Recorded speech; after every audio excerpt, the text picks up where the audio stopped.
Good morning. Welcome to Right Side Broadcasting Network as we are 4 days away, officially and finally, 4 days away from seeing President Trump go from 45 to 47. You are looking live right now in Washington, D.C. Hello, everybody. I'm Matthew Alvarez. We'll be going to our RSBN crews who are throughout the nation's capital. RSBN's Bobby McNeely, Megan Kohler, Christina Loren, and all of our camera crews and our producing staff and many others from Right Side there in Washington, D.C. We're getting ready for a lot of coverage starting today, of course, on day one. We're going to go all the way through, even to Monday and onward here at Right Side Broadcasting Network. We are so glad you're joining us live right now as we are just 1 minute after the top of the hour. A lot of great things about to happen, a lot of great coverage. Looking forward to tossing it out there to Washington, D.C. A few points we'll get to in just a minute. Before we toss it out to D.C., we do want to thank one of our great sponsors, Colonial Metals, a great group there. You can see right there Warren Buffett's last warning. You can just use that QR code, shield your savings now. You can protect that IRA with gold and your 401k, a great group there. That's Colonial Metals Group. I want to tell you a little bit more about that. They helped everyone that has signed up with them understand the goal of protecting your financial future. Having a self-directed IRA where you can safely store gold and silver, assets that have stood the test of time, of course. So you see that information right there on your screen, Colonial Metals Group. All you have to do is go to freegoldguide.com/RSBN. So it's freegoldguide.com/RSBN. We'll be talking much more about that great group right there, Colonial Metals Group. Back there live in Washington, D.C. If you saw yesterday on Truth Social and probably on X and elsewhere, the presidential portrait. This portrait is going to be up in many government, if not all government buildings across the United States of America. We're going to show you that here in just a second. And what's awesome is the other presidents have a lot of smiling going on, but not DJT. He means business. And it's awesome to see a straight up photo like that. Alpha male personified. He is ready to go for our country. All of the things that we have been dealing with over the years, and including personally the attacks against Donald J. Trump. You could see he means business there. We're looking forward to seeing that portrait up in every government building across this land. And I'm proud patriots, I'm sure, will look, say you're going to the DMV or a DOT somewhere, and you look up and you see that picture, you're going to remember that's the guy that's fighting for we the people. So it's really awesome. What a great presidential portrait that is, the inaugural photo as well. So we're going to get to Washington, D.C. here shortly. We'll be going to RSBN's Bobby McNeely and Megan Kohler. They're going to show us some awesome behind-the-scenes coverage today, tomorrow, on Saturday. We have inaugural balls we'll be going to on the 20th at night. What about the MAGA rally in Washington, D.C., where the Washington Capitals play, where the Washington Wizards play? That arena is going to be rocking for Trump, for MAGA. It's a victory rally. That is on Sunday night.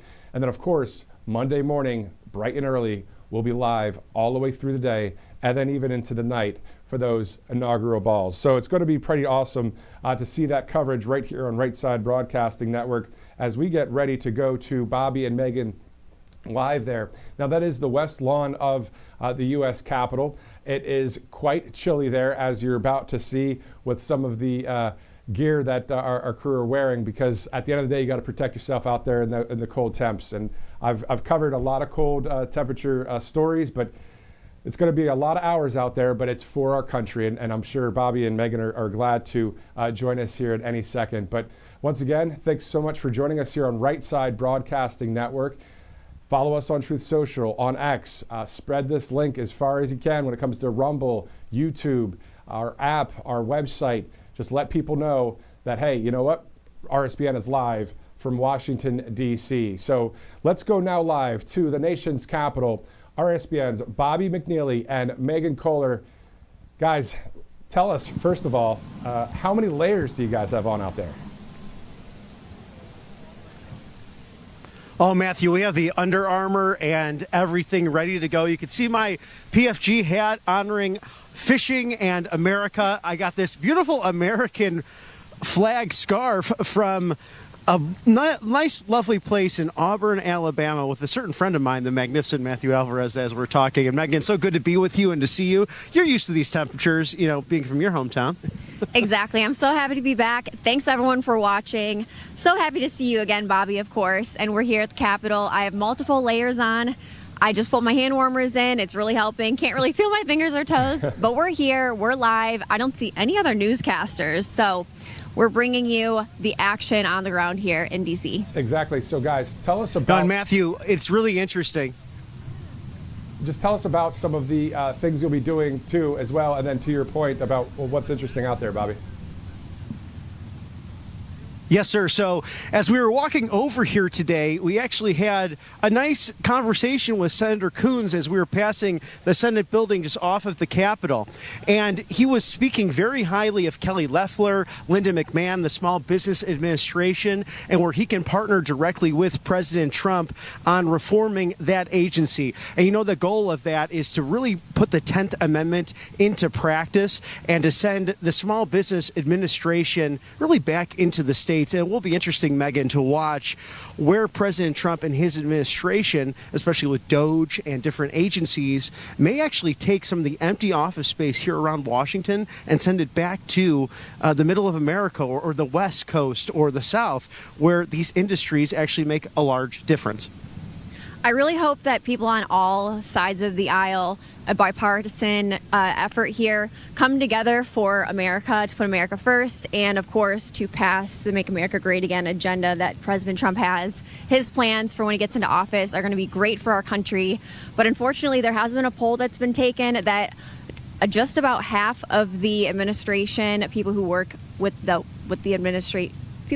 upcoming administration, are planning to resist President Trump. So hopefully they can put everything aside and get on board with Make America First. Yeah, a great point regarding that, because we have some tours going on too. Even in the cold, we see people taking pictures of where President Trump right behind us and Vice President-elect J.D. Vance will take the oath of office on the West portico right behind us there as well, the U.S. Grant statue. But we know these protests happening. National Action Network is planning to be out here on Inauguration Day, on Martin Luther King Jr. Day as well, to have a counter protest of the festivities. There's also set to be the People's March on Saturday, which is going to be a big one. And these are the same people that organized the Women's March as well. But I'd like to point out that we did not see barely any protesters the entire election season. How many rallies did we do? Over 20 of them for Trump rallies. And we barely saw any protesters. I saw a trickle come in at IUP when we were at the University of Pennsylvania. So that was the only protest that I really saw that was a line of students, which, I mean, most American colleges are communist factories, so that's to be expected. But at all the other rallies, some rallies, I didn't even see any protesters. There were many all across different cities and states that we went to go see President Trump. We barely saw any protesters. And now, all of a sudden, there's going to be estimated a dozen protests organized here in Washington, D.C. for inauguration. But it would just be interesting to see who's organizing these. Are these people being brought in from different places? Are they being bussed in? What's the incentive here? Because they were not passionate enough to actually come out to the Trump rallies to protest. And Bobby and Megan wanted to ask Matthew, you can see too that your 30,000-foot view question real quick. Just, obviously you guys were on the campaign trail a lot, along with Christina Loren and others. What is it like finally to be there, ground zero of what we're going to see in just 4 days, the amazing moment of 45 becoming 47? So, Bobby, I just wonder your thoughts, and then Megan. This is so special because this is only the 60th time in American history where this transition, this peaceful transition of power has happened. And this side of the Capitol is actually unique, Matthew, because since 1981, presidents have taken the oath and vice presidents from the west side of the Capitol, because President Ronald Reagan wanted to look towards the Washington Monument and the National Mall, and also back towards his home state of California, almost as a looking out onto the entire country. Historically, it has been on the east side of the Capitol, also very beautiful, but somewhat fitting to look westward, as we always have as pioneers, as Americans who never give up, who always push farther and further in order to achieve our goals. And President Donald Trump is really the man for the moment, the man of the people, and we'll be taking that oath come Monday. It's really incredible to be part of this whole entire movement. We've all worked so hard on this during the campaign season. The election night was amazing to witness, and now it feels like all of our hard work is finally really paying off, and it's all coming together for this inauguration week, the ceremony that will be taking place right up here in just a few days. And it's so exciting to be part of all of this, and I really feel like there's a shift happening in our country. There's a spiritual shift going on, and we're really going to put America first, God first. Families are going to be the center of attention here in the United States again, and it's really amazing to see. It's going to be great to see common sense and strength back at the White House. As you guys know, Trump 2.0, it's going to be quite awesome. Now, I know it's super cold out there right now in Washington. However, on Sunday night, you guys will be together inside the arena where the MAGA rally is going to be held. That's going to be quite awesome, isn't it?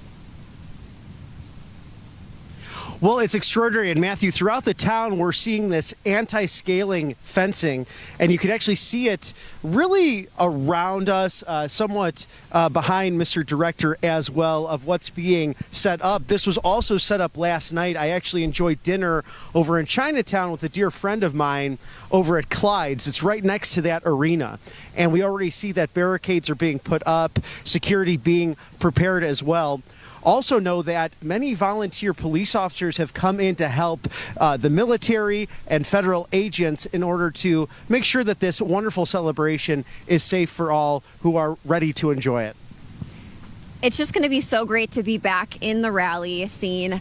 We all miss the Trump rallies so much, and I remember the very last one I was at in Pennsylvania. I was getting really upset because I was thinking about how this is going to be the last rally. Right. But then again, in true Trump fashion, we have a victory rally, and I was wondering if he was going to maybe do a victory tour around America. But we're here in Washington, D.C. We're going to be at Capital One Arena, ready to see that in just a couple days. And then when you go and I think that's a great thing to... When you go to the next day as well, Bobby, you know, the inauguration, I'm pretty sure you'll be a lot closer than you are right now. Do you guys know where you'll be when it comes to the inauguration?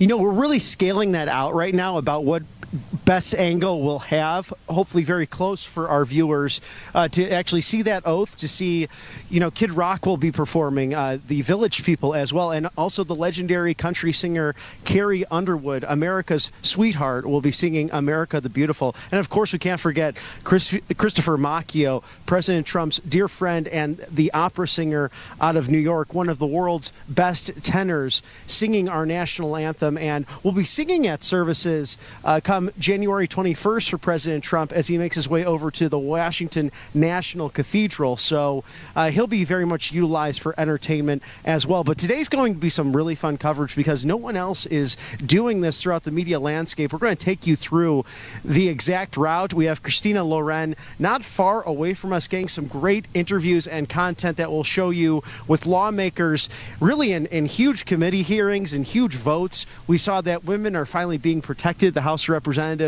really passing Lake and Riley Act to go after illegal immigration and to also protect, keeping men out of women's sports. It's so important as the Trump effect really is coming full circle just hours before his inauguration. Exactly. So we have 5 straight days of coverage and beyond right here on Right Side Broadcasting Network.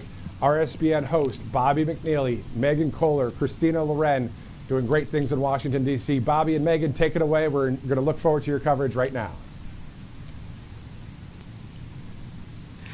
Well, thank you always to the magnificent Matthew Alvarez in sunny and very warm Auburn, Alabama.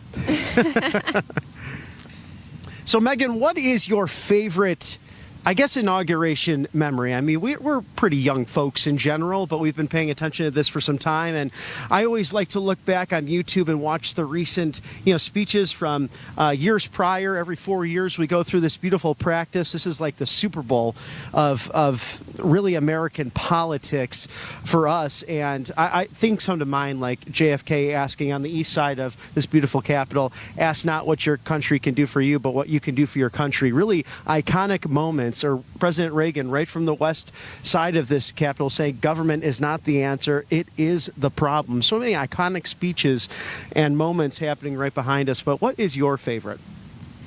So back in 2016, when President Trump was basically the underdog who won the election, everyone was laughing at him, laughing at Trump supporters, saying that we were all crazy, there's no way he would win. And then, of course, he won the election and beat Hillary Clinton. And then when it came to Inauguration Day, I was with my family in the living room watching the ceremony on TV.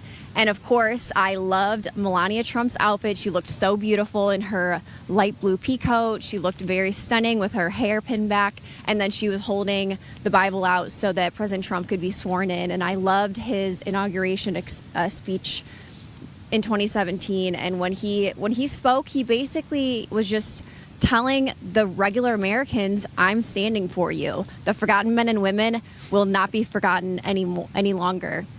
And he said, I will fight with every breath in my body for this country and for you. Well, and of course, millions of people on this beautiful Capitol Hill, but going out to the National Mall as we're looking out to that, millions and millions of people. And you had the corporate media at the time saying, oh, it wasn't that many people, you know, or this had more, that had more.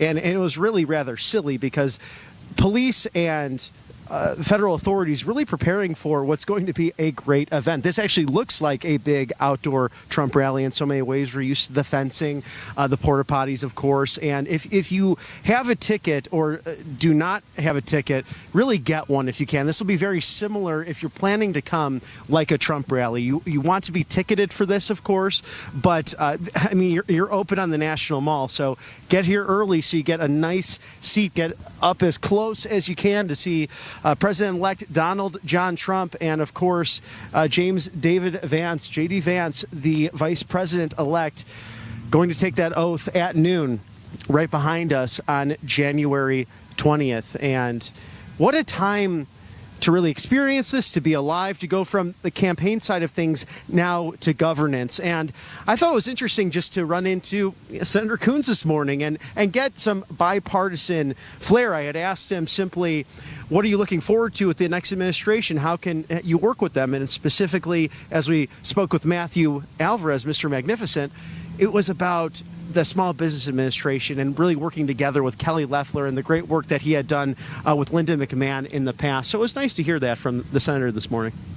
I really hope if there's something that we can all come together on, it's the economy. It's stimulating businesses in America and letting the free market capitalism do its thing, hopefully lower taxes and cutting red tape to just let American entrepreneurship take off. The American dream that a lot of people come from other countries to come here to live in America, they have this dream to start their own business, whether that be a small business that turns into a big corporation or however you want to do it. So we want to keep that American dream alive. We want to stimulate the economy and small businesses here in this country. So it was good to hear that from him. Well, and Megan, I was thinking that you had mentioned Melania and how gracious of a first lady she was and will be once again. And a couple of points, because she's going to be, I think, more vocal in this administration. We've seen her memoir, and that's a great read in and of itself. But she's doing more interviews and talking to folks. And, of course, you're seeing a lot of great runners out here really braving the weather, whether it be military or civilian. So really admire those New Year's resolutions. So talk to us about that, but also red dye is now being banned, the red dye 3, by the FDA. 50 years ago, it was found that it could produce cancer in lab rats. 30 years ago, banned by cosmetic practice. And now finally we'll be getting out of our foods within 2 years. So talk to us about the First Lady and about your Maha movement. Very passionate, Megan Kohler. Maha Megan, I might have to call you that. We know you're MAGA Megan, but Maha Megan, MAGA Megan, right. Megan. I have many nicknames here at RSBN. Feel free to use any of those. So Melania Trump, she's so beautiful, she's so elegant, she's so classy, and I think part of her demeanor is to maintain privacy as much as she could, and I believe that she was more private and kept to herself during the first administration when President Trump was in office the first time, and I think she was really feeling it out, and I think Right. she didn't want to say something that she would regret later, or, I think she wanted to try to stay out of the spotlight if possible. I mean, someone as beautiful as that, she's not going to completely stay out of the spotlight. Right. And of course, she's right along with President Trump there as his wife. So I believe that she was maintaining her privacy and focusing on being a mother to Barron, because he was a lot younger at the time during the first administration, and now Barron is a bit of a grown-up. He's going to NYU, he's in college, and he's his own person now. So now she can focus on being part of President Trump's second term, and I think she is going to stand her ground. She's so well-spoken, and she speaks so many different languages, and I think she does a great job with her English, too. So excited to see Melania Trump, and I think also she's going to have a very positive influence on the younger women in America as far as being a role model and maintaining a modest and classy fashion sense. I think that in American culture, the fashion has taken a turn over the past, 10, 20 years, but Melania is so elegant, and I think hopefully some of these big fashion magazines like Vogue, who refuse to have her on the cover during the first term, hopefully will get on board and they'll start putting people like Melania in the spotlight in order to positively influence the fashion sense for women across America. So hopefully we'll be seeing a lot of that. And then in terms of the Make America Healthy Again movement, I'm so happy to see the red dye being banned in the foods, although the FDA decided over 2 decades ago that it was unsafe to have on your skin. So it was banned in cosmetic products, but it was allowed to be ingested in our food. Right. So you think about that. Why is it? So I know that if you really get down to the nitty-gritty about health, we do absorb chemicals through our skin, depending on what products we're putting on. So that's why they banned it in cosmetics. But then they thought it was okay to ingest it. So very interesting there. I think that the Make America Healthy Again movement, a lot of moms in America who are very concerned about the health of their children and what they're giving to their children and themselves as well. And of course, RFK Jr. are all coming together to put pressure on these agencies like the FDA and the USDA to really take a look at what we're putting in our bodies, what are we producing in this country, things that are banned in other countries across the world. And you could see that when it comes to the chronic illness rate of Americans versus Europeans, for example. No question about it. And we see this Trump effect, whether it be from the family or whether it be from the president-elect himself, on the positive nominees that he has put forward. And we saw, yesterday, Senator Marco Rubio, the Foreign Relations Committee, as they're questioning him regarding becoming the next Secretary of State. Pam Bondi doing an extraordinary job as the AG nominee and really pushing back against people like now Senator Adam Schiff, who she mentioned in that hearing, you were censured by the House. So basically, know your role in all of this, because don't make accusations that I'm instructed to say things or do something that would be outside the purview of the law, because we're trying to stop the lawfare. If you look at all of these nominees that President Trump has put forward, they don't need the job, and they're ready and willing and able to commit to serving this great country. So that's what we have happening really behind us here, on Capitol Hill in these offices over the course of the next several days. And I was really just touched by Pete Hegseth and, of course, the DOD nominee for Secretary of Defense. And I can't recall another time where someone has called out their Lord and Savior Jesus Christ and his beautiful wife Jenny, and just talking about their personal life and their prayer life. That really a special moment to open up that committee hearing. As I mentioned earlier, I think there's a really spiritual shift going on in this country, especially among the government, amongst our leaders and the upcoming administration. I think that God definitely saved President Trump for this moment in history, because he's not done with our country. He's not done with America. And we need the United States to stay alive and to stay free as a beacon of hope for the rest of the world. And we're seeing that, too, because really I think the first Trump administration changed opinions on the Chinese Communist Party and its influence throughout American culture, or Huawei, and now there's this TikTok discussion happening. President Trump asking that the United States Supreme Court stay that ruling and not ban it outright, to see how we can work with it, to see if that sale does take place so it can divest from the Chinese-owned company that does influence that social media app, a social media app used by 180 million Americans, but also a crucial app to get the message out to young people. And President Trump crediting so much of the campaign's messaging for being able to become the soon-to-be 47th president of the United States. And that's a great point. A lot of people might think that the TikTok ban is a silly topic to discuss, but TikTok is not just a silly app that people make dance videos on. There's a lot of clips that have been taken from election season, from all the campaign rallies, speeches President Trump has done, and also influencers. A lot of conservative voices have put out clips and videos of them explaining that, explaining their opinions, explaining the hypocrisy of the left, showing a video of what they said versus what they did, for example. So TikTok really did have a positive influence, I believe, on our election, especially with the young people. And from a business standpoint, there's a lot of people who make TikTok content for their small business, whether that be a bakery or, you know, a boutique, anything like that. So President Trump, of course, is a businessman, and he understands that too. A lot of people are making money and using TikTok for their business, and also content creators in general. If you have enough followers, you get paid to post on TikTok. And a lot of people who are bloggers, you know, fashion influencers, things like that, do make money from TikTok, and they're stressing out thinking that it might get banned. So President Trump is doing what he can to try and save this TikTok situation. So we'll see how that pans out.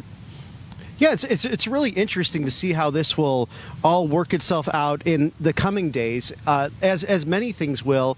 And we hope that President Trump's national security team will be in place for issues like this come January 20th. You know, John Ratcliffe over at the CIA would be tremendous as well. But we'd like to thank some of our wonderful sponsors who help make this all happen, whether it's super cold Washington, D.C. right before the inauguration or a hot summer day. We are here at RSBN are committed to bringing you everything, all the coverage you can get on the incoming administration. Tax Network USA, one of the best out there to really get that information out to you. The October 15th deadline has passed, and you might not be prepared for what's coming, but if you still owe back taxes, your tax returns are still unfiled, you missed the deadline, whatever it might be, you need that extension. You could face wage garnishments, frozen bank accounts, or even property seizures if you haven't taken action yet. I mean, almost as frozen as my hands are right now, for sure. But there's still hope. Tax Network USA has helped taxpayers save over $1 billion in tax returns and debt. Yes, that's $1 billion.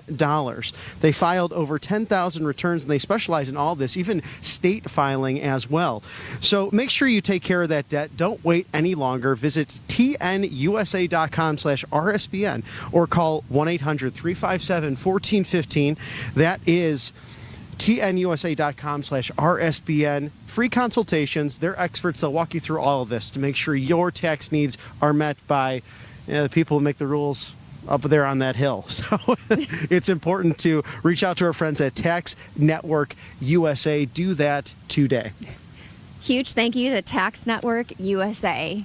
Speaking of taxes, President Trump just wrote on Truth Social the other day that he's creating the External Revenue Service to use tariffs to fund some of our needs here in the United States by placing tariffs on goods from other countries coming into our country. You know, and President Reagan actually touched on the closest thing to eternity on Earth is a government program. And what's so interesting about this external revenue service, like you said, Megan, it's going to take powers away from the IRS, but also reform. So foreign entities will actually have to pay their fair share. So you can use a lot of what President Trump is proposing with, again, the use of tariffs, the use of NATO paying its fair share, as he was very successful with in the first administration. So that will be evolving. And then DOGE, of course. We'll see how that reforms. Of course, they have a deadline of our 250th birthday. That will be July 4th of Independence Day 2026, where Vivek Ramaswamy and Elon Musk will have their recommendations finalized for President Trump. But knowing the two of them, the great entrepreneurs that they are, and how much they can work on with their due diligence, whether that be Space Force or X or the many projects that they are involved with, I think they'll have things really rocking and rolling in a few weeks.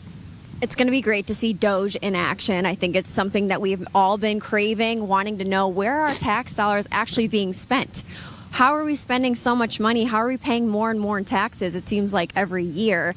And then what's happening? That they're promising nice roads, and then there's potholes all over the place. So it doesn't feel like we get to see the fruits of the labor of all the tax money that we're paying. So in terms of the ERS, External Revenue Service, versus the IRS, Internal Revenue Service, that was created in 1913 to have the federal income tax, and before that we did not have federal income tax. We had tariffs funding the United States, using all that tax money that we actually needed. So President Trump also laid that out in his Truth Social post. Directly tied to not only the beauty of our cities as well, and those 20 promises, wanting to make Washington, D.C. that beacon of hope and light. And just flying in yesterday evening, you see those beautiful monuments, the inspiration of the Washington Monument, passing the Jefferson Monument and the Lincoln Monument as you go over the Potomac from Ronald Reagan National Airport, DCA. It's Washington Reagan, a very special place in honor of one of our greatest presidents. But to your point, Megan, it's so much reform coming into place that you see a lot of correlation between Trump, between Reagan, JFK, and all these people that are able to make a big difference coming in as Washington outsiders to make not only this town function again, but to make our country the safe harbor it once was, for a beacon of light for people coming from all over the world. It really is. And another note on the tariffs is a lot of people are concerned that the tariffs are going to increase the cost of goods for the consumer. Right. A lot of people are talking about that. But to that I say inflation is making things more expensive. I mean, look how much stuff costs now. A Starbucks coffee, a small one, if you get a certain kind of latte, is like $8 for a tall. It's crazy. So taxes are going up, inflation's going up. Everything is costing more money anyways, and then people are concerned about the tariffs. But if I know President Trump knows what he's doing in terms of being such a brilliant businessman, he's going to lower the taxes in other areas, and who knows what he's going to do with the IRS and the federal income tax once this is all in place. So yes, maybe momentarily it is going to pass the tariff would pass on to the consumer, but there's going to be tax cuts in other areas anyways, and the value of our dollar is going to go back up. I just can't wait to see what President Trump does with this economy. He knows what he's doing, and we didn't actually have the federal income tax until 1913, and we used tariffs anyways. So this has been done before. Why can't we do it again? Well, to your point, Megan, President Trump spoke extensively on the campaign trail about the blue ribbon commissions that were commissioned in the 1880s, the 1890s, because at that point, to the GDP and to the national debt up against that, America was its richest per capita at that moment. We had so much money.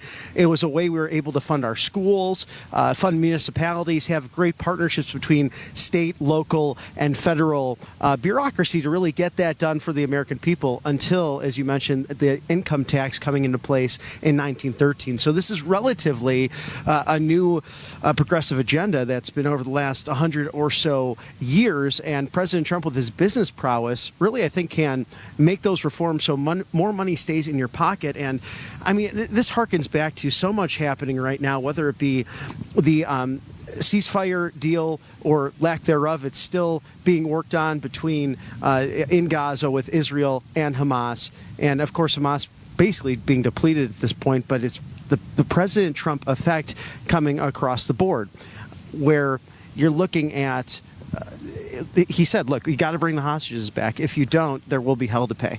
And to the credit of the Biden administration, they were able to push this really across the fence, the ceasefire deal, but it's because of the incoming administration, just like in 1981 with Jimmy Carter and Ronald Reagan in the Iran hostage situation. Very similar to see that take place.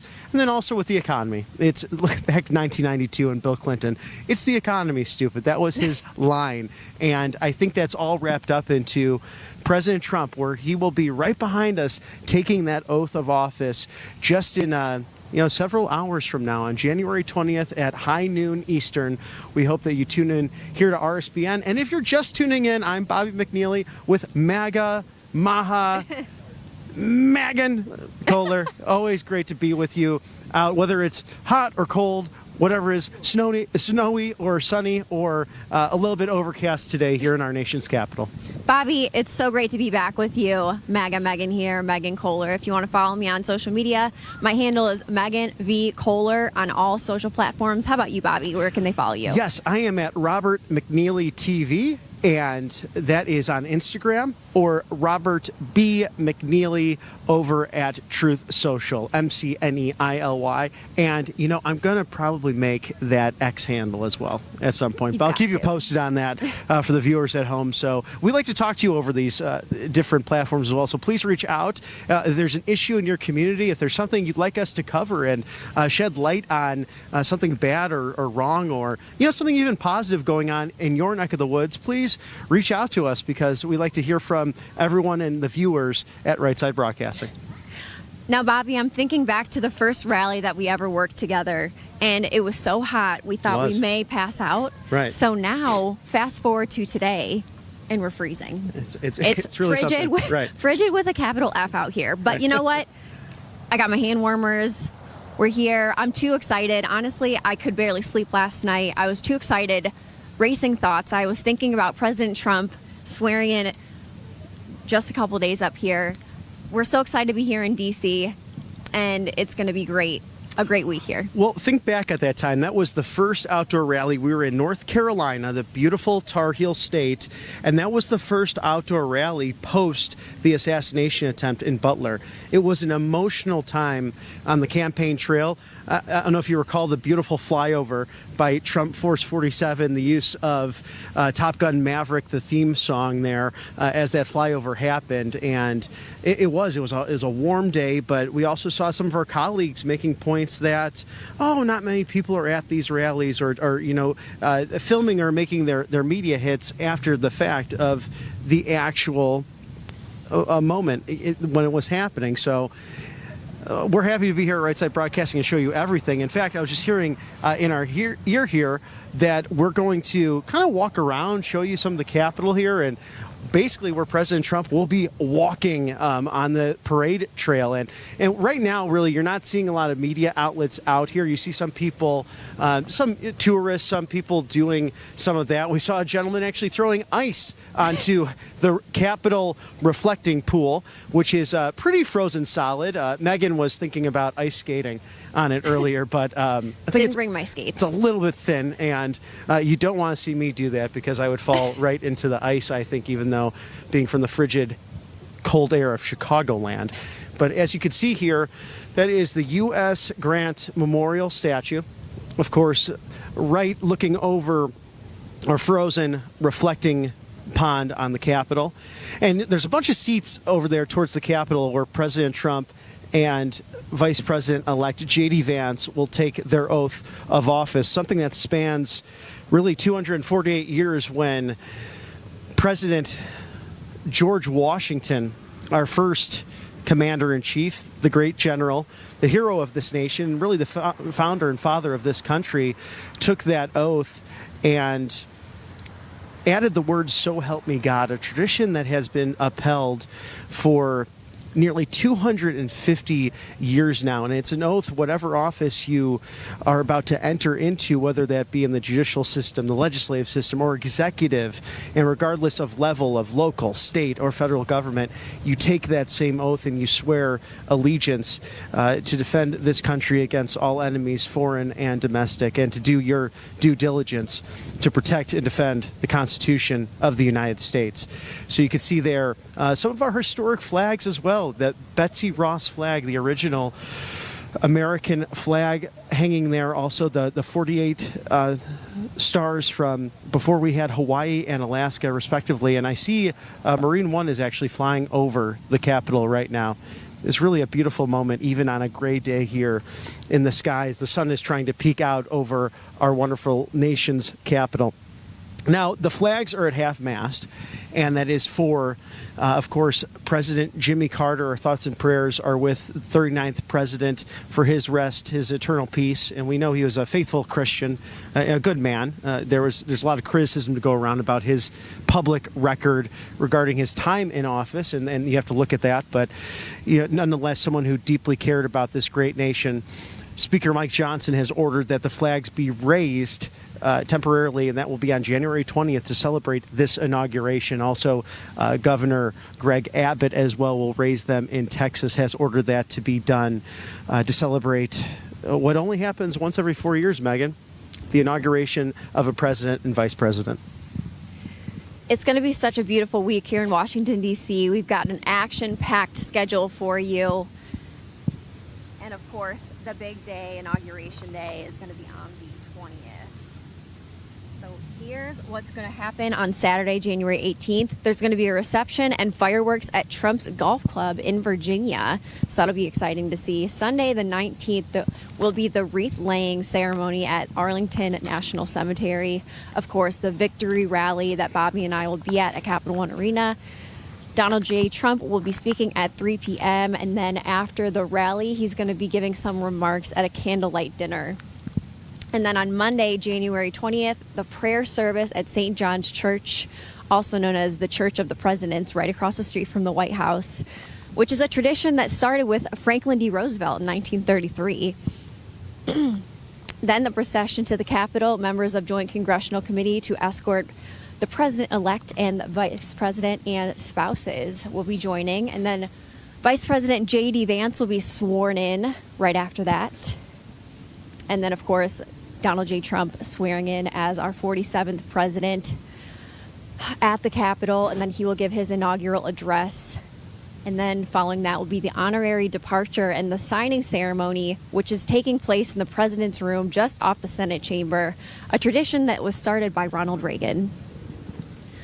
After that will be the inaugural luncheon at Statutory Hall at the Capitol and the Pass in Review, where President Trump will be reviewing the military before leading the parade down Pennsylvania Avenue to the White House. And then Donald Trump, J.D. Vance, and their spouses will be watching from the presidential viewing stand from Lafayette Park. And the parade will be from 2:30 p.m. and it'll last about 60 to 90 minutes. And then after the parade, President Trump will be heading to the Oval Office, signing at the White House, and then the Commander-in-Chief Ball, the Liberty Inaugural Ball, and the Starlight Ball. So action-packed day on the 20th. And then Tuesday, January 21st, will be the National Prayer Service.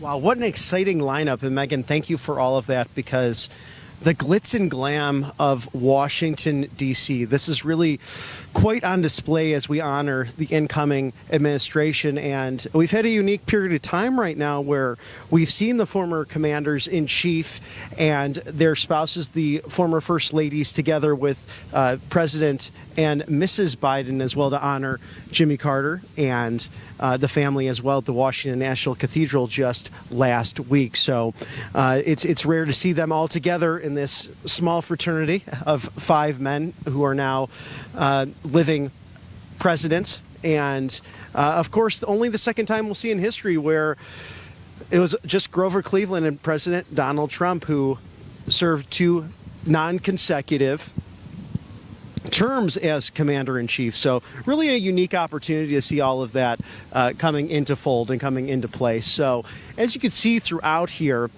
we have, of course, these normal guard rails, and you're very used to this with our rallies, of course, from the course over the last really decade of doing this. Of course, all of the porta potties as well. You see that all being set up, and really throughout these perimeters, you see different trucks and buses coming in, setting things up and preparing people for everything that will be going on. And then you see these military routines happening as well. And right now, it's Marine One is flying in a perimeter, doing their regular exercises, preparing for the inauguration itself. So really everything is kind of in a preparation mode right now, and you can feel the excitement building up, even though it's a very cold day here in Washington, D.C. It is, but we want to make a huge thank you to our Trump knife sponsors. So our sponsors at Patriot Attic just made their all-time top-selling Trump knife deal even better for elections. For a limited time, for Election Day special, they are offering an additional 10% off for RSBN viewers and giving you guys a total of 30% off. Use coupon code RSBN30 to get 30% off as their Election Day special. Grab your Trump combat knife today. These are super high quality knives that you can add to your collection or gift it to your loved ones this upcoming holiday season. Get yours at 30% off today. Use coupon code RSBN30 and visit patriotaddictdeals.com. Again, that's patriotaddictdeals.com, and use code RSBN30 for 30% off. And this is a special going on right now that won't last too long, so make sure you go grab yours today. So exciting to see the great sponsors, and thank you to them who put us on the air here at Right Side Broadcasting. Your support and your love for America, just outstanding. These groups are, hiring veterans and American-made, so always very lovely to talk about great sponsors here at Right Side Broadcasting. And Megan, what are you anticipating, I guess, attendance-wise? I mean, we've seen millions of people come here in the past, and significantly President Obama and his first inaugural, President Trump's first inaugural. I mean, jam-packed events. I'm really expecting, I'm seeing all over social media so many people getting ready to pack and come out here for the weekend. Officials are estimating that there will be about 250,000 ticketed guests attending President Trump's inauguration, but I do believe there will be many, many more people flooding the streets of Washington, D.C. to witness this moment in history. I'm going to go ahead and estimate 1 million people are going to come to see President Trump in total, at least. Yeah, I think that's really a good estimate, because it's and you look at the people coming into the fold too, or even like the Jeff Bezoses of the world, and of course Mark Zuckerberg. People really welcoming in President Trump for the second term. Think about Senator John Fetterman went down to Mar-a-Lago to see President Trump just the other day, and they said they had such a good meeting and so much they could work on together. And President Trump mentioning that he's not really this is Senator Fetterman, not really a liberal or conservative, just a common sense guy. Got to know his family, said his wife was lovely. So it was really kind of neat to see this bipartisan era, this golden era that President Trump is really committed to. And that's what he really ran on, being a populist and being someone who is wanting to make a difference for the American people. And we're starting to see that in the confirmation hearings happening behind us now, or actually in front of us, behind you, the viewers, these beautiful Senate buildings taking place, where we probably will have President Trump's national security team in place by the inauguration, which will be so crucial to national security, given a ceasefire deal in Israel between them and Hamas. And then you also have other things happening around the world. Russia and Ukraine, of course, on the top of everyone's mind. I thought Cory Booker had a really good question for Senator Rubio in the confirmation for the Secretary of State hearings of the Foreign Relations Committee. And he said, really we could work together on, even though we're friends with the UAE, they're funding a group that is executing Christians. I mean, it really is a genocide in Sudan. And he said, I want to focus on Africa, because come 2050, one in every 4 people in the world will be of African descent, because it's the fastest growing continent. And to have that, most media outlets will not talk about the Sudanese genocide happening right now. So I was happy to see that bipartisan consensus and the knowledge that Senator Rubio has. He'll be an outstanding Secretary of State. Yeah, national security is a top concern this year in the United States. And of course, here on the ground in Washington, D.C., security and safety is going to be a huge concern for many people. How are you feeling about that? Oh, I think it's just, I'm so excited about who's been put in place. I don't think I could have picked better. And it's great to see how positive these confirmation hearings are going. It seems that the Trump communications team very happy with how the nominees are responding. In some cases to just ridiculous vitriol. And we've seen that with, especially with Pete Hegseth. He has been such a gentleman in that seat dealing with some outlandish questioning. I was shocked by Tim Kaine's going after Pete Hegseth on past personal failures that he's admitted and said, look, Jenny, my wife, and my Lord and Savior Jesus Christ have brought me to a new place. And my question for Senator Kaine is, do you remember who you ran with in 2016? Her husband was perhaps the greatest misogynist, the greatest, I guess, protector of workplace violence. As Senator Paul has put it, what Bill Clinton did to Monica Lewinsky was just so sad, and it was a dark time for this great nation and this city specifically. So we're going to have this back and forth naturally. You know, it is it's a gladiator arena on Capitol Hill. So, but I am very impressed with what President Trump has put forward, not only in policy but in personnel. That's exactly right. And I want to thank one of our great sponsors, Kalshi. And if you haven't downloaded this app yet, it's awesome. So you can actually place bets on different aspects of the political realm right now. So it's really cool because they were the first company to allow you to bet on the presidential election, and right. It's not just who's going to win. It could have been, do you think Trump's going to win all the swing states? Do you think Trump's going to win the popular vote? There's all these different statistics that you can bet on with Kalshi. So it's really awesome. So make sure you download this app. It's really unique and it's awesome. So go to Kalshi.com/RSBN, and the first 500 people who place a trade will receive a $10 credit. So make sure you go to Kalshi.com/RSBN, and you spell that KALSHI. A great app to look into, and it's really almost like sports betting, but for politics. It's really cool. I love it. Yeah, it's really a neat thing, and I had wished that I had put my bets in the night of, because I had won the office poll. I was right about the 312. So I thought he was going to win all 7 swing states, and he did. And we now have the return of Donald John Trump, the 45th and soon to be 47th president of the United States.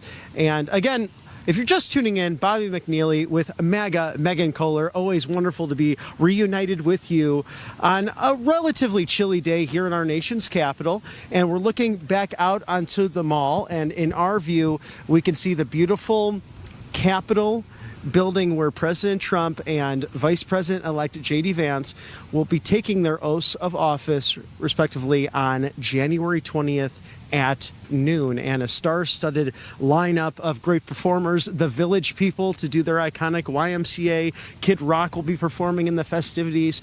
Of course, country superstar and America's sweetheart Carrie Underwood performing America the Beautiful, which will just be fantastic. And you know, it's sad sometimes when celebrities are criticized for partaking in these events. And she said, look, we have to come together. She loves America, and so does America loving her in return for her beautiful music and inspiration. And of course, the great tenor, one of the world's finest, and President Trump's personal friend, Christopher Macchio, singing the national anthem here at the inauguration. And then also several events where he will be singing multiple songs, whether it's in Sterling, Virginia, the Trump National for the fireworks ceremony, or even at the Washington Cathedral in January 21st, where President Trump will have another ceremony after being sworn in the day later. So that will be very special to tune into all of that. And we'll be going to a commercial break, and stay with us as we're covering everything inauguration. We'll be right back. Hey y'all, it's Silk from the Diamond and Silk Chit Chat live show. Look, don't forget to check me out right here on RSBN Network. Be sure to watch the show on Right Side Broadcasting Network, and I want you to support Right Side Broadcasting Network. Yes, it's imperative that you do so, okay? I look to see y'all soon. Bye-bye. A large retail store just canceled a huge order, leaving us with a ton of extra MyPillows. But you know what? That's their loss. I'm going to make it your gain. For the first time ever, you get standard classic MyPillows for wholesale prices, only $14.88. I can't believe I'm even saying that. Only $14.88. But it gets even better. For a limited time, I'm going to offer my entire classic collection at wholesale prices. Upgrade to a queen size MyPillow for just $18.88. King size only $1 more. Get my body pillows for $29.88 and multi-use MyPillows for only $9.88. So go to mypillow.com or call the number on the screen. Use your promo code to take advantage of wholesale pricing for the first time ever on TV, including my standard size MyPillow, only $14.88. They've never been offered this low before. We have limited quantities at this price, so limit's going to be 10, and once they're gone, they're gone. Welcome to Right Side Broadcasting Network, your trusted conservative news outlet. At RSBN, we deliver the truth when the mainstream media falls short. Since 2015, we've proudly broadcasted every single one of President Trump's iconic MAGA rallies, bringing you the excitement and energy live before anyone else. By watching RSBN, you get an unfiltered front row view of the action on the ground. We interview the crowds to give a voice to millions of Americans just like you. We show you President Trump's speeches in their entirety, free from interruptions and censorship. We cover the stories that matter to you with the integrity and passion you deserve. Thank you for choosing RSBN as your home for America First News. Together, we stand strong, united, and informed. So join us and be part of the right side of history. And welcome back to our nation's capital, the Capitol building right behind us, and also this beautiful American elm, something that's so wonderful here in our nation's capital. If you have not been, a celebration of this beautiful nation. I'm Bobby McNeely with Right Side Broadcasting with the lovely, the smart, the truly wonderful MAGA Megan Kohler. Such an excellent time being back here with you in our favorite city. We gotta love it. So happy to be here in Washington, D.C. for this historic event with my wonderful co-host, Bobby McNeely, with RSBN. Thanks so much, everybody who has shown us so much love and support along this journey, and we're just so happy to be here, where all the hard work is paying off, and we're gonna have President Trump sworn in as our 47th president in just a couple days. And if you're wondering why I have coffee cups and teacups, another point for you here at the inauguration. They have removed garbage cans that we're seeing around the area right now. This is part of security protocol, so just if you're preparing to come here, it's almost as if you're going to a big sporting event or even a Trump rally. You know, don't take in a really, really large bag. You want to have a nice clear bag, as Megan has here, so that the authorities can see all of that. And try not to bring as much other than yourself, just to enjoy what's going to be quite the view in a few days here, where President-elect Donald Trump and Vice President-elect J.D. Vance will be taking the oath of office at high noon on January 20th. Really an amazing time for the American people, for our nation. It's truly going to be the start of a golden era, and we're seeing that Trump effect, whether it be in foreign policy or even domestic policy. I think the two, probably in the last 24 hours, the fact that you have the ceasefire deal taking place, and then also the FDA now committing to ban red dye 3, which is just huge, I think, for the health of American children and also Americans as a whole. Because I always thought about that too. It's right around cold and flu season. Sometimes you have to take Sudafed or Dayquil, NyQuil, what have you. You always look at it's like that red dye or that blue 4 and all those different numbers. I'm like, what am I putting in my body? So Right. it's good to see in 2 years that will be completely banned.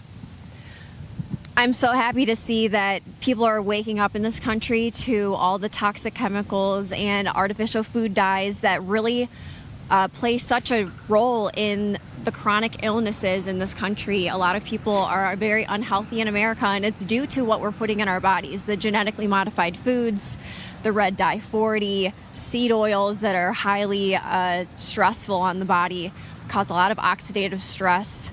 So there's so many factors about your health that starts at the beginning. Of course, we have to worry about healthcare and the healthcare system in our country, but it's hard to address that without addressing the root causes of all the issues of chronic illness across America. So I'm very happy to see that happening here in the United States, taking a note from some of the other countries around the world who have banned these chemicals in their food.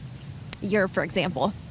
And that's the thing is, too, with foreign policy and speaking to other countries, you can actually learn from what other countries might do really well. And that's one of the things in Europe. If you look at wine, if you look at certain production of things, it's done naturally. It's done better. So you have all of that, happening on a regular basis that we can learn from with really good people. And of course, we see one of our friendly residents here in Washington, D.C. So everyone getting excited, even in the bitter temperatures, for the upcoming inauguration. And Megan, I know you're very passionate about not only health, but fitness as well. And it's something that I think will be a top priority for someone like Bobby Kennedy over at Health and Human Services.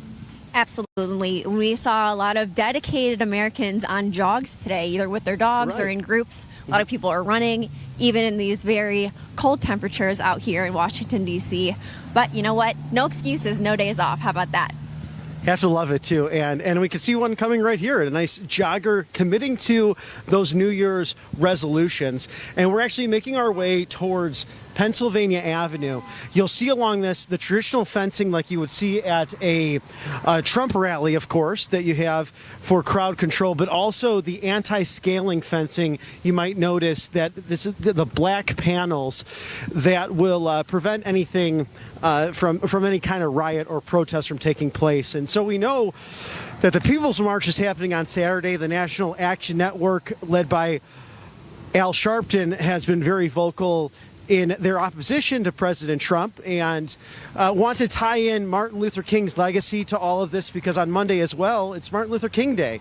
And I think it's sad that the Reverend is choosing to go this direction, because I think there's a lot that Martin Luther King would be very impressed with today with the MAGA agenda, in the sense of really being very inclusive, leading in the sense of, being Christ-like. Again, Pete Hegseth at his committee hearing, really, everyone's coming at him from left, right, or center from the other side of the aisle regarding, past mistakes, and he's been very open and candid with the American people regarding these things. And in some cases, there's just been flat out lies against his record with military groups, with working at Fox News as well. They were saying he was drinking on the job. That was not true.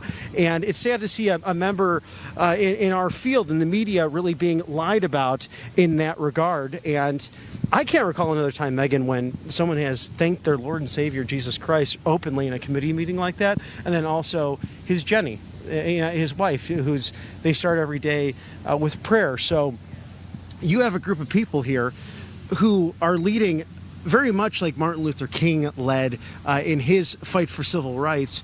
And it was with really that charity and that love for country and that ability to selflessly step out into the unknown and just to take the jabs from all different directions. So true, and I see the trend happening, especially from when President Trump entered office. His first inauguration in 2017, his speech, he mentioned God and the Bible multiple times. He was talking about how we're going to be protected by our law enforcement and most importantly, protected by God himself. And he mentioned the Bible and how great it is when we all come together, all of God's people come together and stand together in unity in this country. So he mentioned Christian principles in his 2017 inauguration speech. I could see him doing something like that again. President Trump has proclaimed the name of Jesus before. He brought back Merry Christmas. When he was campaigning in 2016, he said, we're going to say Merry Christmas again. And I think it's just starting a trend because of his bravery to talk about his Christian beliefs, that other people in our country, our other leaders and other people in government are standing up to talk about their Christian beliefs as well. It really seems to be a revival, and it harkens back to Eric Trump's comments in the campaign that this is not a political movement, but rather a cultural movement, something that's greater than solely politics. And that's always something that I've prescribed to, being a fan of our Republican system of government, is the idea that politics is simply downstream of culture. And speaking of downstream, we're headed down this beautiful Pennsylvania Avenue, where 3rd and Pennsylvania will actually be the parade route for President Trump and the entire parade in and of itself. So you can see in the shot likely the old Washington Post Office, a famous iconic site.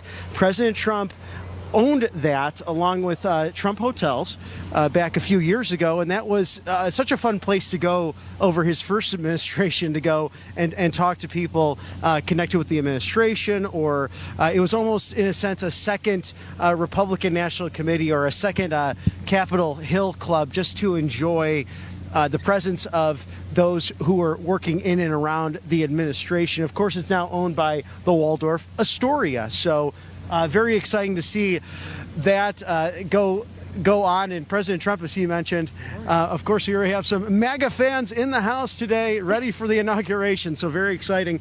And President Trump, if you recall, he said, one way or another, I'm getting to Pennsylvania Avenue. And he did that both ways. And remember that iconic as he got out of the Beast and he passed his hotel.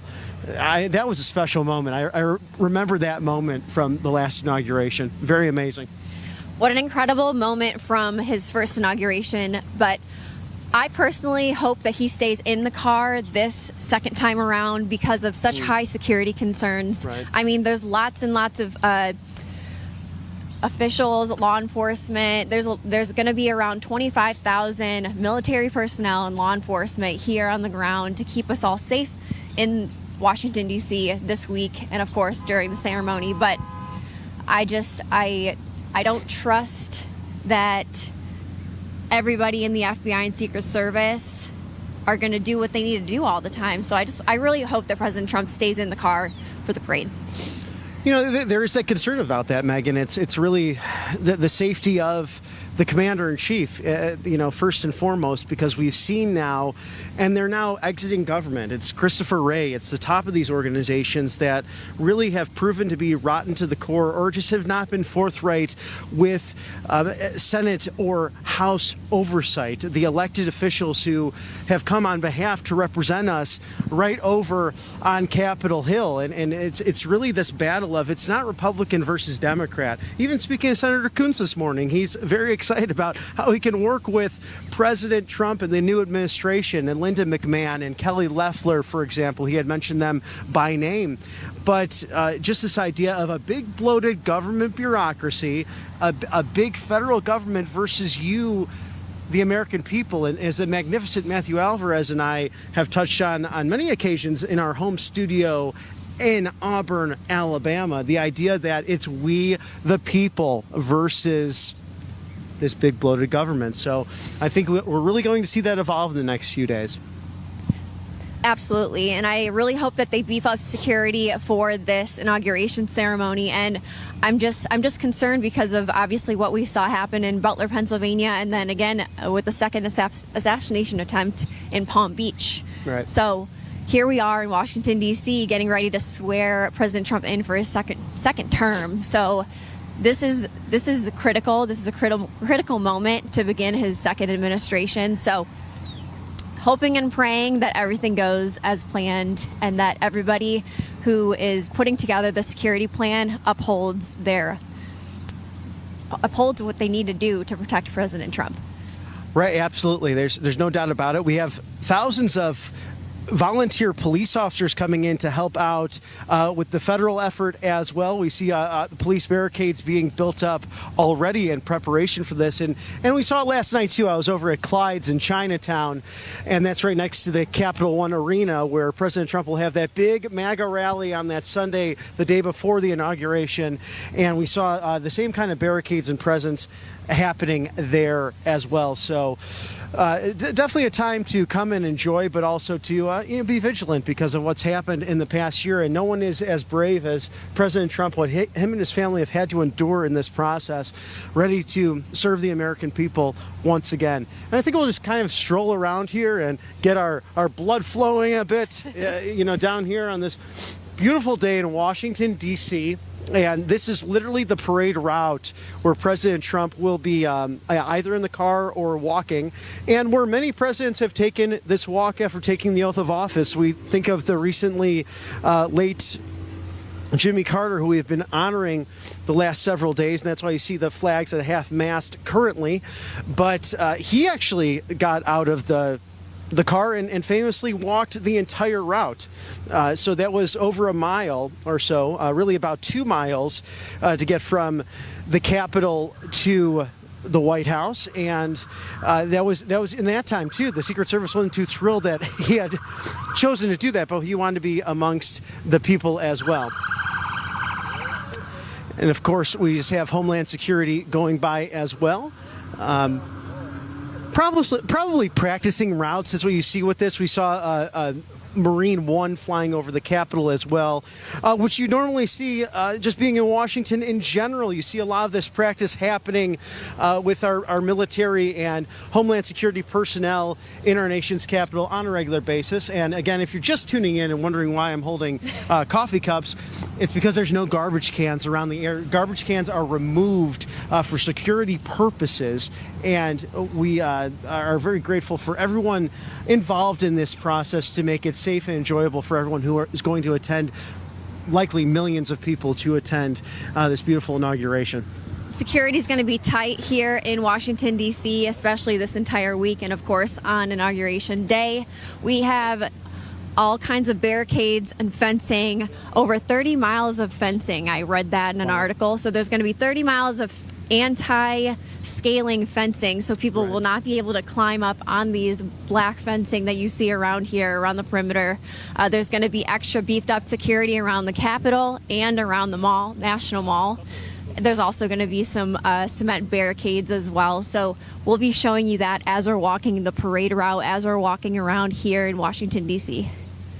So exciting to bring this coverage to you live at Right Side Broadcasting. We're so privileged to bring you the Trump rallies and Trump-related events in the last campaign in 2024. I mean, Megan, I can't think of a more exciting campaign, at least in my lifetime. I mean, what a time to be alive. We're born for such a time as this. That's absolutely right. And I saw on X the other day that President Trump's garbage truck that he famously did that photo op in when Biden called President Trump supporters garbage. And President Trump, of course, got in the truck and he had his orange vest on and he's waving out the window. So that truck is going to be part of the parade on Inauguration Day. And that was special for us because we were at that Green Bay rally, and as a massive Chicago Bears fan, as most of you viewers know back home, I was a little bit in uncomfortable enemy territory, but with all kidding aside, it was great to see the legendary Brett Favre, a great family man, a great American sports icon, really supporting President Trump in that moment. And then those comments had come across from President Biden just hours prior, and the rapid response team of the Trump campaign securing not only a garbage truck, but also him wearing the vest. And you had people voting in vests as a tribute to the MAGA movement. So, what Megan, an iconic campaign. We'll never see anything like it again. We've never seen anything like it in the past. The garbage truck, working at McDonald's. I mean, there's just so many iconic moments. Of course, the fist in the air after the assassination attempt in Butler, Pennsylvania.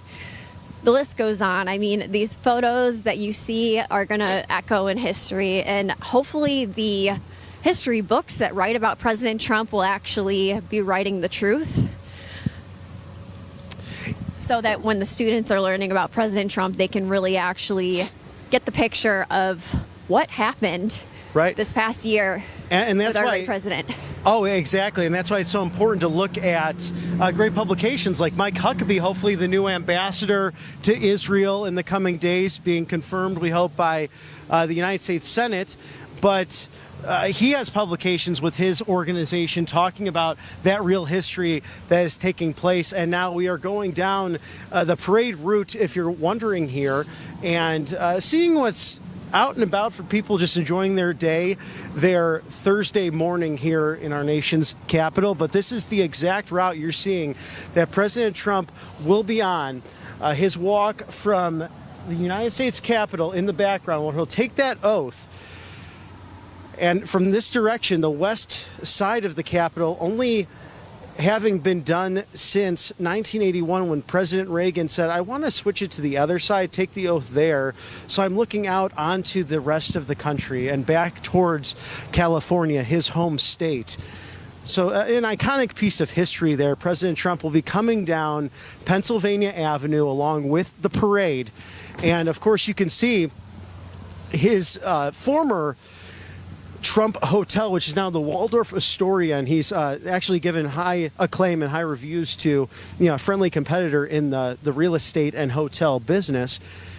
That's the old post office here in Washington, D.C. And how neat is that, how whether it be New York and the ice rink or the beautiful post office here in Washington, D.C., President Trump really has a way about knowing good real estate and how to make it an iconic brand even better. He really has a great knack for long-term thinking. He doesn't just jump on something impulsively. He really thinks about the bigger picture, Right. What he could do with it later, the vision, what he could build in this area, what it's going to be like in the next decade or so.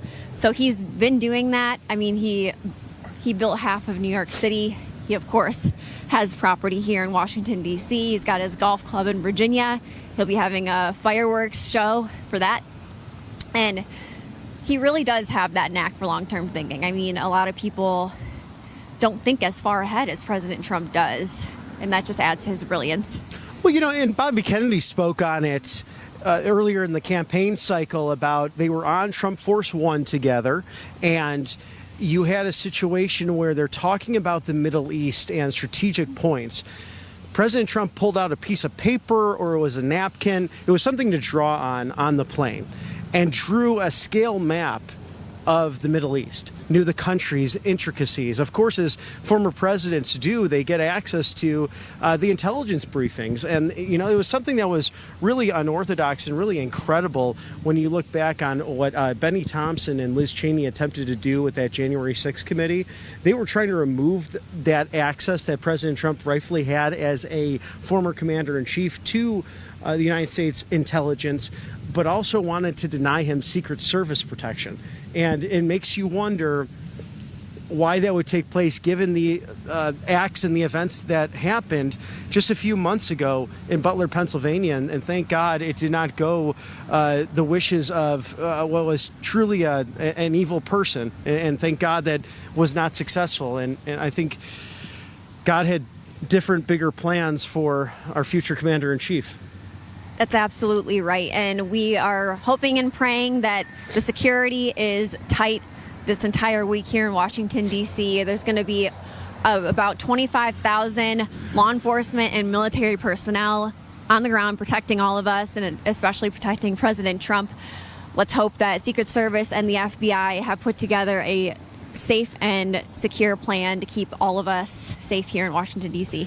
Well, and talk about great nominees. I mean, Kash Patel, we've been privileged to interview him on numerous occasions here on the show, and we're just so excited that he will potentially be the FBI director, and I'm sure going through just scathing questions as well. But each nominee for President Trump's national security team has upheld themselves in the last several hours with such grit and grace, and clearly are showing their adept knowledge at the crises at hand and what they'll have to face, not only in bloated bureaucracies here domestically, but the foreign threats that do exist. And we thank all of our law enforcement for making this so enjoyable thus far.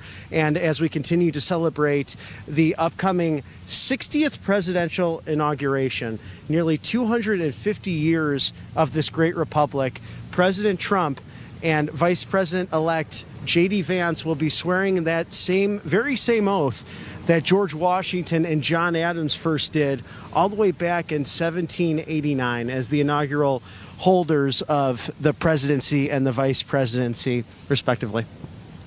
What a beautiful time in history to be part of. And there's something I spotted over here on this light post. Before we start walking, I want to show the viewers this. There's a sign up here that says, "Build the left, fight the right, become a member of the Democratic Socialists of America. So it's a bit concerning to see something like that. Right. And it's really interesting to see that they are straight up admitting that the left is for socialism and the right is for capitalism.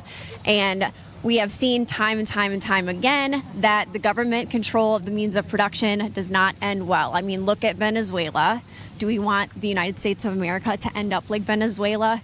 No, we don't. So we are so happy that President Trump's going to be back in the White House, and he's going to empower the private sector and businesses in America to rebuild this country with American workers and just bring back the American greatness that we all know and love, and it is the beginning of the golden age.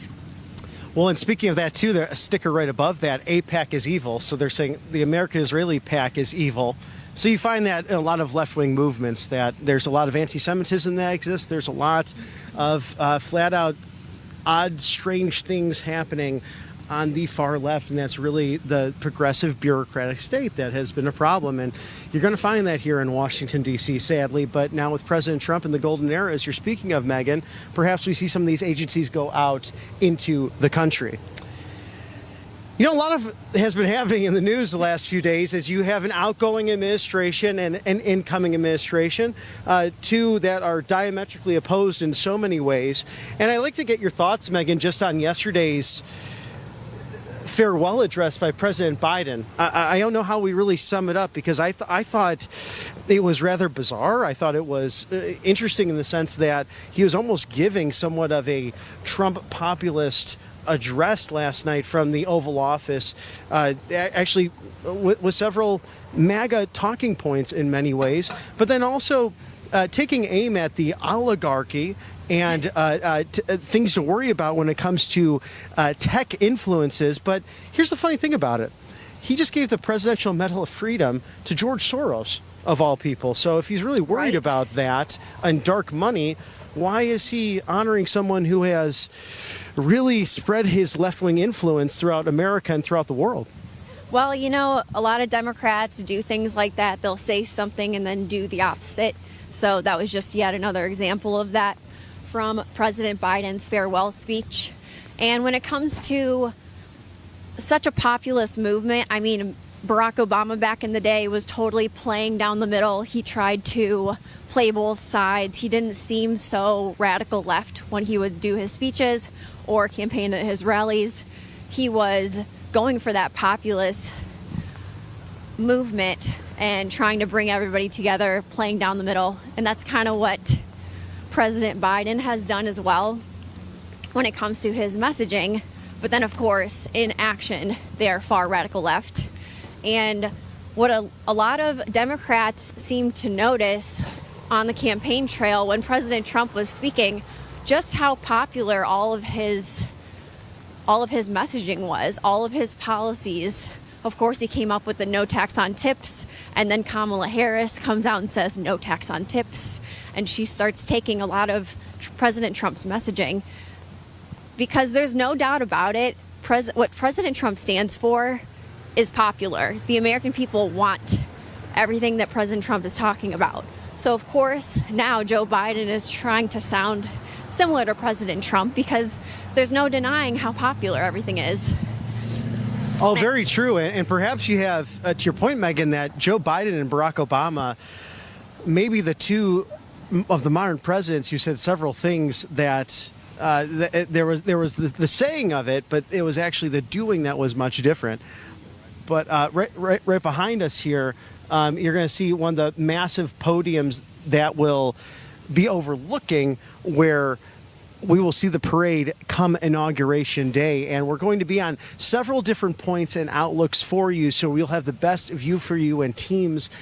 They can literally get up close and personal right here on Constitution in Pennsylvania, so very exciting times. And then behind us as well, the Canadian Embassy, and of course a poster of them honoring in French and in English, of course, memory of President Carter, who recently passed away. So this might be empty office space soon, as Canada might become the United States. We'll see what happens with President Trump's policies and how he'll continue to work with what will be a new prime minister once the Liberal Party of Canada ends up selecting their new leader. The president or the leader of that party will make a selection. They'll take it to a vote throughout the country, and then Prime Minister Trudeau is looking to step down, so has announced his resignation upon those actions happening. So a new day, a new dawn for our Canadian friends. It really is, and a lot of Canadians have told me personally that they're escaping Canada because they hate Justin Trudeau's policies. So they've come to escape to America. A lot of them have gone down to Arizona, particularly in the Scottsdale, Phoenix area. They're looking for, freedom and positivity, and they don't like the direction that Canada is going right now. So it'll be interesting to see over the next couple years what happens with Canada, and we'll see if they join the United States in some capacity. And it's an exciting time if you're following any of Truth Social and President Trump's truths, and you can follow him, of course, at Real Donald Trump. It's interesting to see what the foreign policy initiative will be ultimately for the United States as we look to further secure our borders, not only the southern border, but I'm very intrigued by this potential taking in of Greenland in one way or another. So you have to work with, of course, the Danish government. Denmark owns Greenland right now, but there is an independence movement happening with the relatively 57,000 or so residents of that large archipelago. And like Alaska has been such a smart geopolitical strategy of the American foreign policy going back to Seward in the Lincoln administration, I think Greenland will be the same kind of smart strategy for the United States, because we've mentioned it on the show before, but you have a situation happening in the North Atlantic waters where the United Kingdom could actually separate from the four countries it is now into just two countries of Wales and England because of what's happening with Scottish freedom movement, and then also the Ireland reunification of the 6 counties that are Northern Ireland. They could come back into the Irish Republic. So that does happen. Who patrols those waters? Who looks over those waters? The Chinese and the Russians have boats that go through there on a regular basis. And having Greenland in American hands would help to make sure that those waters are patrolled and safe. And it's not even just regards to national security. We talk about fishing issues, and having done the news and covered things in Alaska, this was one of the largest geopolitical failures on the Biden administration was the fact that there was overfishing done by the Chinese Communist Party in and around Alaskan waters, and no one was held accountable for that. So you want to talk about climate change, as he addressed yesterday. You want to talk about people that are violating international law. The Chinese Communist Party does it on a regular basis. And as Americans, we need to secure what is ours and our borders. And I think Greenland will be a great addition to making sure that America remains very safe. Absolutely. And something that President Trump does brilliantly is he brings up topics that many Americans have no idea about. Acquiring Greenland or Canada brings up a lot of questions. People are wondering, why is he mentioning this? What is this all about? So then they're starting to take it into their own hands to do their own research and learn about these things. So President Trump really is an educational president as well. I mean, also, I'd like to note that the man has not stopped working since the day he came down the gold escalator at Trump Tower in New York City. From the day he ran in 2015 to now, he has not stopped working, even when he wasn't in office and Joe Biden was in office. I mean, after he got elected too, the Trump effect has really taken place, and he's been working around the clock to prepare for his upcoming administration, and I can't wait to see what he does. January 20th, he's got a lot of executive orders coming your way. Of course, securing the border, stopping birthright citizenship for illegal immigrants. Drill, baby, drill. We're going to be drilling our own oil. We have liquid gold under our feet. Let's take advantage of it. He's got a great agenda for his first day in office. It's those 20 coming up. promises that were, adopted by the Republican National Committee in July, which you were at that convention. I was fortunate enough to be an alternate delegate myself from Georgia, but I was covering in the studio with the magnificent Matthew Alvarez, and it was fun just to watch, to have a bird's eye view over the convention.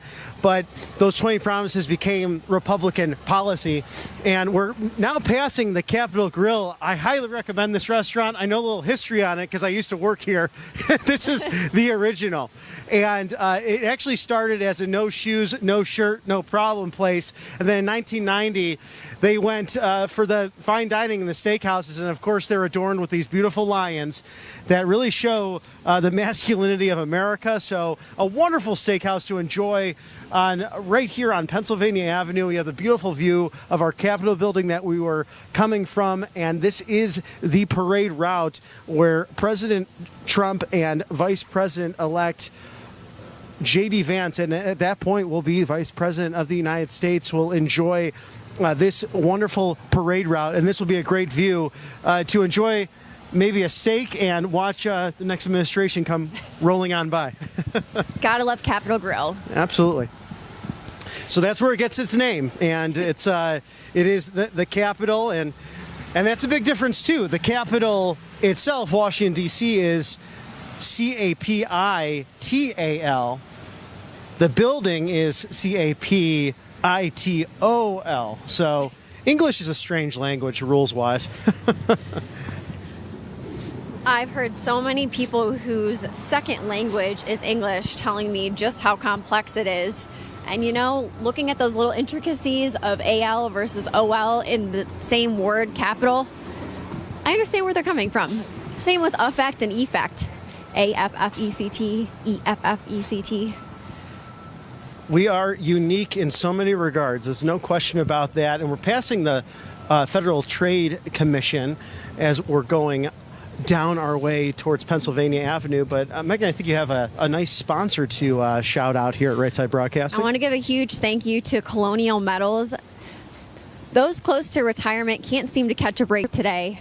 Maybe it's you or it's a family member you're concerned about. It's time to take control of your future. Don't let bad policies and record inflation take your lifetime of hard work away. Our sponsor, Colonial Metals Group, helped me with my goal of protecting my financial future. Having a self-directed IRA where I can safely store gold and silver, assets that have stood the test of time, and no matter what the economy or the government policies are, makes sense to me. Colonial Metals Group has helped me create a self-directed IRA where I can have direct access to my assets. And if you have an IRA or 401k or another type of retirement account, you need to go to this website, freegoldguide.com/RSBN. Colonial Metals Group was founded on the same principles as our great country, and they help Americans take control and safeguard their future. Their team of experts specialize in protecting your retirement with the most trusted store of wealth in human history, which is physical gold and silver. Go to freegoldguide.com/RSBN for your Colonial Metals Group Retirement Protection Kit created specifically for our RSBN viewers. That's freegoldguide.com/RSBN, or call the phone number 866-317-2159. Qualified applicants can receive up to $10,000 in additional silver to their account. So make sure you call now. A great option to go to because, even with the excitement of the Trump economy and the Trump effect, it's great to diversify your income as much as possible, whether it be property or these precious metals, and something, really to look on the horizon, especially if you're starting a family or just looking to, keep yourself financially secure in these strange times. Absolutely.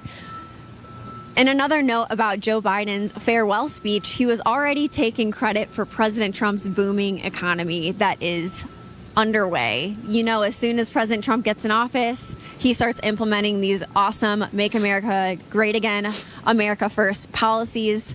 And Joe Biden said in his speech last night that the seeds have been planted and we will see the fruits of our labor coming up here soon. So Joe Biden has already taken credit for what President Trump is going to do with our great economy and the beginning of the golden age. And I would like to make sure everybody knows that it's President Trump's policies, not Joe Biden's policies. Well, remember he said that too in that first debate with Hillary Clinton back in 2016.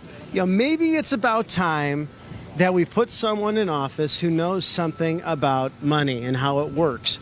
And it was even hearkened on Capitol Hill the other day in one of the hearings about the fact that, that he had gone into a bankruptcy and this, that, and the other. You have a lot of people, unfortunately, on Capitol Hill who know nothing about business and who are career-long government bureaucrats, and I think perhaps this was the greatest discrepancy in the last couple of elections, 2020 to 2024, of Joe Biden and Kamala Harris, who their careers have solely been in the public sector. They only know the public sector, and there's great assets that can be brought with that, but they never really had to write a check or hold a budget, and that's why I think you had someone who ran a campaign that is severely in debt as a result of it.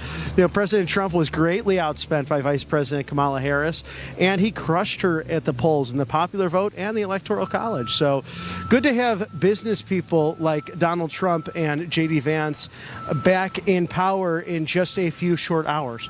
Well, if you really think about public sector versus private sector, for those government bureaucrats who were born and bred to be politicians, what is their incentive to do a good job? They're getting paid, they're using our money, they're using taxpayer money for other projects that may or may not even affect them directly. So what is their incentive to do a good job?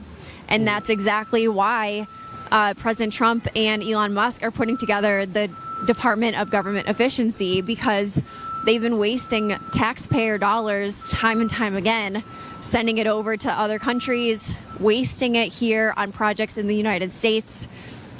And it's time that the American people don't get their money wasted any longer. So that's just another aspect here to the golden age of America that's about to begin.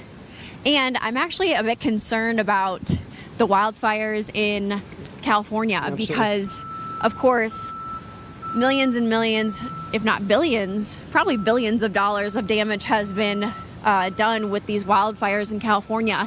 And I'm sure they're going to want some government funding from that, but there may be stipulations on that to make sure that they're actually spending the money properly and building properly over in California. And more on that later. We're going to toss to Matt Alvarez back in the studio. This is Megan Kohler and Bobby McNeely on the ground, and we'll be back with you soon. Thank you guys so much. Live there in D.C., Bobby McNeely, Megan Kohler, and we'll also be seeing and hearing from Christina Loren, who is in Washington as well. This is going to be a lot of coverage, live coverage today through Inauguration Day, even to Tuesday the 21st, when there is a prayer service as well. So a lot of great moments about to be had. We'll have them live right here on Right Side Broadcasting Network. So we could maybe take a live look in D.C. We have a number of cameras there, including the White House right there, 1600 Pennsylvania Avenue. We are 4 days away from common sense and strength returning to 1600 Pennsylvania Avenue. Looking forward to that.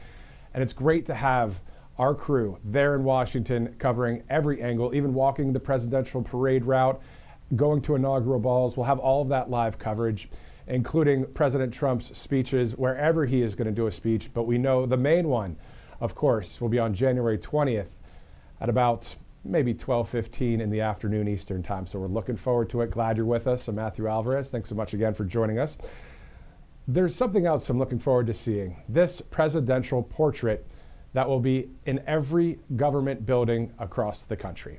You know, years past, presidents usually smile, big grin, right? Well, not with DJT, because he knows there's a job to get done. And he's serious about it. And you can see that photo right there, a little bit similar to the mugshot almost, but at the end of the day, a great photo there, presidential portrait. Talk about an alpha male. And there's other words to describe President Trump in positive ways, but I won't use those right now. So again, 1600 Pennsylvania Avenue, looking forward to seeing President Trump back in office there. All right, so other than the crews that we have around Washington, D.C., since today is Thursday, let's do a quick Throwback Thursday segment to January 17th, 2017, when President Trump did his first inaugural address to the American people. And it's a soundbite that we have played a few times here at Right Side Broadcasting Network, but it's really key. The entire speech, of course, was epic. But when President Trump is talking about we the people and the power going from Washington, D.C. back to where it belongs with we the people, it's just a great moment. Take a look. Today's ceremony, however, has very special meaning because today we are not merely transferring power from one administration to another or from one party to another, but we are transferring power from Washington, D.C. and giving it back to you, the people.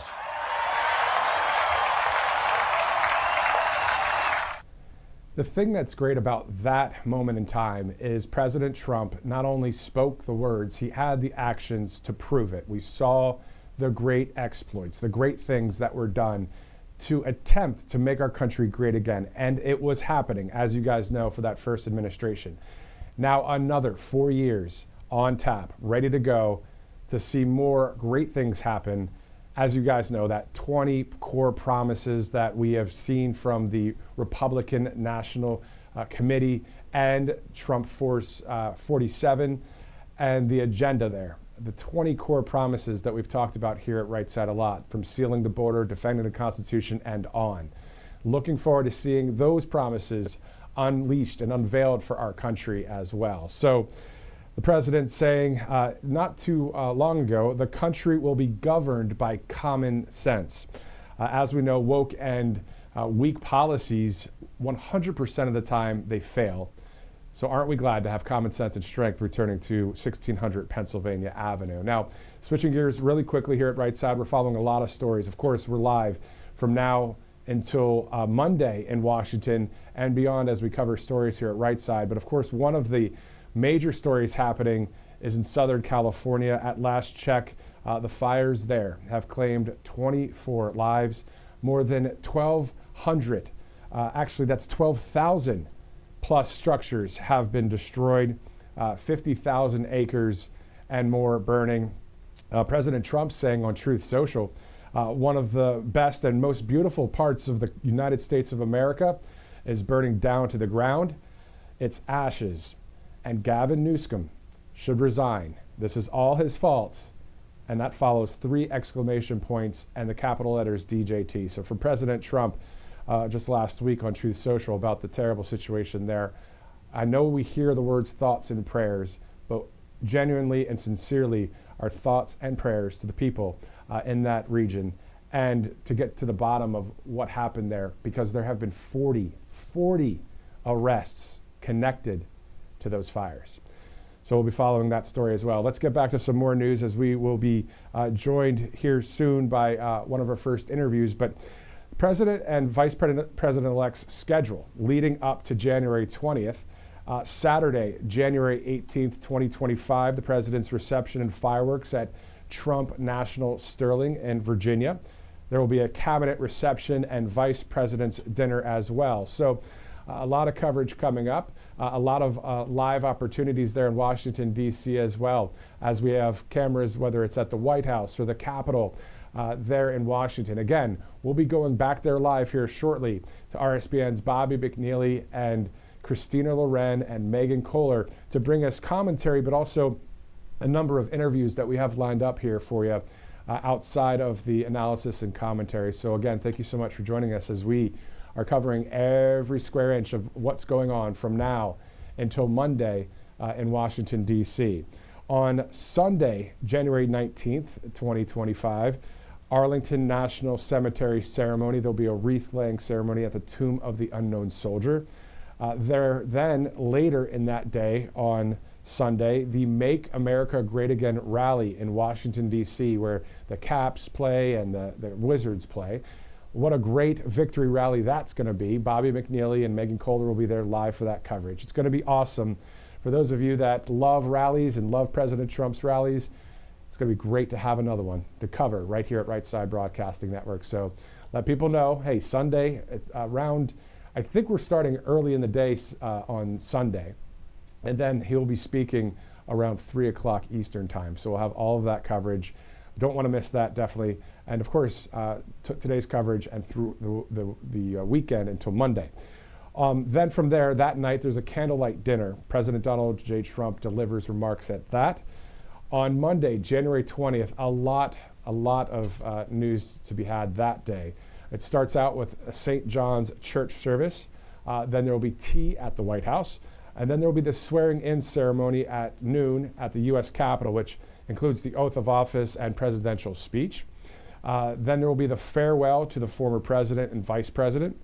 There will be a U.S. Capitol departure ceremony, the president's signing room ceremony. Following that, a congressional luncheon, the president's review of the troops, and then we'll also have a presidential parade along Pennsylvania Avenue. Speaking of Pennsylvania Avenue, if we could take a live look at Pennsylvania Avenue by chance there, we know that we've got the access to the outside of the White House there and also at the Capitol building as we are bringing you this live coverage not only here in studio in Alabama, all the way in Washington, D.C. Thank you so much for joining us from wherever you're watching around the country right now as we get ready for the great Kari Lake to join us here on Right Side Broadcasting Network, get her thoughts on Inauguration Day coming up. And we look forward to, again, the MAGA rally on Sunday night into the great day that we've been waiting for, January 20th, 2025. And Director, if we could take a look at the White House or a live picture, that'd be great as we get ready to interview Kari here any moment now. We do know, of course, on Tuesday, January 21st, there will be a national prayer service. On the night before, we'll be at one of the huge inaugural balls as well. So there's a Commander-in-Chief ball, Liberty Inaugural Ball, and the Starlit Ball. So Starlight Ball. So we'll have a lot of coverage from that as well. So if you've missed the rally coverage, again, that'll be great on Sunday. We'll have nonstop, pretty much coverage for the next few days as we get ready to cover a lot of news here at Right Side Broadcasting Network. It's been such a long time coming when it comes to waiting for this day that is about to happen on the 20th of January. President Trump, of course, will lead us with a common sense agenda, with an America First agenda, and with strength. As you guys have seen, things have already been happening. The golden age that President Trump said will be enacted once he takes office, he actually said it's already started. So we know that he's been doing great things for this country. As we're getting a pan there from around the White House area, I believe this is, okay, there you go, the Washington Monument right there as well. So a lot of different vantage points in Washington, D.C. right now. Obviously blistery, cold, blustery actually is the right word, and cold there in D.C. So we'll be seeing a lot of Trump supporters show up, and also people just want to see this historic moment in time as we're only, I think it's less than 100 hours now, 96 hours from the president taking this oath of office. And that is one of my favorite memorials in Washington. That is Thomas Jefferson's memorial, a great memorial there. And I love, even in the cold weather, you see tourists checking it out, whether they're from America, whether they're from other countries. So wonderful to see all of that there live. So speaking of live, let's go now to the great Kari Lake, who, of course, Kari appointed by President Trump to the Voice of America there in Washington, D.C. Congratulations on that. Your thoughts on the fact that we're 4 days away from what we've been waiting for, President Trump back in the White House. Well, I'm ecstatic about it, and I believe that the majority of Americans are ecstatic about it as well. I'm right here in Washington, D.C. As a matter of fact, I'm just a couple of blocks from the White House right now, and they're getting the city ready. There's going to be a ton of security. I was just talking to a man who works at one of the hotels around here, and he's worked here for a number of years. As a matter of fact, he said more than decades, I should say. And he said he's never seen this type of security. So they want to make sure everyone's safe and secure. They don't want people to have concerns about that, and it's going to be a cold day. People are going to have to bundle up, but I'm telling you, the love that the American people have for President Trump, it could be 50 below and it could be snowing, and the people are going to show up. They've waited a long time. We've been through a very difficult 4 years under Joe Biden. really a horrible administration running our country into the ground in many ways, with a wide open border, of course, hailing from Arizona. We've seen the terrible ramifications of an open border, from the fentanyl crisis taking the lives of hundreds of thousands of amazing Americans, to the border being open and millions of people, tens of millions, pouring in illegally, many of whom have caused serious trouble, some of whom have even killed Americans. So the American people are ready for a turnaround, and that is going to come on January 20th at 12:01. And this is going to be an incredible celebration of patriotic Americans we're going to be huddled and bundled together, ready to watch the president take the oath of office for a second time and to help start turning things around. I'm ecstatic about it. Happy to be here in Washington, ready to get to work to help make this country great again. And it's just a really great feeling knowing that in just a few short days, we're going to have a new administration and get America on the right path again. And Kari, with your extensive experience in media and also dealing with the media, so your thoughts right now on the fact that we know that a lot of people are going to be watching this, and can you talk to us about the fork in the road, that we finally made the right turn and we're going in the right direction for our country? Is that also having a media landscape shift as well? I think the media's had to learn some difficult lessons, and hopefully they have, because we look at corporate media, the mainstream media, we look at their viewership, their subscriptions, and they have I thought they hit rock bottom 4 or 5 years ago, but they've managed to go about 1,000 floors even further down. And they're paying for it with the loss of subscriptions, the loss of viewership. I think I saw recently the Washington Post has some of the lowest readership in subscriptions and clicks that they've ever seen in the history of that paper. And so it's been a lesson for them. The American people do not want corporate media pushing an agenda and pushing a false narrative. They want the truth, and they want this administration, which is going to be incredibly consequential. We know there's going to be a lot that's happening over the next 4 years, and we want to see it covered fairly. I think President Trump, just like myself and probably you've been a journalist for a number of years. We just want to see fair and accurate coverage.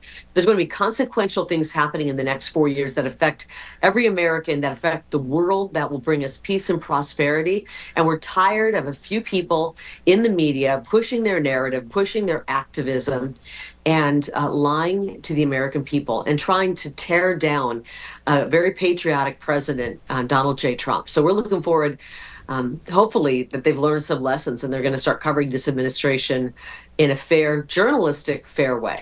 And as you know, the 24/7 news cycle, when we both worked in mainstream media, usually it's always the bad news that's leading. But it seems like when President Trump takes the oath of office on the 21st, 22nd, 23rd, it's going to kick into high gear, but it's going to be positive things happening to our country. I mean, do you feel that 3 days right after the inauguration, how many things will be happening for our nation?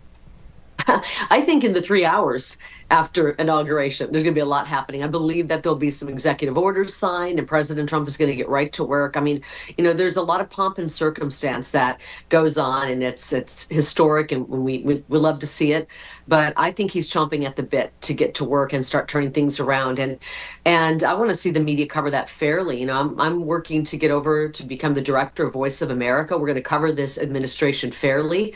And, there's going to be things that are happening that if we allow the media, the as fake news, as President Trump called it, the corporate media, mainstream media with their left agenda, in many cases, anti-American agenda, if we allow them to continue to cover President Trump, the character assassination they've done, trying to denigrate this administration, with so many people coming in from outside of Washington, D.C., leaving their lives behind, many people who've been incredibly successful in their own endeavors, whether it was in business or whatever profession they had, coming and leaving all of that behind to serve this country and serve this administration.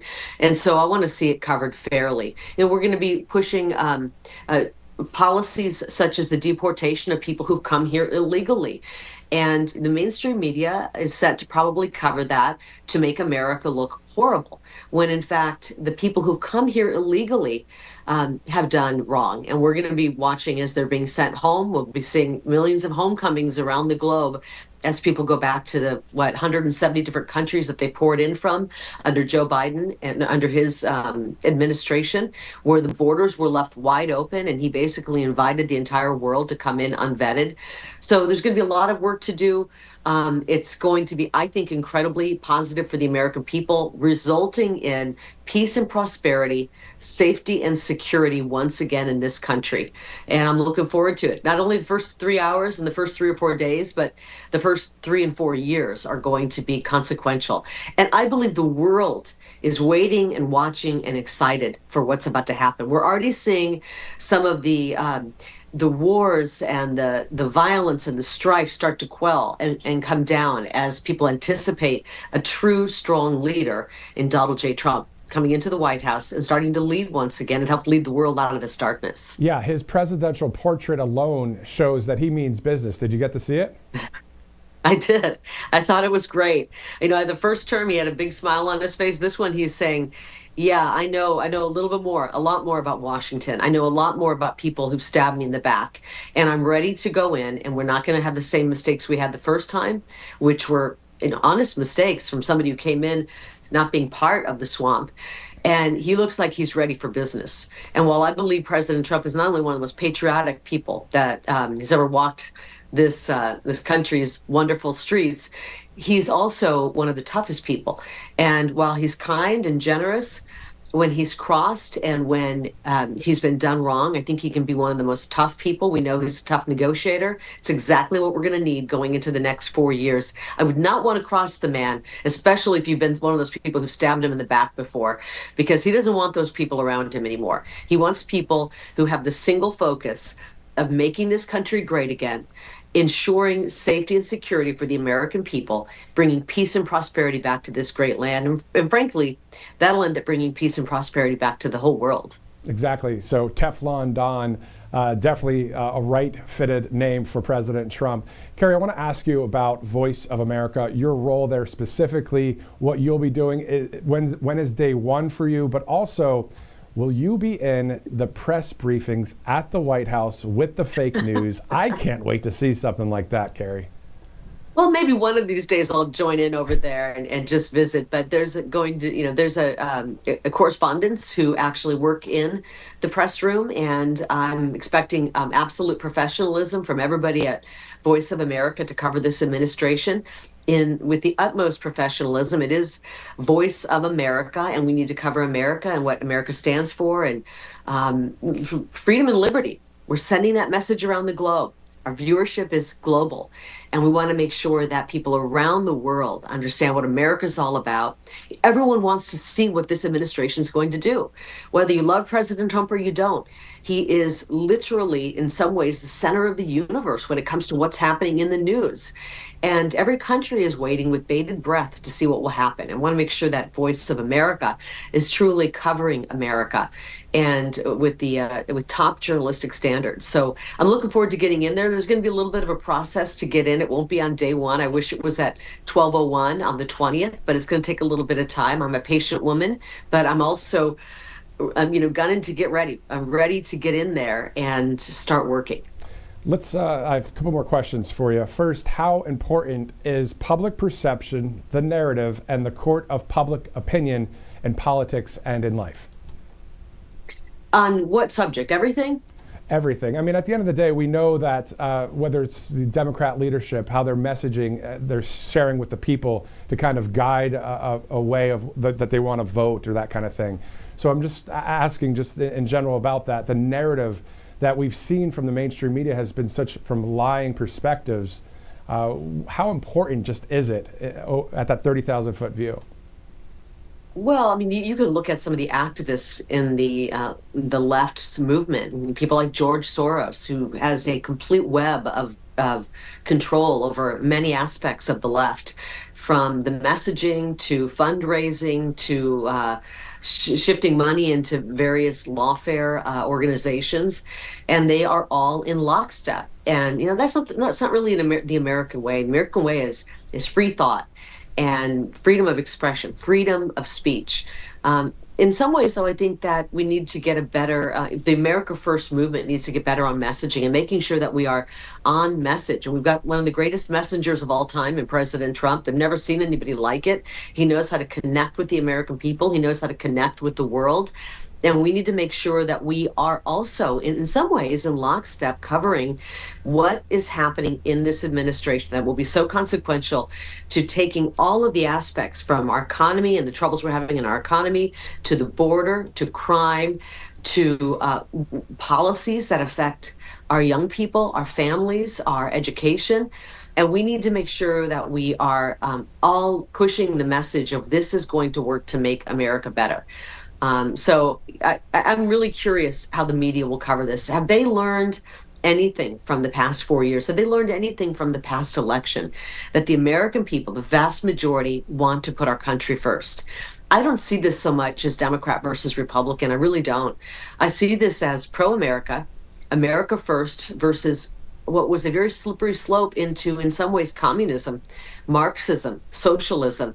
And so the question is, were we as a country going to go into socialism and communism, or and globalism, or are we going to maintain our sovereignty and be an incredible country where we put the American people first, we put the American people's safety and security first? And the voters decided. They've elected Donald J. Trump. There's a majority, a Republican majority, a pro-America majority here in Washington, D.C. And I'm curious how the media will cover that and see if they've learned their lesson, that the American people are so tired of this absolute agenda being forced down our throats. And I'm looking forward to seeing how things change on January 20th. What's great is at VOA here at Right Side and conservative media is the media reform that could happen, the common sense reporting instead of all of those lies, to your point, Kari. The one last question I have for you. You're moving from the Grand Canyon State in Arizona, really hot, to Washington, D.C., a little bit of a change for you. What is that like for you personally, Kari? I'm freezing. As a matter of fact, we came in into the warmth about an hour ago, and I still haven't warmed up. But you know, I hail from the great state of Iowa, and I grew up there, so I was probably about as cold as it gets in the winter. And you just need to get back to remembering to dress warm and all of that. So we're going to be prepared. We'll bundle up. You know, Arizona is an absolutely beautiful state. I think it's one of the most beautiful places in the whole world. But this next few years is going to be a mission of getting to work, helping to make our country great. So whether there's strife and struggle and cold weather and snow and rain, and I'm sure there'll be some deep state swampy types that are trying to throw landmines in my way, I'm prepared for it. And I'm strong. I'm a strong woman. I've been through a lot in the past 4 years. I think I've proven that I'm strong, that I love this country, and I want to do everything to put our country first. Teflon Kari, thank you so much for joining us here at Right Side. Even if that means I'm freezing. Yeah, no, exactly. Kari Lake, thank you so much for joining us here at Right Side. Hope to talk to you again soon. Thank you. Thank you so much. So there you go, the great Kari Lake in Washington, D.C., getting ready to watch the inauguration and to be there in the nation's capital. Of course, we know it's pretty swampy there, but now that President Trump is returning and bringing a great cabinet with him, the swamp is going to get drained. We're going to see that happen. President Trump's going to work for that to happen. But also on day one, to Kari's point, the executive orders signed by President Trump. How about Operation Aurora and closing the border and the J6 pardons that will happen according to the president? So a lot to be had. And as I was mentioning, that 24/7 news cycle right after the inauguration, that 21st and on for that week, it's going to be quite interesting, but it's going to be great for our country because, again, these are common sense promises to have us be more safe, more wealthy, protected, free, and also great again. So looking forward to that. Director, can you please repeat? Okay. All right, so we're getting ready to go to RSBN's Christina Loren, who will be live in Washington, D.C. So we heard earlier from Bobby McNeely and Megan Kohler.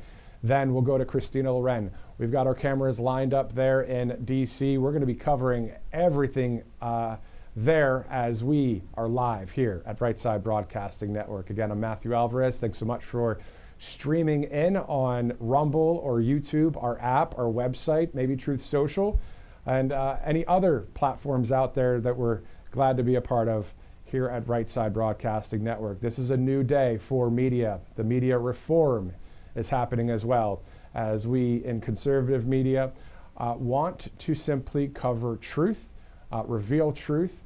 Speaking of that, the great James O'Keefe just the other day, talking to somebody on the inside at the Pentagon.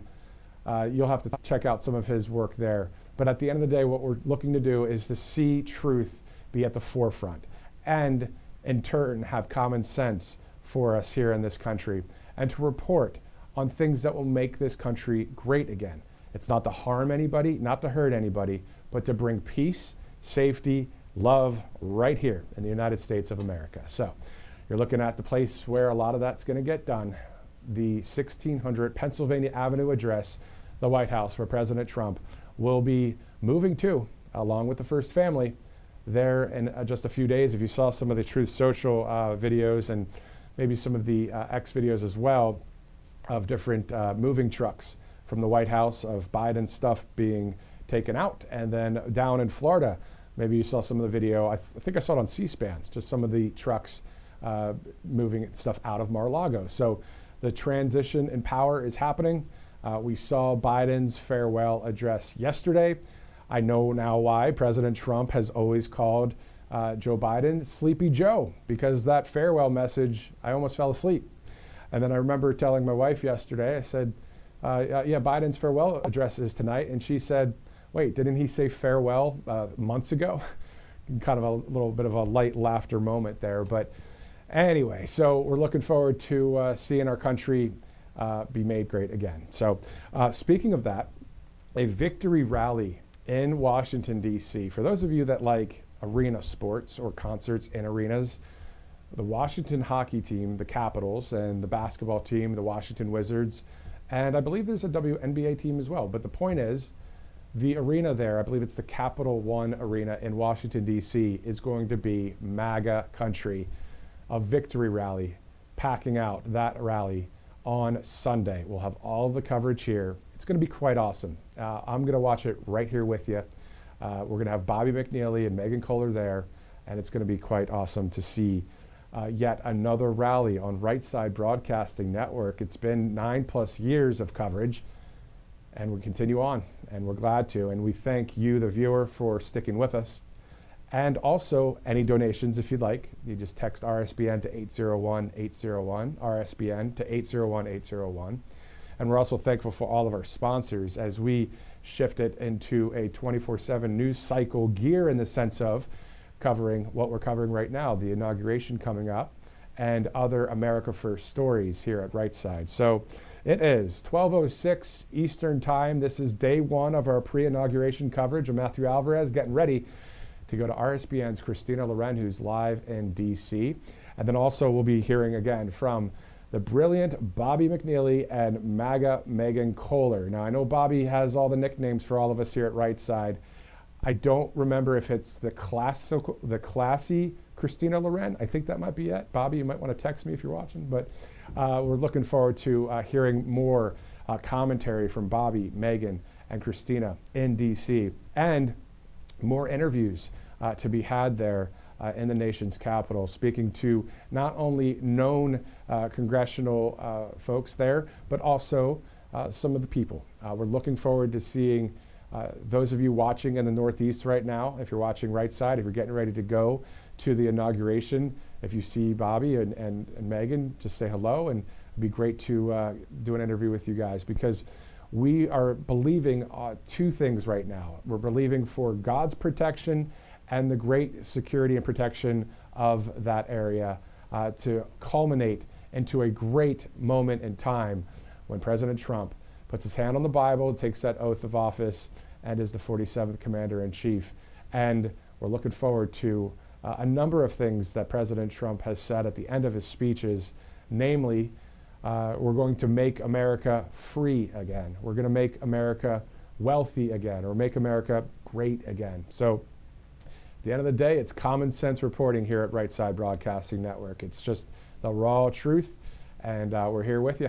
Thanks again for doing this live coverage with us and joining us on this first day of our pre-inauguration live coverage. So the road to 47 continues as we are about 96 hours from the inauguration.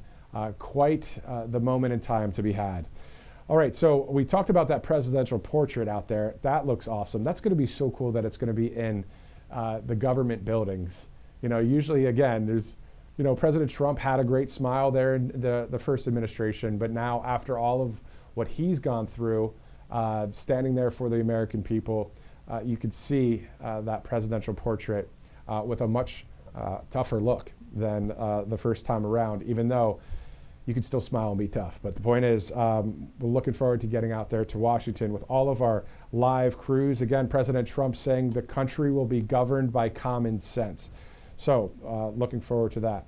Also, speaking of President Trump, he is pleased to announce a number of new people that are being hired into the administration. Those are some of the latest posts by President Trump, including the fact that just yesterday, the president said the incoming Trump administration has hired over 1,000 people for the United States government.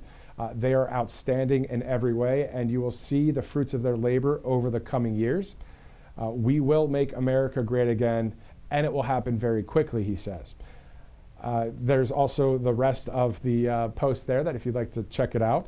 It was a very positive, good post, and then he goes on to slamming some of these people here. Let's be real. He says,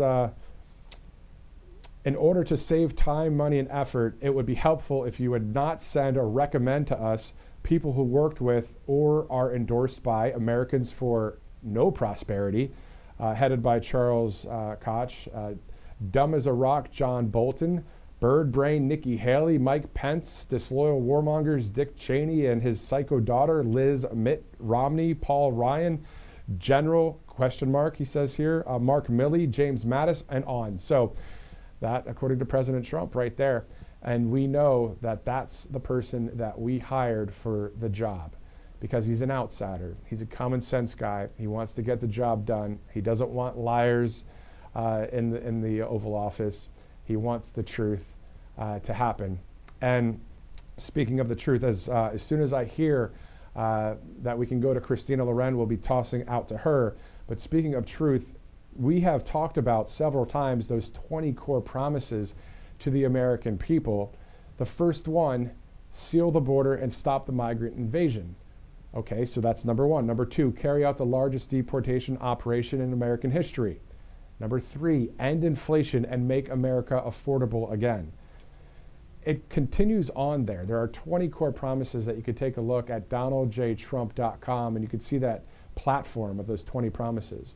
As you guys know, I know I'm preaching to the choir with this, but these are positive, wonderful, great things for the people of this land, because we, the people, are the ones that want this to be done as well. That's what's awesome about the Trump administration that's going to be happening. Now, we will say this, in the media, we are to still double check and say, hey, okay, so these are the 20 core promises. The reform of America is at hand. Well, we want to see that happen. So we'll follow these 20 promises. We'll see what happens. And we know that President Trump, if he has his way, all 20 of these promises are going to happen. The only way it won't happen, at least maybe one of them or two, is anything with the Democrat leadership blocking or stopping. But thankfully, we've got a lot of power in Washington now, and the power isn't going to corrupt because President Trump has already had power in his first administration. It didn't corrupt him. He could have quit. If he was part of the establishment, he would have said, sayonara, I'm out of here. But he is back in to do great things for our country. Speaking of that, number 6, large tax cuts for workers and no tax on tips, no tax on overtime pay. Number 7, my favorite one, because it has to really do with all 20 anyway, is defend our Constitution, our Bill of Rights, and our fundamental freedoms, including freedom of speech, freedom of religion, and the right to keep and bear arms. Number 8 is prevent World War III. Number 9, end the weaponization of government against the American people. Number 10, stop the migrant crime epidemic, demolish the foreign drug cartels, crush gang violence, and lock up violent offenders. That's similar to that is also code for 2 words, Operation Aurora. Number 11, rebuild our cities, including Washington, D.C., which you're taking a live look right now of the White House right now. That is a live picture, not recorded. That's exactly the White House right there. So looking forward to going back out there to D.C. to our hosts that are on the ground and our great camera crews. We've got a lot of people. We have a lot of people in Washington right now to give you the vantage point of what is happening. And if there's nobody around right on today right now, obviously it's cold outside. We're still several days from the inauguration, but we're looking forward to, as people start showing up and as more interviews happen, we'll bring you that full live coverage right here on Right Side Broadcasting Network. Also brought to you by Tax Network USA. So there's a lot of great sponsors here at Right Side, including Tax Network USA, 800-357-1415. If you missed any back taxes or you have any questions, just give them a call, 800-357-1415. You can go to taxnetworkusa.com/RSBN for more information. They will help you. They're patriotic, a great patriotic company and a great sponsor here at Right Side Broadcasting Network. It is now just about 12:15 here at Right Side Broadcasting Network. I'm Matthew Alvarez. Thanks so much for joining us. We'll be right back. Hey y'all, it's Silk from the Diamond and Silk Chit Chat live show. Look, don't forget to check me out right here on RSBN Network. Be sure to watch the show on Right Side Broadcasting Network, and I want you to support Right Side Broadcasting Network. Yes, it's imperative that you do so, okay? I look to see y'all soon. Bye-bye. A large retail store just canceled a huge order, leaving us with a ton of extra My Pillows. But you know what? That's their loss. I'm going to make it your gain. For the first time ever, you get standard classic My Pillows for wholesale prices, only $14.88. I can't believe I'm even saying that. Only $14.88. But it gets even better. For a limited time, I'm going to offer my entire classic collection at wholesale prices. Upgrade to a queen size My Pillow for just $18.88. King size only $1 more. Get my body pillows for $29.88 and multi-use My Pillows for only $9.88. So go to mypillow.com or call the number on the screen. Use your promo code to take advantage of wholesale pricing for the first time ever on TV, including my standard size My Pillow, only $14.88. They've never been offered this low before. We have limited quantities at this price, so limit's going to be 10, and once they're gone, they're gone. Welcome to Right Side Broadcasting Network, your trusted conservative news outlet. At RSBN, we deliver the truth when the mainstream media falls short. Since 2015, we've proudly broadcasted every single one of President Trump's iconic MAGA rallies, bringing you the excitement and energy live before anyone else. By watching RSBN, you get an unfiltered front row view of the action on the ground. We interview the crowds to give a voice to millions of Americans just like you. We show you President Trump's speeches in their entirety, free from interruptions and censorship. We cover the stories that matter to you with the integrity and passion you deserve. Thank you for choosing RSBN as your home for America First News. Together, we stand strong, united, and informed. So join us and be part of the right side of history. Welcome back to live coverage here on Right Side Broadcasting Network. I'm Matthew Alvarez. We'll be going to RSBN's Bobby McNeely and Megan Kohler here shortly. As we know, it is quite cold out there compared to here in Alabama, but at the end of the day, that's not stopping Bobby, Megan, and a lot of people from showing up, coming up in just 4 days from now. So let's go now to Bobby and Megan. Guys, how are things there, and how far are you on the parade route at this point?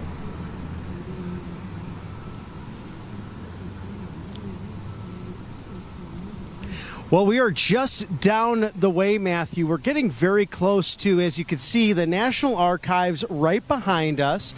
So this is Pennsylvania and 7th Street, and then we'll be coming right up to the Department of Justice, the FBI building that in a very few short days, God willing, Kash Patel will be running the Department of Justice and those agencies over at the Federal Bureau of Investigation. Of course, we know Christopher Wray willingly leaving the post as FBI director, although he was appointed by President Trump in the first term, has served through the Biden administration. These are 10-year terms, if you will, and then, of course, reappointed or asked to leave by an administration. And President Trump clearly dissatisfied and really did not trust the leadership under Wray. It's been a very strange situation at the FBI. Kash Patel, the perfect pick for that, given his background and knowledge and intelligence and the fact that the president can trust him.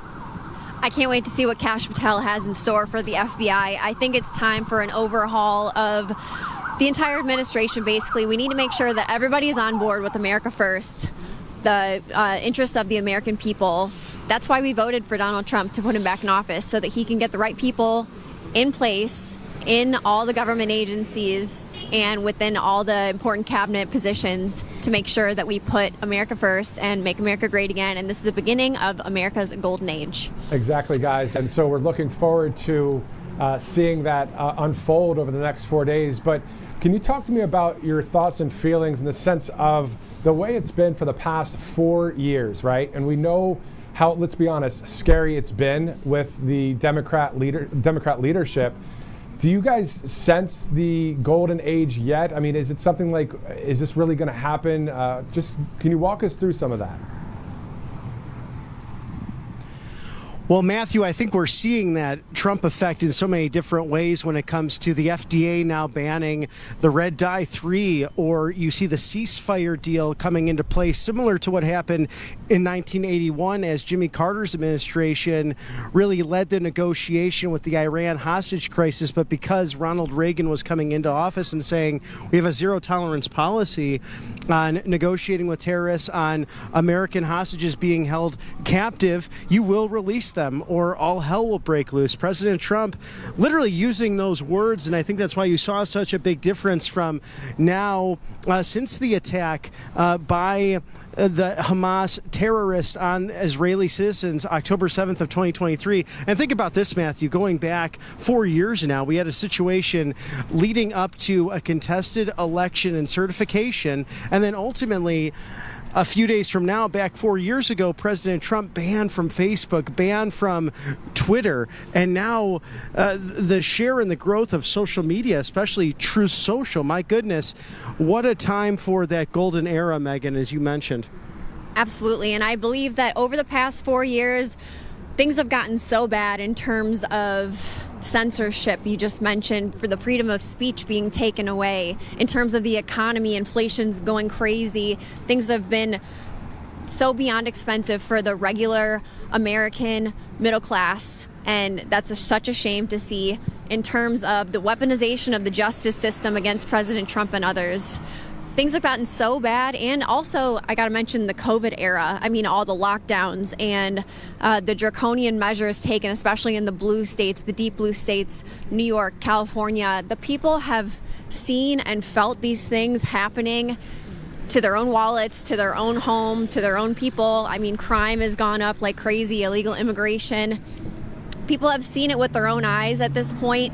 So now I think a lot of people are finally understanding how bad things can get in the United States, and we may lose our country if we don't elect Donald Trump. So that's why they came out in droves to vote President Trump back in office. And this is the beginning of the golden age. And of course, things had to get worse before they get better. But I do believe that if you look at the silver lining over the past 4 years of the Biden administration, that people have woken up to the lies of the radical left. And now we can all come together to put America first for the golden age. Exactly. And Bobby and Megan, what would you like to say to we the people right now? I mean, think about it. You guys, obviously, you and Christina and others have been at a lot of rallies, on the campaign trail over the past months. What would you like to say to people that are watching as they get ready for this great moment with, again, also seeing you guys out there at the rallies as well, all the people that you met and all that?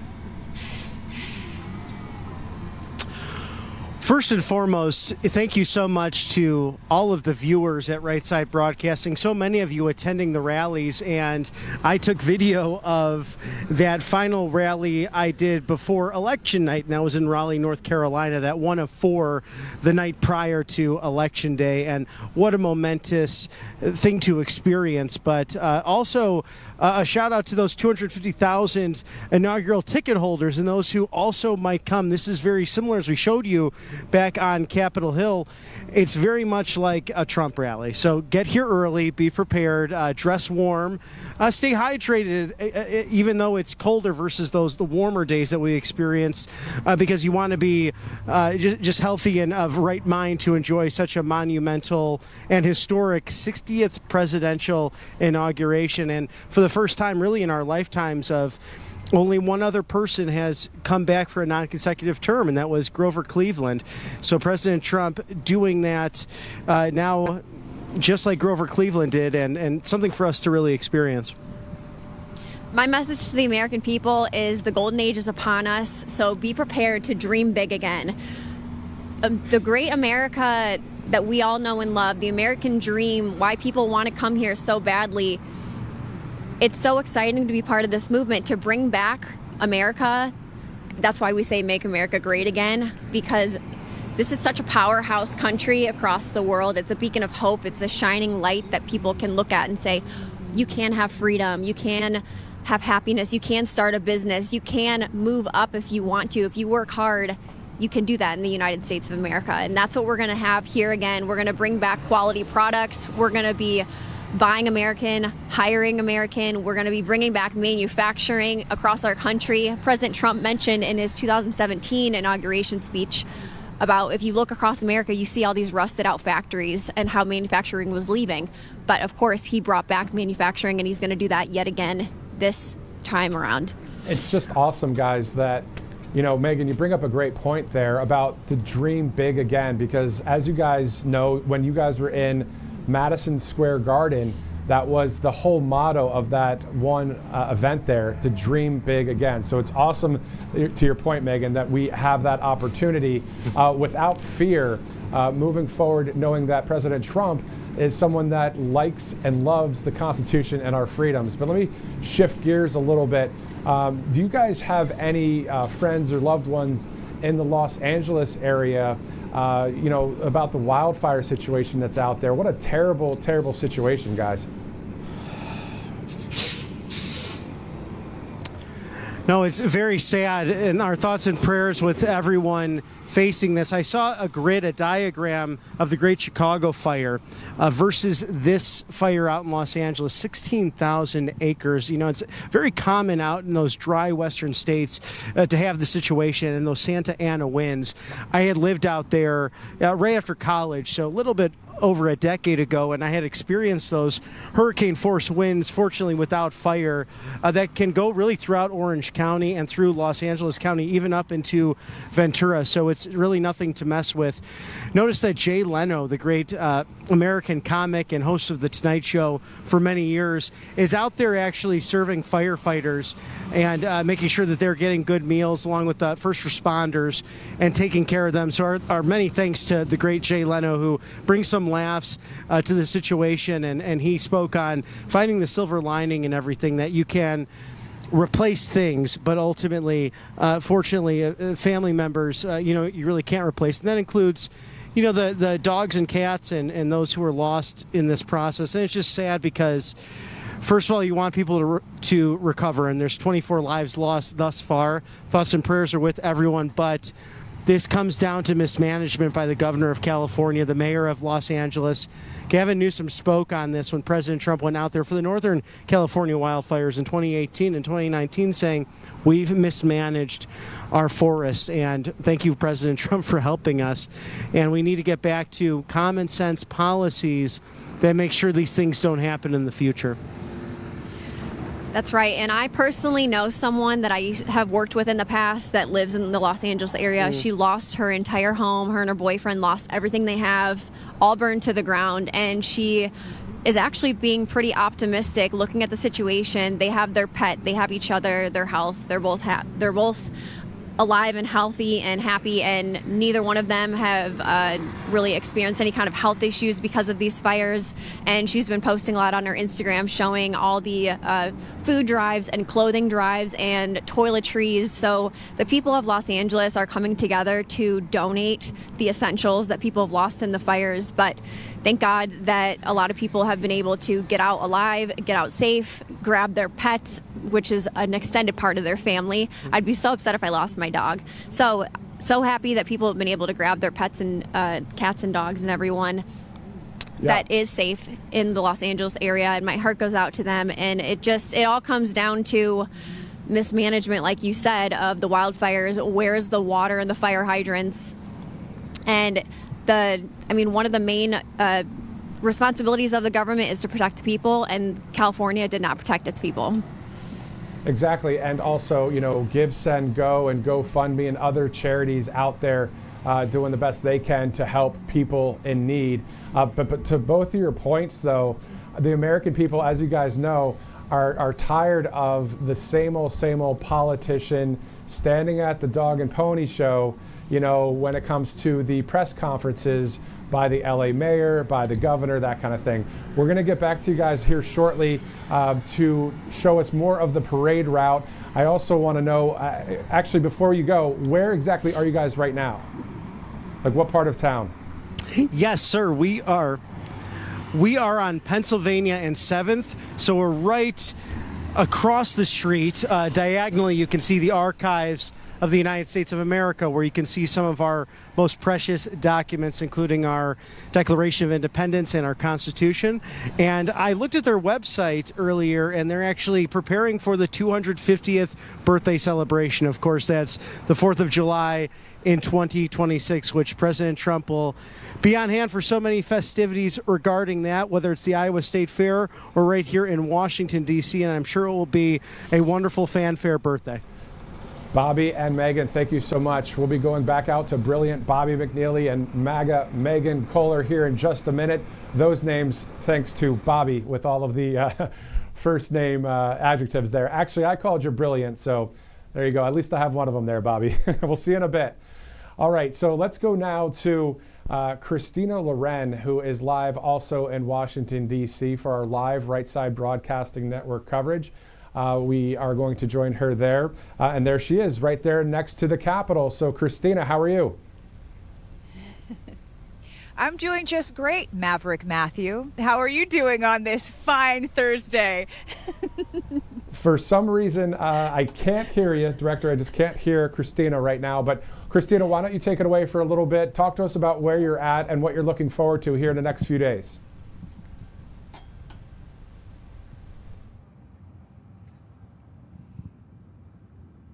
Okay. Well, I think we're having a little bit of connectivity issues, and I think that's just going to be a little foreshadowing of what's to be expected getting into the next few days. As you can imagine, cell towers are going to be pressed to the maximum limit, and so it is going to be a little bit tricky, but we will figure it out, because all we want to do at RSBN is bring you this live, unedited coverage and show you what people who have made the trek all the way out here to Washington, D.C., for this historic inauguration are going to experience. And behind me, you can see the iconic Capitol building, featured, of course, on our penny. If you pull out a penny, I don't know if anybody still keeps those around. You might find some in your couch, but you're going to find the United States Capitol on one side. There is so much history that has occurred in this building, and people are coming out here. We have spectators from all over the world that we have seen just to see President Donald J. Trump. One of those spectators is actually from Virginia, locally. I'd like to bring in Steve now. Come on in here, Steve. And you can find a MAGA supporter not just by the MAGA hat, but sometimes all it takes is an American flag to know somebody who loves their country, likely supported for Donald J. Trump, supported and voted for Donald J. Trump. Tell me a little bit, Steve, about what you're doing here today and how we met up with you. I actually am down here to pick up some tickets for the inauguration. I have a nephew that works for one of the senators, so we were fortunate enough to do that. And we're picking some tickets up from friends coming from California who were with us the last time for the last Donald Trump inauguration. So that was very, very exciting. I'm excited for this one also. Absolutely. How great to have a nephew that works. And you said Senator Sheehy, a new senator, he's going to be incredibly instrumental in getting Donald Trump's agenda through the Senate. Razor-thin margins in both the Senate and the House. You have attended a Trump rally before, and you've watched rallies on RSBN. What brings you to the inauguration now? What is it that motivated you to get those tickets, to show up here when you know how many people are going to be here? You know there's a bit of a danger threat as well. Well, I think it's a once-in-a-lifetime chance. Obviously, it's very special to me for Mr. Trump, President Trump, but it's also if you have that opportunity, it's part of our government. So I really am excited about it, and hopefully it'll be a very positive experience as the last one was, and we move forward in a positive nature. So I think just the day following the election, I don't know if you felt it, there was just an excitement and a hope that was gone for so long. Did you feel that relief, maybe put at ease a little bit more the day after the election when you knew President Trump was back? I felt the relief, and every day since then it seems to be growing bigger and bigger, and more people are coming out and realizing that we're positively in a positive direction again. So I look forward to see what the next 4 brings and the next 40 years bring, because I think we're just on the start of a great journey. Absolutely. I understand that your wife might be watching. Feel free to say hello to her. That's what we love about RSBN is it's a family-owned network, and families. Hello, Wanda. Hello, Wanda. Hi, Wanda. Tell me a little bit about what you hope to see to really take away after this event. This is historic, and it's going to be hard to really appreciate the moment as it happens so quickly. But what do you hope to take away? I hope the takeaway is the President Trump on his first actions is very positive, as we've seen on TV, as he's talking about. And I want the country this time to give the man a chance to be president from day one, where country never gave him that opportunity the last time. And I think it's special for our country to move forward, to give him a chance to put his agendas into place and take us to the road that we belong down. Take America back. Take America back and restore us to the glory that we did have. That's it. And, I mean, this nation was founded on the Constitution, founded on we the people making these decisions, not the government telling us what to do.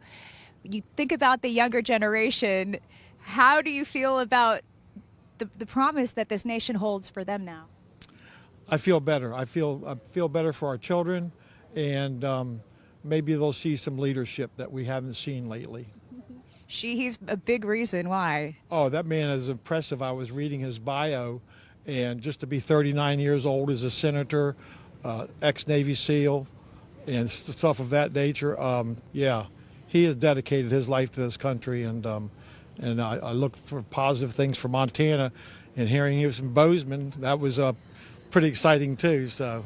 And he's going to work very closely with Senator Steve Daines in order to really, I think Steve Daines has taken him under his wing. He's going to show him the ropes. And so it's just a beautiful time to be in this country, to be an American. And thank you so much for supporting Donald Trump. Thank you. Thank you all for everything you've done, because it's fun to watch on TV. Right. Thank you. Thank you. Well, I can show you a little bit the lay of the land here. You can see we have a lot of people here. And we also have security. There is a gentleman protecting our Capitol, one of the Capitol Police members with the dog here, and that's the way that it's going to be. We are going to make sure, everybody that can, that this is a safe event. This is a moment to be celebrated. This is a moment that so many of us have waited for so long, to see Donald J. Trump not just back in the White House on day one. He's going to take his pen. He's going to sign legislation, make executive orders that are going to put our country back on track. He has such a busy day on Inauguration Day. We are going to bring you wall-to-wall coverage all throughout the day right here on RSBN, starting, of course, with that ceremony. Then we have the parade. Then, after we watch Donald J. Trump enjoy the parade that he so much deserves, he has a night of elegant activities planned, which we are also going to be covering just for you. Now, I'm not sure if you're aware of this. We love you guys, by the way. Thanks for joining us in the chat. Thanks for joining us on X, on YouTube, everywhere. But 92% of the voters in Washington, D.C. at large are actually Kamala Harris voters. So as you can imagine, this is not exactly friendly territory. We, however, have been greeted with kindness. People so far have been very good to us.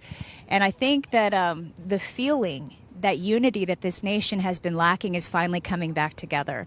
So we're going to continue to bring you coverage right here. I just had a fantastic interview with Representative Marjorie Taylor Greene, an exclusive in her office. We'll be bringing that to you. Plus, we had another great interview with Representative Timmons, a really brilliant man, and he is an up-and-coming star in the Republican Party from the great state of South Carolina. So stay with us right here on RSBN. Much more to come throughout the day. Right now, I'm going to send it back to you.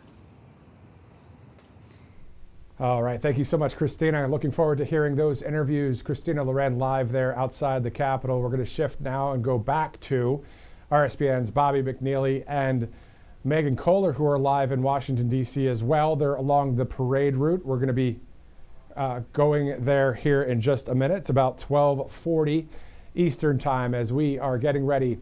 Less than 100 hours until the big day on the 20th. And then on top of that, 3 days until the MAGA rally on Sunday. It's going to be great. It's going to be the victory rally. President Trump to speak there. This is a time to be celebrated in the country. I know we've had a lot of just tough stuff has happened over the past 4 years as the people of this nation. Obviously, President Trump going through it too. But you know what? He's an overcomer, and he's going to be back at the White House, 1600 Pennsylvania Avenue. Looking forward to that. Let's go now live to Bobby McNeely and Megan Kohler right now.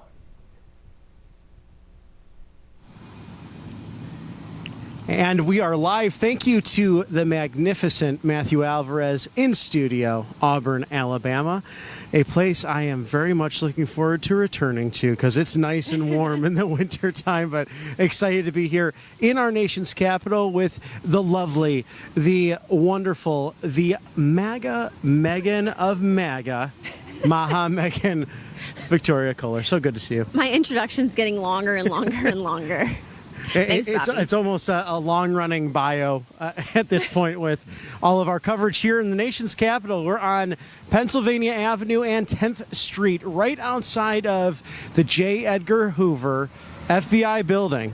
And Megan, what do you think about this architecture? You know, I look at this building and it's instant depression. When you look at this architecture, I think this is very symbolic of communist style architecture. It's not inspiring. It's cement blocks, just a bunch of straight lines and bland color. But then you contrast that and you look across the street, you see these other beautiful buildings here with columns and scrolls. The Department of Justice building is stunning. And that really, to me, symbolizes free market capitalism. What a interesting spot to be standing here in Washington, D.C. to look at these different styles of buildings. But to me, these buildings over here symbolize the golden age of our country. When we used to build, actually back in the day, when we used to build architecture like this, it's timeless, it's stunning, and it's inspiring when you look at it. It's beautiful. It puts you in a good mood. And absolutely. And very soon, Kash Patel will be in the FBI building leading the organization, and Pam Bondi over the Department of Justice. And I never noticed this, actually reading on the building here. Justice in the life and conduct of the state is possible only as first it resides in the hearts and souls of the citizens. Very much sums up the brilliance of our constitutional republic, constructed, gosh, now over 250 years. I mean, we are governed by we the people, and it was a bold statement by our founders to a tyrannical government, a skip and throw over the pond, who saw us as their really of servitude. And we said, no, we can govern these, at the time, 13 colonies as an independent nation. And look what it has become, the greatest constitutional republic in world history. But can we keep it? As Mr. Franklin had stated to the gentleman asking him outside of Independence Hall. But to your point, Megan, I mean, if you look down Pennsylvania Avenue here, you'll notice the old post office, now the Waldorf Astoria, and it was the Trump Hotel for many years. And President Trump said, in one way or another, I'm getting to Pennsylvania Avenue. And that was probably the most iconic memory I have from the 2017 inauguration, is when he was walking outside on Pennsylvania Avenue across from the Trump International Hotel, now the Waldorf Astoria, the old post office, an icon of Washington, D.C., and that old architecture that really inspires us. It inspires us to dream more and to honor the legacy of our great country. It really is inspiring when you look around and you have a beautiful environment. I mean, if you look at cathedrals, the Catholics did an amazing, beautiful job building all kinds of cathedrals across the country. And you just look up and it's so inspiring. And that's what God wants us to see. He wants us to be inspired by this beauty all around us.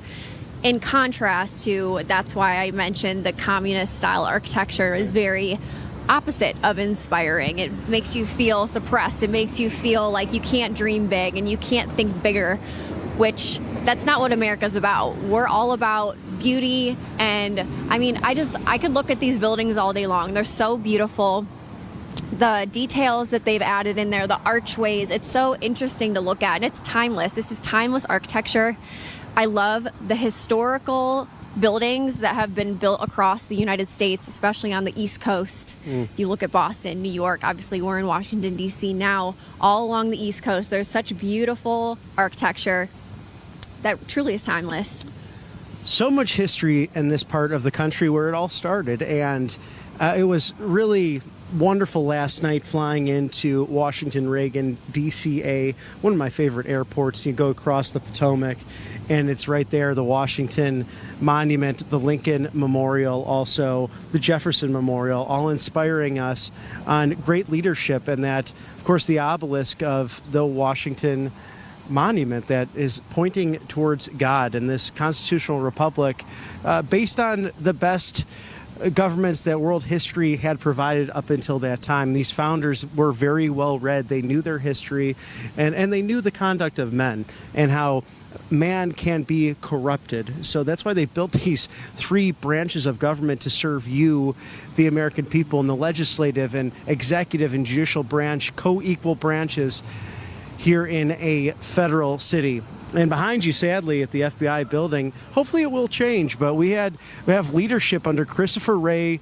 that has had so many unanswered questions and a bloated bureaucracy, and that all will change, God willing, under President Trump's leadership and also the leadership of Kash Patel, a gentleman who really knows the insides and outs of not only the swamp, but how it's supposed to properly work for you, the American people. This invisible fourth branch of government bureaucracy will come to an end with these nominees. And it's been a pleasure to interview Mr. Patel on the show on many occasions at different rallies. And we hope to have him come on as the new FBI director. Love to talk to him about what he perceives in the first 100 days, as people will be watching closely to see all of the success. And especially these two buildings here will be intricate to Operation Aurora, keeping the agents safe, and also making sure that southern border is secure. So they'll be working hand and foot alongside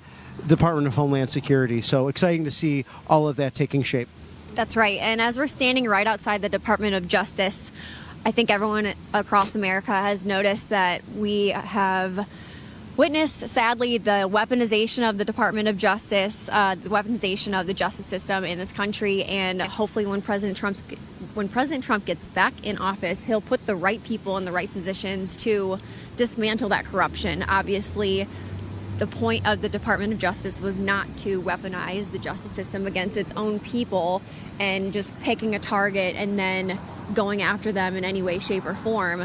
You were supposed to find a crime and then go after the criminal, not point at someone that you want to be the criminal and then try to find something on them. So that was not what our founding fathers wanted for our country. That's not what the structures and Bill of Rights and the Constitution were set up to do. So it's time that we bring that back in this country.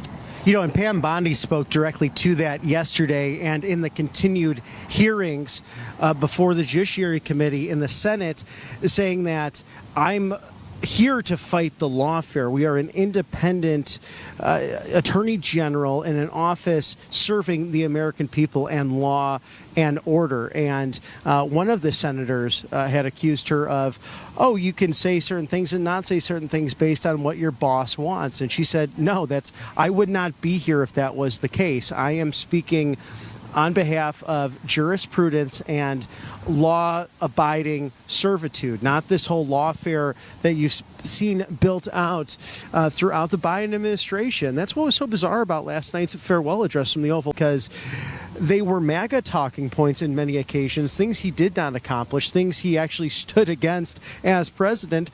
Then on top of it, really claiming that things have been independent and that there has been great success. Also blaming everything, including the California wildfires, on climate change instead of bloated bureaucracy and mismanagement. So what a contrast between the Biden administration and the incoming Trump administration.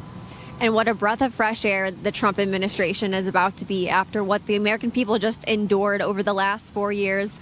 It has been absolutely brutal, starting with, obviously, the COVID era with the lockdowns, shutdowns of businesses, shutdowns of churches, really stripping the American people of their freedoms and their rights. And it was crazy to see that actually happening, because the conspiracy theorists were always talking about the government taking away our rights, and everyone thought that they were crazy. And then, of course, during COVID, the excuse was always for our safety. It's always for our safety. Some of the American people were willing to give up their rights, which is scary to see. But I think the majority of America noticed what happened during that. They saw it with their own eyes. They saw how bad it can get. And I think there are enough strong Americans to stand back, or to stand up against the government and tyranny.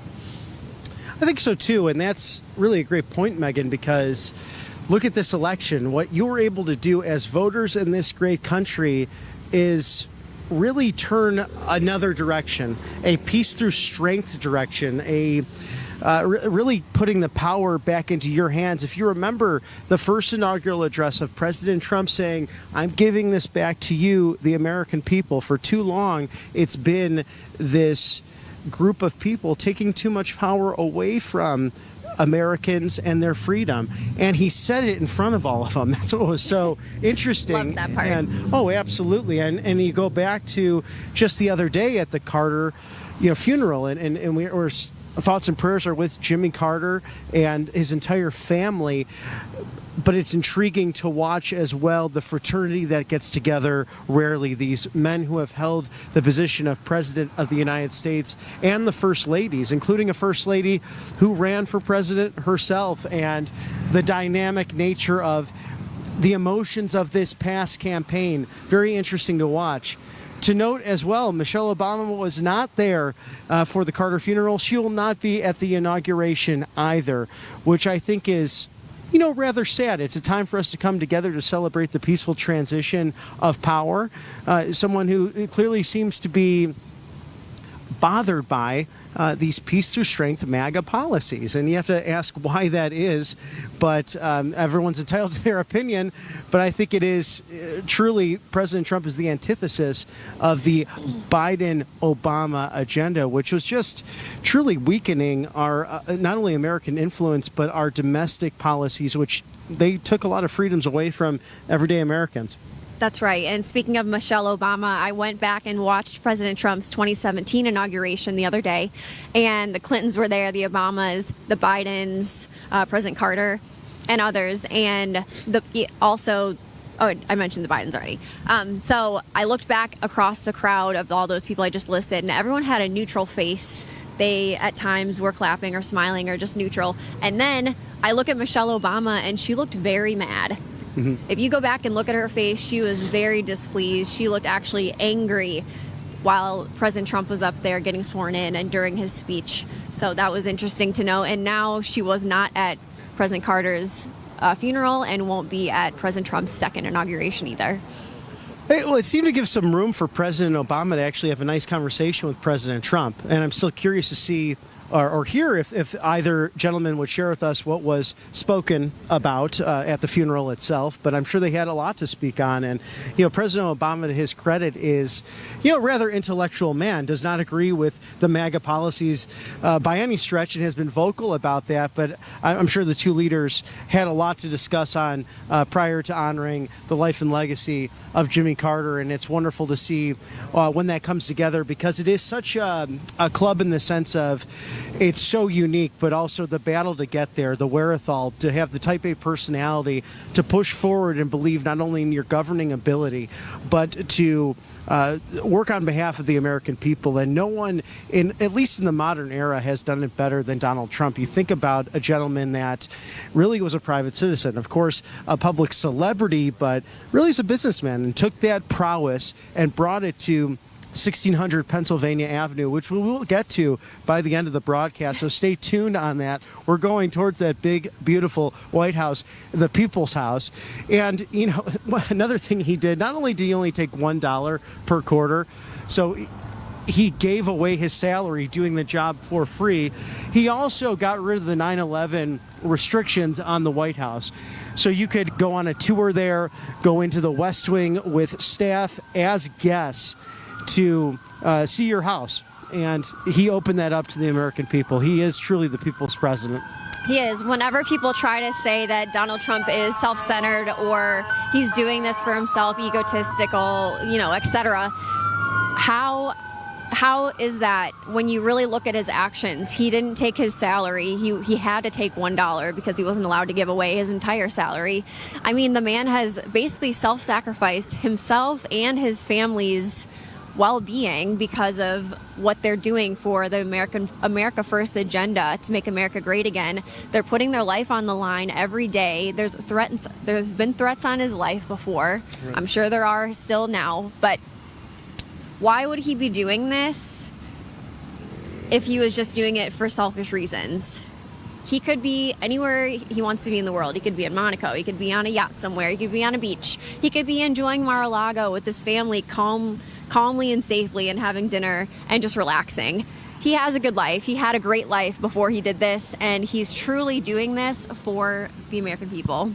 We'll remember a couple of those rallies, too, especially we saw up in Wisconsin and Pennsylvania in the autumn months, where he would talk about just that, Megan, where he would say, I could be on the beach and the sand and the salt and the sun hitting this beautiful body. It was a hysterical line. And he really had that comedic edge that I think, you read about truth in comedy and that there's sprinkles of it when you're trying to make a point.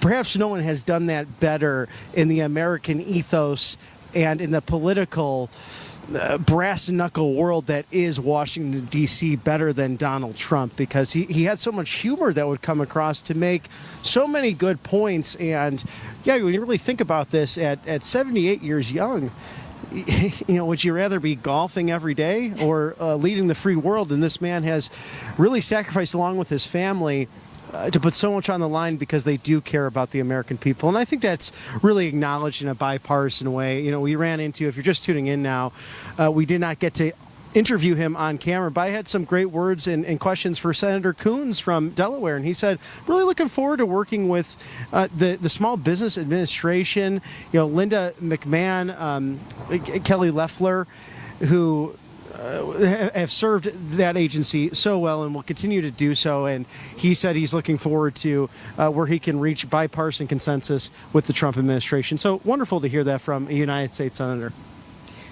That was awesome that you got to speak with him earlier. And just a moment, I want to thank one of our favorite sponsors, Kalshi. And you spell that Kalshi.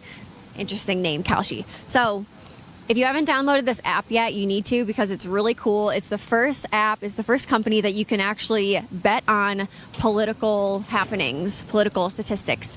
During the election, you could you could bet on, is Trump going to win all the swing states? Is he going to win that state? What's the margin he's going to win by? Is he going to win the popular vote? Is RFK going to be the HHS secretary? There's all kinds of different statistics and categories that you can trade and bet, which is awesome. So if you want to go to their website, check it out. It's kalshi.com/RSBN. That's kalshi.com/RSBN. And the first 500 who place a trade will receive a $10 credit. So make sure you go download that. Kalshi's so cool. It's almost like the DraftKings of American politics, and we saw it all lit up outside of Madison Square Garden after arguably the greatest rally that took place on the campaign trail. And I think because that was that moment a week before the campaign where President Trump brought out all the MAGA superstars on top of the fact that he was going for his home city. We ran into so many New Jersey and New York natives, on top of people from all over the world who wanted to see him. And they know that stadium only holds 19,500.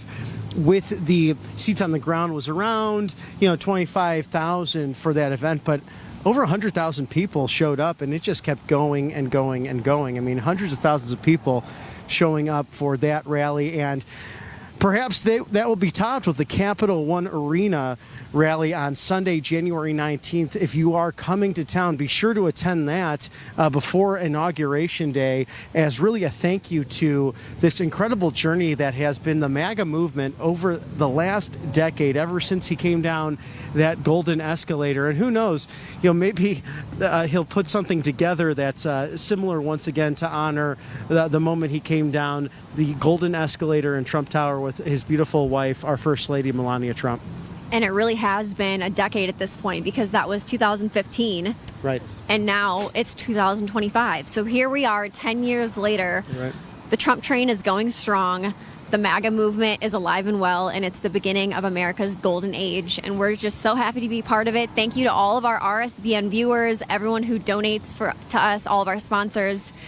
It means the world that we can come out here during these historic events. I mean, we've got to see so many amazing events together. Me and you, Bobby, specifically, we've got to go to the Madison Square Garden rally and just all kinds of amazing things. Can't wait for this Capital One victory rally that's going to be happening in a couple days. And then, of course, Inauguration Day. So we're going to be bringing you all the coverage every day. We're going to be here on the ground in Washington, D.C., so make sure you don't miss a minute. And stay tuned with us today, because we're going all the way down Pennsylvania Avenue to that big, beautiful White House. Going to a commercial break, and we'll see you back momentarily from snowy Washington, D.C. Hey y'all, it's Silk from the Diamond and Silk Chit Chat live show. Look, don't forget to check me out right here on RSBN Network. Be sure to watch the show on Right Side Broadcasting Network, and I want you to support Right Side Broadcasting Network. Yes, it's imperative that you do so, okay? I look to see y'all soon. Bye-bye. A large retail store just canceled a huge order, leaving us with a ton of extra My Pillows. But you know what? That's their loss. I'm going to make it your gain. For the first time ever, you get standard classic My Pillows for wholesale prices, only $14.88. I can't believe I'm even saying that. Only $14.88. But it gets even better. For a limited time, I'm going to offer my entire classic collection at wholesale prices.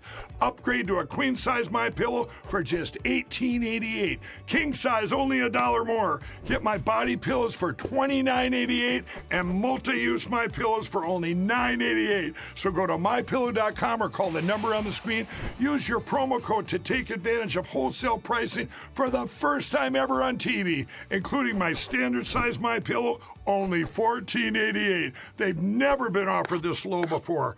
We have limited quantities at this price, so limit's going to be 10, and once they're gone, they're gone.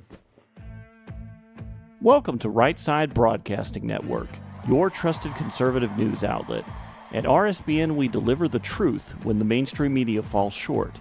Since 2015, we've proudly broadcasted every single one of President Trump's iconic MAGA rallies, bringing you the excitement and energy live before anyone else. By watching RSBN, you get an unfiltered front row view of the action on the ground. We interview the crowds to give a voice to millions of Americans just like you. We show you President Trump's speeches in their entirety, free from interruptions and censorship. We cover the stories that matter to you with the integrity and passion you deserve. Thank you for choosing RSBN as your home for America First News. Together, we stand strong, united, and informed. So join us and be part of the right side of history.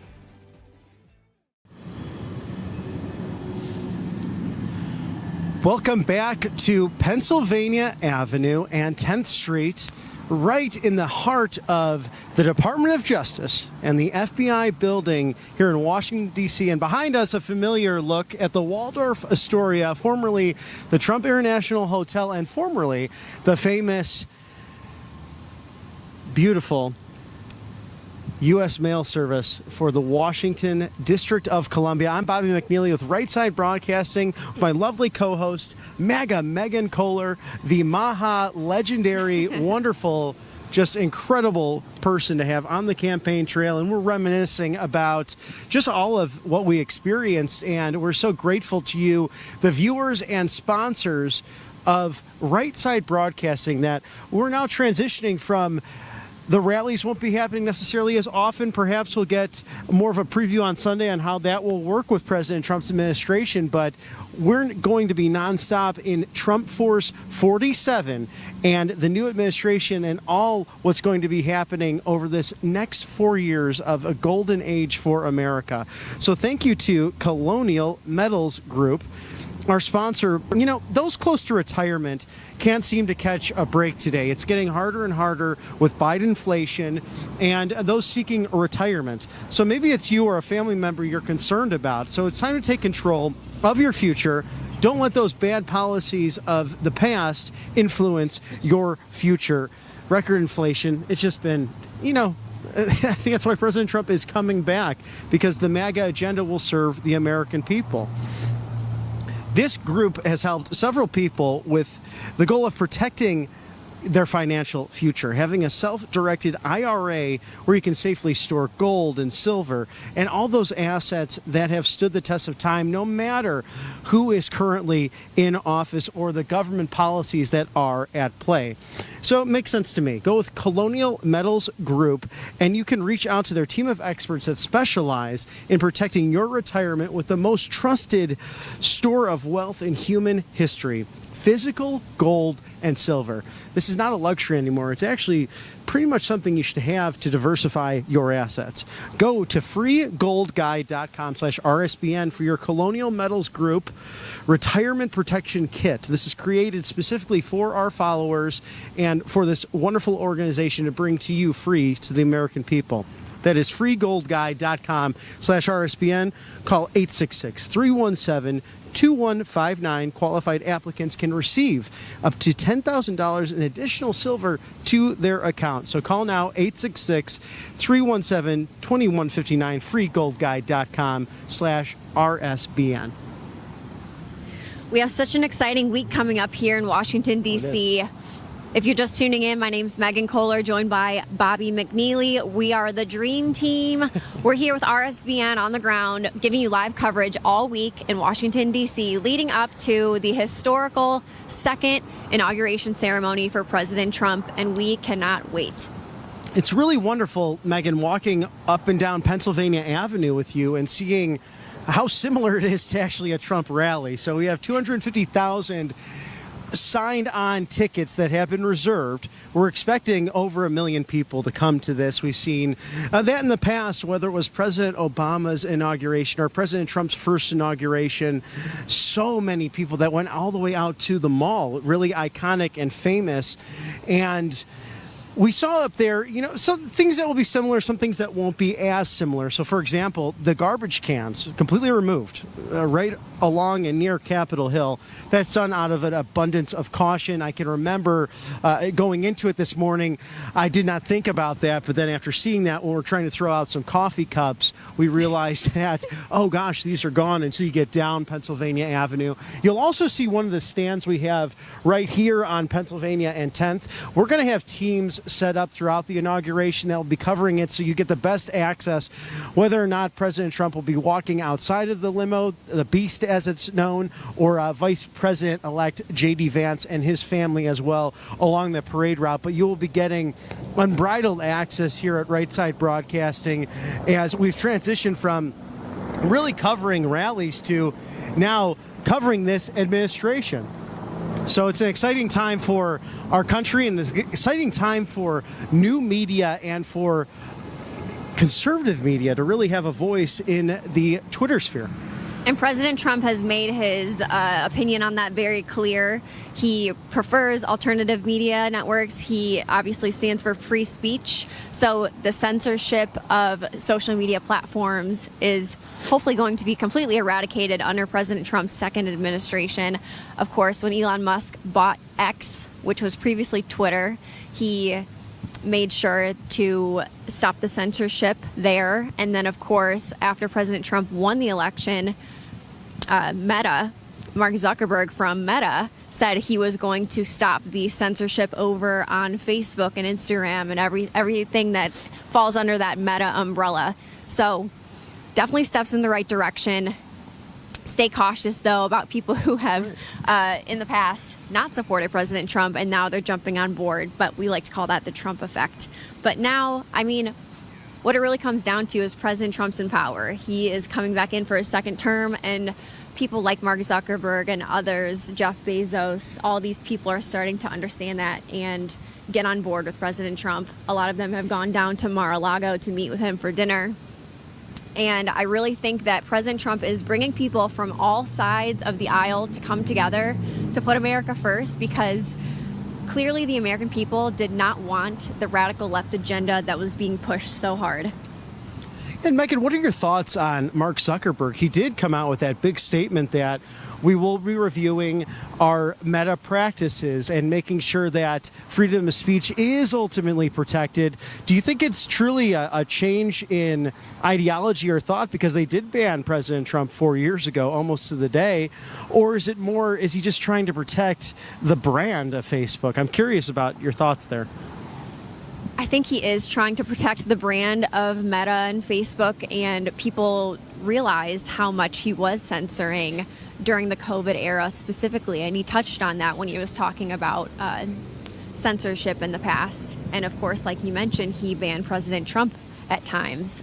So I think that him and other corporate CEOs and people who traditionally have been on the left are seeing that, like I said, the American people are rejecting the radical left agenda. So I think that they're finally realizing that they need to get on board with America first in order to stay in business. It's an interesting time, isn't it? And no one is really quite as of a champion as President Trump in the sense of giving second chances, right? You know, it's people that he's had rivalries with or even disagreements with, seemingly will bring them to the table, literally, as they visit Mar-a-Lago. And one of the most interesting ones developing is the relationship with Senator Fetterman, John Fetterman out of Pennsylvania. And of course, Dave McCormick actually mentioning before he took office, the new senator from Pennsylvania, saying, actually, I think I'm going to have a great working relationship with the now senior senator from Pennsylvania, because they're common sense guys, as President Trump put it. It's about populism. It's not necessarily conservative nor liberal. It's about what are the common sense policies and priorities for the Commonwealth, the Keystone State. And we look at this with natural gas. We look at it with the pipeline and the drill, baby drill, and the beautiful golden opportunity we have right under our feet. Pennsylvania is key to energy, and we saw so many of those steel workers who were at these rallies, and the natural gas line workers, and they just, gentlemen who really get their hands dirty to protect the country. A Harris administration would have destroyed so much industry in Pennsylvania, and in turn really harmed the United States and our national security. That's right. And speaking of Pennsylvania, there's such a large Amish community in the state Commonwealth of Pennsylvania that typically have not come out to vote. But the government overreach was getting so bad that the Amish community said we need to band together and stand up for President Trump, because he's going to allow us to live our lives the way that we traditionally have. So the Amish came out in droves to vote for President Trump, and I believe essentially the Amish, everyone you listed with the steel workers and the union workers, and then of course our favorite patriot, Scott Pressler, out there hustling to register new voters in Pennsylvania. Ultimately, all those together won the state for President Trump in this election. And the work continues, whether it's the Amish community, what they've done for Western North Carolina, Eastern Tennessee after the hurricane and the storms that went through there during election season with building those smaller homes, really a great asset. And you've seen places like organizations, Samaritan's Purse, the great Reverend Franklin Graham, really bringing Jesus and the love of Christ to our fellow neighbors who have suffered so much this year. And it's really been a failure on FEMA's part and the federal government to get the necessary aid where it has to be, whether it be the wildfires out in California and of course, our friends in North Carolina, Tennessee, Alabama, Georgia, who all suffered so much during that period of time and those storms. So I think people are looking forward to not business as usual, but rather a government that works directly for them. That's right. And earlier you mentioned how we broke away from Great Britain. And I have a funny story to share. So the day after the election, I was at the airport on the way home, and I was stopping in the airport to get some food, and the news was on TV, and the only people in the whole area that I was in was 2 British ladies and myself. And as I'm walking in, MSNBC is on for the news channel, and of course they're having a meltdown that President Trump won, and then these 2 British ladies are just talking to each other just in complete utter shock. They could not believe it. They couldn't understand why we elected President Trump. And then I come in there and I had a Make America Great Again t-shirt on, but at first I didn't show it, but eventually took my jacket off, and the women smiled at me on the way in. And then when they saw my jacket come off and they saw my t-shirt that said Make America Great Again, then their smile faded, let's just put it that way. But I just thought it was hilarious that these 2 British women could not understand or could not fathom why we would elect Donald Trump. And it goes back to the tyranny of England, the tyranny of the British government, and that's exactly why we broke away from them to start America, to start the United States, have our Constitution, maintain our freedoms, and that's what we did by electing him. Absolutely. And we'll take a stroll down here right when the light turns, but yeah, it's really a great analysis, Megan. It's great that you got to experience that, because although a shared culture, I think we've seen in the last few years, especially after COVID and the lockdowns that took place in Canada and Australia, even in English-speaking nations, the tyranny that's been produced by far-left ideologies and parties in these different governments and countries really kind of startling. And we're now hearing that, Nigel Farage might be looking to be Prime Minister of the UK, with our friends across the pond with his Independence Party, and perhaps Andrew Tate, of all people, wants to return to the UK or the United States and leave exile in Romania since Trump will be coming back into office. So again, that Trump effect that's really affecting national diplomacy, international diplomacy, foreign policy, and not just the things that are immediately being affected here with his nominees, with the FDA, of course, banning Reddit Die 3 that will come into full effect in 2 years.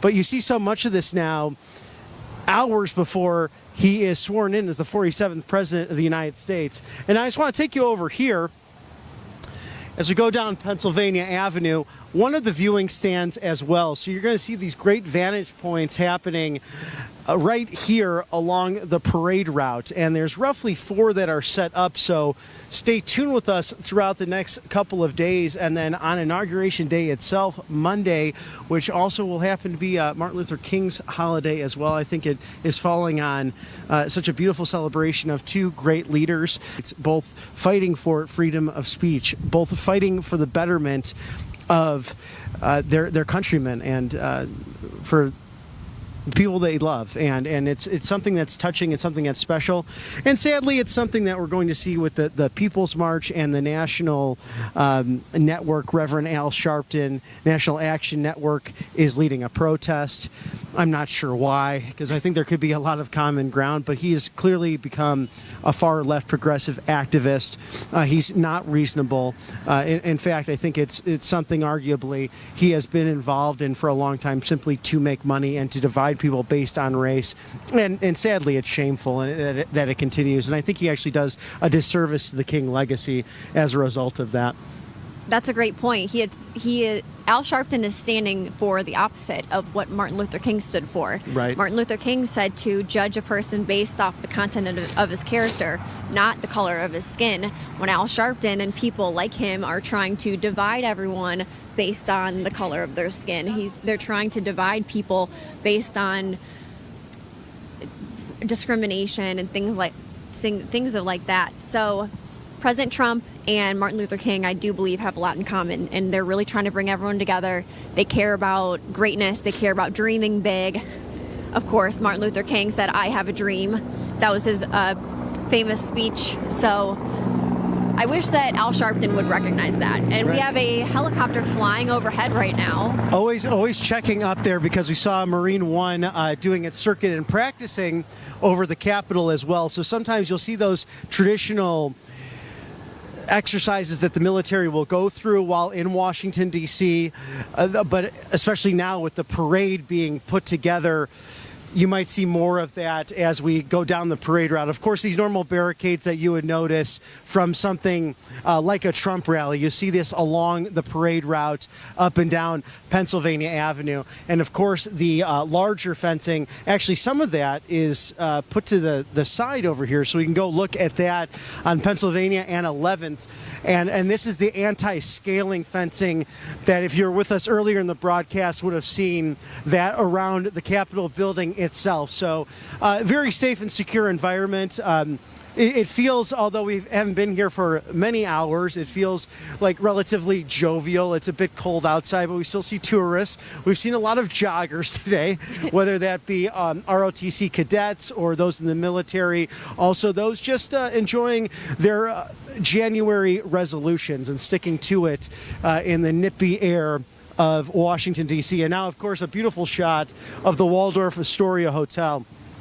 And this was, of course, the Trump International for many years, and this is the old post office in Washington, D.C. that was going to be torn down, and that did not happen, thank God, because of the prowess of President Trump. He knows how to save great iconic buildings in America, whether that be the Woolman Ice Rink in New York, and, of course, the beautiful post office, and had a couple of occasions where there's a presidential ballroom. I haven't been in it yet, Megan, since it became the Waldorf Astoria, but right down 11th, you would have a presidential ballroom very similar to that that was at Mar-a-Lago as well, where Turning Point USA has hosted great events in the past. I attended different events where Don Jr. was presenting, reaching out to high school and college students about how they can make a difference in their neighborhoods. And I think that's what's been a highlight of this entire movement, along with the Trump family, is the olive branch and the almost expectation of the next generation of leadership. Rarely do you find a president who speaks so much to the younger generations. And there's pigeons that just flew right by there, flying rats. It is live TV here in Washington, D.C. But you have President Trump has spoken on so many occasions about many of you, speaking to high school and college students. You might be standing up here one day, and it's your duty to see it through. So it's really interesting to see that in someone who is truly leading by example. That's right. We have another helicopter flying right overhead as we're standing right outside the Waldorf Astoria Hotel, which used to be President Trump's building. And I actually didn't know that. You mentioned he saved this building. It was going to be torn down, and what a shame that would have been, because this is absolutely stunning architecture. This is a historic building here in Washington, D.C., and those materials that they used and the intricacies of the architecture and the labor that it takes to create a building like this would be so expensive these days, along with the materials, that I just don't see anything like this being built in the United States right now, unfortunately. So what a shame that would have been if this building would have been ripped down. So thank God for President Trump, and thank you for saving this beautiful building. And you could see the anti-scaling fencing being put up around it. Also, there are concrete barricades as well, so up and down this route. So there'll be a few vantage points for you if you are attending the inaugural ceremonies to see the parade up and down Pennsylvania Avenue here. So it's a good idea to stake out where your best vantage point will be, because because that's probably where you want to be for the day, or at least through the daytime activities. This will come a bit later, and Megan, you had in detail kind of the program schedule throughout the day, but this is generally the breakdown of Inauguration Day. At 9 o'clock, the Trumps and the Vances will go into that traditional prayer service at St. John's, really considered the presidential church. I mean, it dates back to Lincoln would go over there from the White House and just pray in solitude by himself at times. So it's been a really wonderful place for presidents, because of the proximity to be across from the White House, to go and spend time with our Lord and Savior in quiet prayer and contemplation.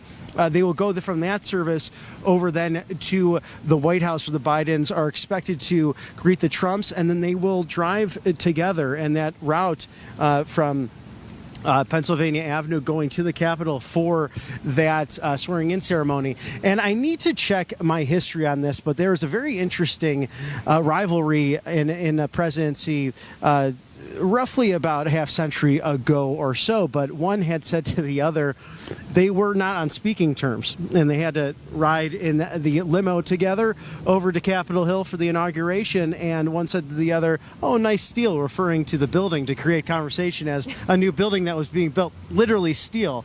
The other one looked at him just like, "You stole this election from me," apparently. So I wonder the interesting private conversations that take place and that have gone now to legend between presidents as we've celebrated this recent history of them riding over together, one transition to the other. Of course, at noon on Monday, President-elect Donald John Trump will take the oath of office right after Vice President-elect James David Vance takes that oath of office, same oath of office that George Washington and John Adams took in their inaugural positions in 1789. So such history there. In between that, you're going to have country music's superstar, legend, America's sweetheart, Carrie Underwood, singing America the Beautiful. And what a mix of great musical talent we'll have. The Village People coming to do YMCA, Kid Rock, and of course Christopher Macchio, President Trump's dear friend and one of the world's most famous operatic tenors, who will sing many of the events throughout the day. And then you get some parade action after that nice little luncheon when the Trumps say goodbye to the Bidens, and they'll be sent back to Delaware for retirement. And I think a lot of us are looking forward to that, quite frankly. After 50 years of service, I put that in quotes, because yesterday's speech was just really not a surprise. It didn't make much sense. It took away from the populist MAGA notes that President Trump ran on. And then he took credit for it himself, on top of blaming all of the natural disasters on climate change, which really you can blame government inefficiency for those things. So after all of that beautiful luncheon, we'll come down Pennsylvania Avenue and you will catch the parade route in real time. And I think President Trump will enjoy these ceremonies before the balls and all the glitz and glam of it. But I expect him to sign a few executive orders come day one. Operation Aurora. Let's close the southern border. Let's get this great national security team in place to make sure that America is safe and sound. So I'm expecting him to really hit the ground running on day one. President Trump has been talking about his day one agenda for a while now. Close the border, of course, is going to be huge, and he's ready to drill, baby, drill, because we have liquid gold under our feet. We don't need to be relying on other countries, Saudi Arabia, all over the world for our oil. We have it here in America, especially up in Alaska. Right. You've been in Alaska before. You worked there. You lived there. And President Trump vows to start drilling again, close the border, amongst a bunch of other executive orders, because there's a lot to be done. A lot of damage has been done over the past 4 years, and the American people are hurting. President Trump recognizes that, and that's what he's going to start fixing on day one when he gets into office on the 20th. Well, I think about that XL pipeline, too. He can sign that executive order, which Joe Biden had signed to get rid of that. And even Liberal Prime Minister Justin Trudeau, who has now announced his resignation, and that will come when the Liberal Party of Canada so chooses a new leader in a new direction. But he was begging President Biden to reinstate the XL pipeline because of Canadian jobs. It benefits the North American continent as a whole. So President Trump will come back in, reinstating that most likely, and then also rescinding the recent Biden executive orders. So you will have the Trump effect fully on display come Monday, just a few more hours until the 47th president and the 50th vice president of the United States are sworn into federal office. It's going to be a beautiful display of American patriotism on January 20th. And then, of course, on the 19th, Bobby and I will be hosting at the victory rally at Capital One Arena. So stay tuned and make sure you check in to watch that. It's going to be awesome. I'm sure he's going to be bringing in some of his superstars from the Madison Square Garden rally. Absolutely. And I mean, this is truly a victory for the American people. And if you went out there and you voted for President Trump, congratulations. We did it. We got President Trump back in the White House. And we're here on the ground in Washington, D.C. We have tons of exciting things to cover. It's going to be an amazing week, and you're not going to want to miss a single minute of it. Even the pigeons are excited. They're flying all over the place uncontrollably. It's a star-studded event. People are excited. If you have not been to an inauguration, it is really the Super Bowl of Super Bowls. I mean, it happens once every 4 years, and it is the main event in American politics. And a wonderful thing to come together and reflect on how the country can really come together. And if you were not with us earlier in the broadcast, I had a couple of questions. We were just walking up to Capitol Hill and we saw Senator Ted Cruz in the distance, but then got to speak to Senator Coons of Delaware, a Democrat, extensively on a couple of things regarding what he's most looking forward to with the Trump administration, also who he can work with directly. And he really spoke very highly of Linda McMahon and Kelly Loeffler, and especially what they'd like to do together in a bipartisan nature to reform the Small Business Administration. And that was great, refreshing to hear from the senator. It seemed very genuine about that this morning. That seems to be an old school Democrat mentality of for the little guy, for the businessman, small businesses. So it's nice to see a traditional, old school, maybe JFK type of Democrat here in office now, willing to work with President Trump and his administration on the small business plans. Right, because, at the end of the day, it's really not Republican versus Democrat. I learned this the hard way in being involved in this movement. It's truly we the people versus this fourth invisible branch, this bureaucracy that was not written into our Constitution. And as Speaker Johnson said in his acceptance speech, he was very clear on this. We owe everything to the founders and their vision, and it's God's duty that has entrusted everyone who has the power on Capitol Hill. And that power is beholden by the American people. It's we the people who employ them, so they should come back, reach out to us so we can reelect them or send them home. That's how it was supposed to be. And Speaker Johnson's pledging that we will get rid of this bloated bureaucracy that has hindered really progress in America because it served the very few, the 1%, the insiders on K Street here in Washington, D.C. It has not served the American people. But that's why we're getting these words out to you at Right Side Broadcasting, unbridled coverage of all things President Trump, the MAGA movement, and your American government in action. And we'd like to thank our sponsors. Trump Knife, our sponsor at Patriot Addict, just made their all-time top-selling Trump knife deal even better for elections. For a limited time now, this is an election day special that has been extended through Inauguration Day.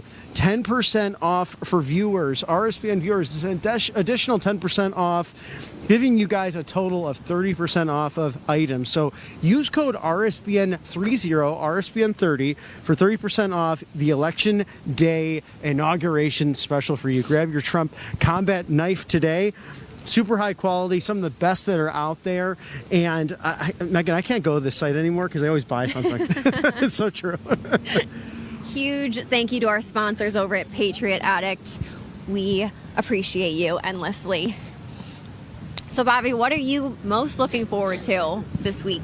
As we walk up and down this beautiful parade route on our way to the White House, I'm thrilled. This is the first time I'm actually seeing the media risers.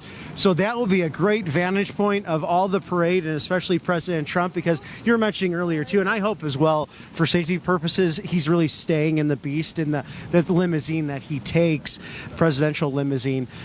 But I just have a feeling he's going to get out and say hello to people and wave and do his thing. You know, it's really something that they do, many presidents do, including President Carter way back in the 70s. So I think I'm most looking forward to that. And I'm just hearing from Mr. Director that I think we'll toss over to our wonderful correspondent, the classy Christina Loren, with another interview for you from Capitol Hill. So we'll send that over to you right now.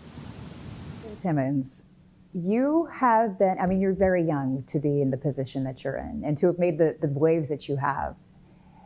You're a rising star in the Republican Party.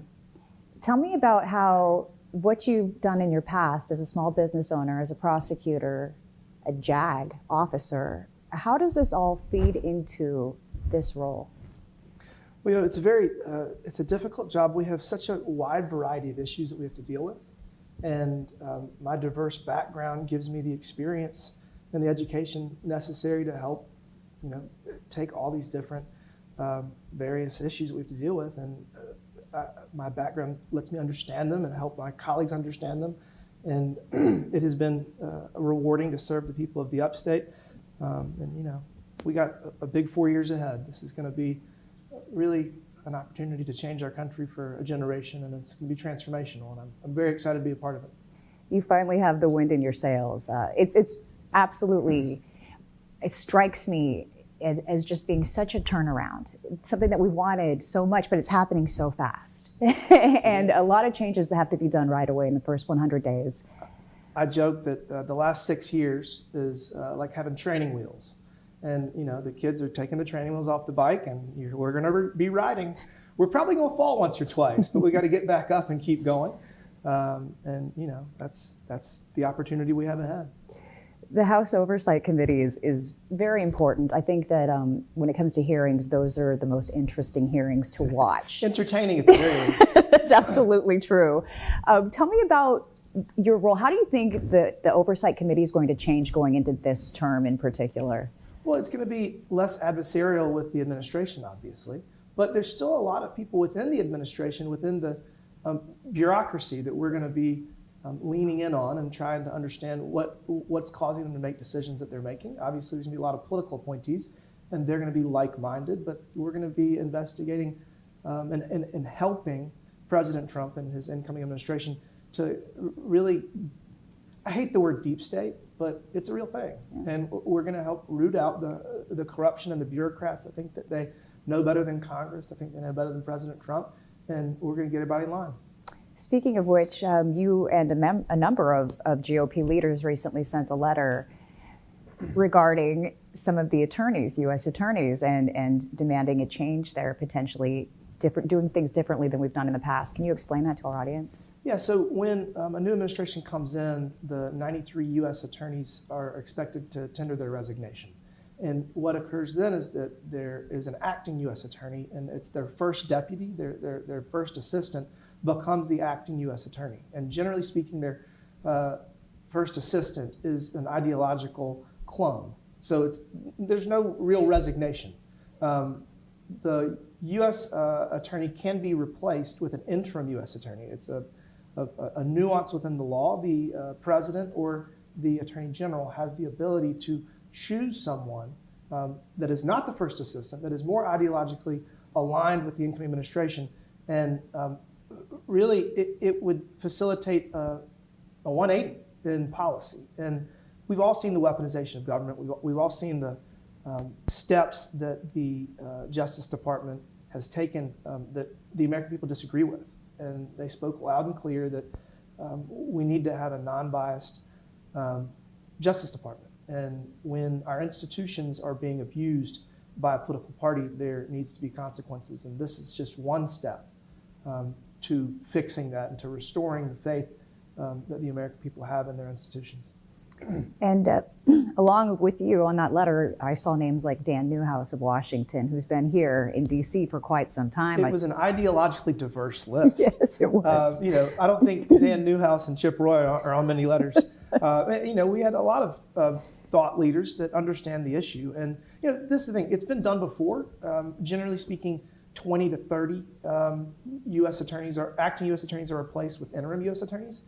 But, in South Carolina 8 years ago, it took a year and a half to get the new U.S. attorney sworn in. And during that year and a half, the acting U.S. attorney, who was ideologically aligned with the Obama administration, hired, 24 people. And some of these lawyer jobs are, you can be there for 25 years.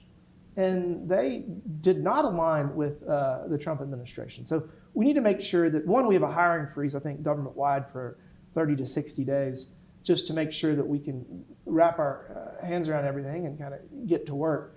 But two, we need to replace all of the attorneys in order to do the 180 the American people have requested at the Justice Department. Absolutely. And this is a timely matter.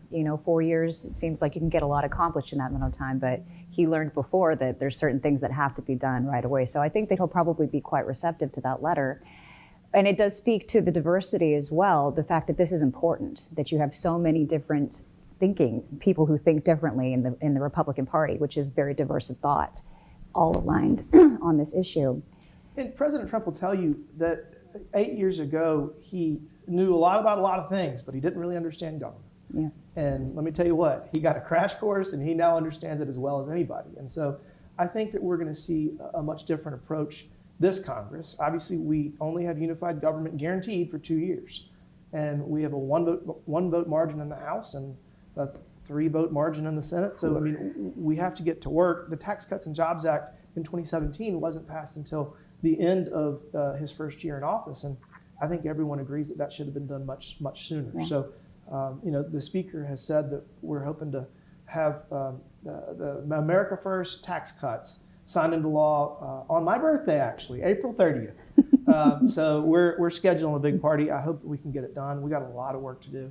And, I think we're going to be sprinting out the gates here on Monday.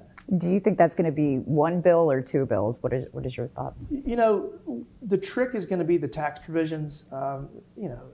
There's some people that want to increase the SALT, the state and local tax deduction, from $10,000 per family or per individual to, and this is kind of crazy to me, $100,000 for an individual and $200,000 for a couple. And that's going to be a real sticking point, because I appreciate that New York and California has ridiculous taxes. Right. But if you're paying $100,000 in property taxes, you do not have problems. The American people are suffering because of the Biden administration's policies, and we need to get to work. And that can't be an impediment. We don't need to worry about people that are paying $100,000 in property taxes. They don't really have a problem. Because if you can pay $100,000 in property taxes, you got plenty of money. You're doing just fine. I can't stress enough how much I love hearing that from you, because on the other side, you hear so often that they're trying to help the rich get richer. They're all about helping wealthy people with these tax cuts, but you're looking out for the little guy. And you're clearly all about America first, and you support President Trump's agenda. Why do you think that they use that train of thought to manipulate the American people on the left? I think they think the American people are stupid, and they're not. They saw through all of the nonsense. Kamala Harris spent, I don't even know, $1.5 billion, and she wasn't even the candidate but for 4 or 5 months. So, if you break that down, she was, rolling out celebrities and just trying to say this, that, and the other. The things they were calling President Trump and J.D. Vance were just ridiculous. And the American people, again, they saw through it. They understand that the policies of the left have consequences. We're seeing it right now in California, where, the last estimate is $250 billion in damage. And, policies have consequences. When the governor of California prioritizes a fish over the safety and security of the water supply to combat fires in California, guess what? That has consequences. When the governor of California says we're not going to address the dead debris in our forests that facilitate forest fires. I mean, we're not going to do controlled burn to try to address this, to make it safer for environmental purposes. All of these things have consequences. And they're going to come and they're going to ask us to bail all these people out. And again, if you have $100,000 in property taxes, you're doing just fine. If you can afford a $30 million house and not have insurance to cover your loss, that's on you. That's on you. So, policies have consequences. The American people are seeing through it more and more. And, the Democrat policies is probably the number one tool in Republicans' toolbox to get people to vote for Republican candidates. Well, it's an anti-humanist way of thinking, to put the Delta smelt above human lives, the lives of children, the lives of people. You came here for the right reasons. You came to Washington, D.C. Has, over the last 6 years, or this is your 6th term, rather, has the way that you go about getting what you're trying to accomplish for your constituents, has it changed? Have you been, jaded at all by the way that things work here? And sometimes it might feel like it's difficult, it's too hard to get what you need to get passed or get bills through. That's actually something that we're kind of grappling with right now, because, the way that this place is supposed to work is merit, your education experience, your ability to perform, seniority, how long you've been here, that generally means you understand it better. And then your role on the team. Are you helpful? Are you trying to get other people elected? And, are you being a productive member of the Republican conference? That's kind of been turned upside down because, social media has a certain part in it, but also our narrow majority has a certain part in it. I always say, if you give your 5-year-old the ice cream because they kick and scream, you're going to have your 9-year-old start to think, well, okay, I just have to kick and scream and I get ice cream? Interesting. So we have a difficult challenge right now. The loudest voices are the ones that are being rewarded, and that is a perverse incentive structure. And it's not productive, it's destructive. I do think that this is going to be an opportunity because last Congress, while President Trump was the leader of the Republican Party in so many ways, we didn't really have any consequences. Now with President Trump in the White House and what is very clearly a mandate from the American people, any one member of the House Republican Conference can derail his agenda. We have 217 members of the House Republican Conference that have a veto over everything that we do. That's not good, but we do have consequences now. President Trump is not going to allow William Timmons to say, we're going to do what William Timmons wants to do. I didn't win the popular vote in this country. I didn't win every swing state. So I'm on President Trump's team, and I'm going to help move his agenda. And any member of the Republican conference that gets out of line is going to be called to the White House really quick. And I have a feeling President Trump is going to explain to them that they need to get on the team, or there are going to be consequences. For a man who's been here since 2019, you seem very well grounded. It's easy to try to grab a megaphone and start yelling just to get attention. You have not done that. And I do think that's why you're a gradually rising star in the Republican Party. I know, I'm sorry. I don't know. If that embarrasses you, but it's true. Well, it's true. I work hard and I do my best to earn the respect and the trust of my colleagues. Mm-hmm. And, we've put a lot of points on the board. We've hit a lot of singles and doubles. And I think the people that swing for the fences generally never hit the grand slam they're hoping to. Is part of the reason why you're able to stay grounded, I read that you go to the same church that you've been going to since you were a child. Has your faith played a role in the work that you do here? I think, the values that I was taught as a child facilitates success in life. And, I think really the last administration really got away from the values that our country was founded on. God is a central part of this country's history, and there was a lot of godlessness. and the policies that the left was pursuing. I mean, again, I don't like the word deep state. I don't like the word woke, but it describes a real trend in the Democrat policies. And so this woke nonsense was just the result of godlessness. And, they call it progressive values. I call it extreme values. The thought that you're going to allow a child that can't vote, can't smoke, can't drink, can't even serve in the military to cut off their genitalia or to take drugs that would deny them the ability to go through puberty, like that's just insane. The fact that they are in favor of allowing a woman to choose to abort a child, which after, a child can generally survive after 20, 22 weeks in the womb. So, after that, it's not an abortion. It's an emergency birth and a murder. And so, their godlessness is another reason that we are where we are in unified government, with President Trump winning the popular vote, winning all the swing states, and us having the majority in the House and the Senate. And we need to deliver on that. The American people want us to deliver on that. They want to have common sense. And you can view it as Christian values, but really it's just common sense. Yeah. And that's what they want, and that's what we're about to give them. What are your priorities for this term? I think the most important thing is passing the America First tax cuts. We have to get all of these big priorities across the finish line. Reconciliation is the opportunity to do that without a single Democrat voting for it.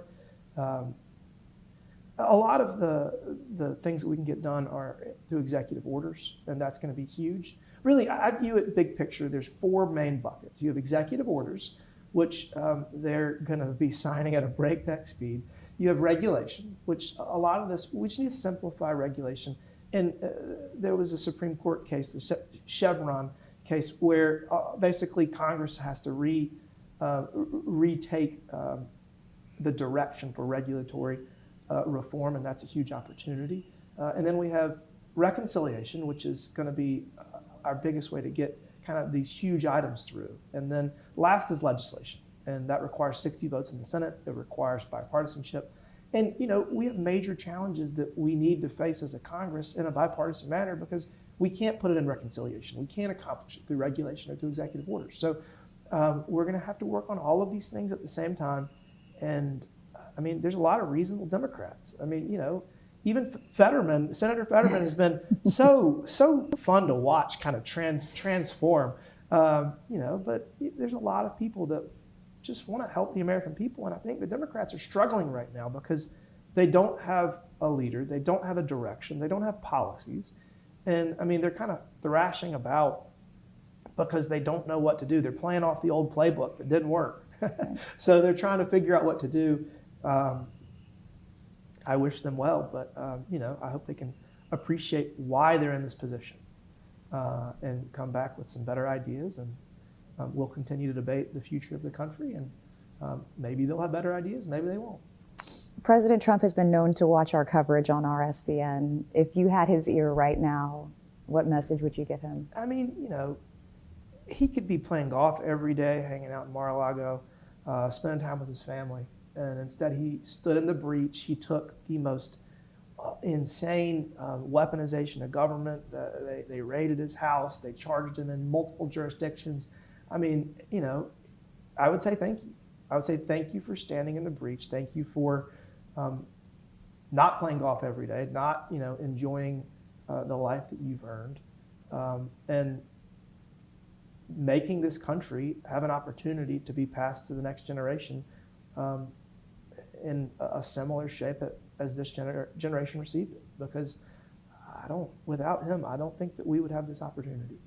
And I think it's worth it. His sacrifice is worth it. Public service is sacrifice. And every public servant has a degree of sacrifice. We could all be doing something else that would be less challenging and probably less rewarding, less impactful. But his sacrifice is, very impressive given what he could be doing otherwise, and given the challenges that this country has put in front of him to try to stop him. So I would just say thank you. y'all, it's Silk from the Diamond and Silk Chit Chat live show. Look, don't forget to check me out right here on RSBN Network. Be sure to watch the show on Right Side Broadcasting Network, and I want you to support Right Side Broadcasting Network. Yes, it's imperative that you do so, okay? I look to see y'all soon. Bye-bye. A large retail store just canceled a huge order, leaving us with a ton of extra My Pillows. But you know what? That's their loss. I'm going to make it your gain. For the first time ever, you get standard classic My Pillows for wholesale prices, only $14.88. I can't believe I'm even saying that. Only $14.88. But it gets even better. For a limited time, I'm going to offer my entire classic collection at wholesale prices. Upgrade to a queen size My Pillow for just $18.88. King size only $1 more. Get my body pillows for $29.88 and multi-use My Pillows for only $9.88. So go to mypillow.com or call the number on the screen. Use your promo code to take advantage of wholesale pricing for the first time ever on TV, including my standard size My Pillow, only $14.88. They've never been offered this low before. We have limited quantities at this price, so limit's going to be 10, and once they're gone, they're gone. Welcome to Right Side Broadcasting Network, your trusted conservative news outlet. At RSBN, we deliver the truth when the mainstream media falls short. Since 2015, we've proudly broadcasted every single one of President Trump's iconic MAGA rallies, bringing you the excitement and energy live before anyone else. By watching RSBN, you get an unfiltered front row view of the action on the ground. We interview the crowds to give a voice to millions of Americans just like you. We show you President Trump's speeches in their entirety, free from interruptions and censorship. We cover the stories that matter to you with the integrity and passion you deserve. Thank you for choosing RSBN as your home for America First News. Together, we stand strong, united, and informed. So join us and be part of the right side of history.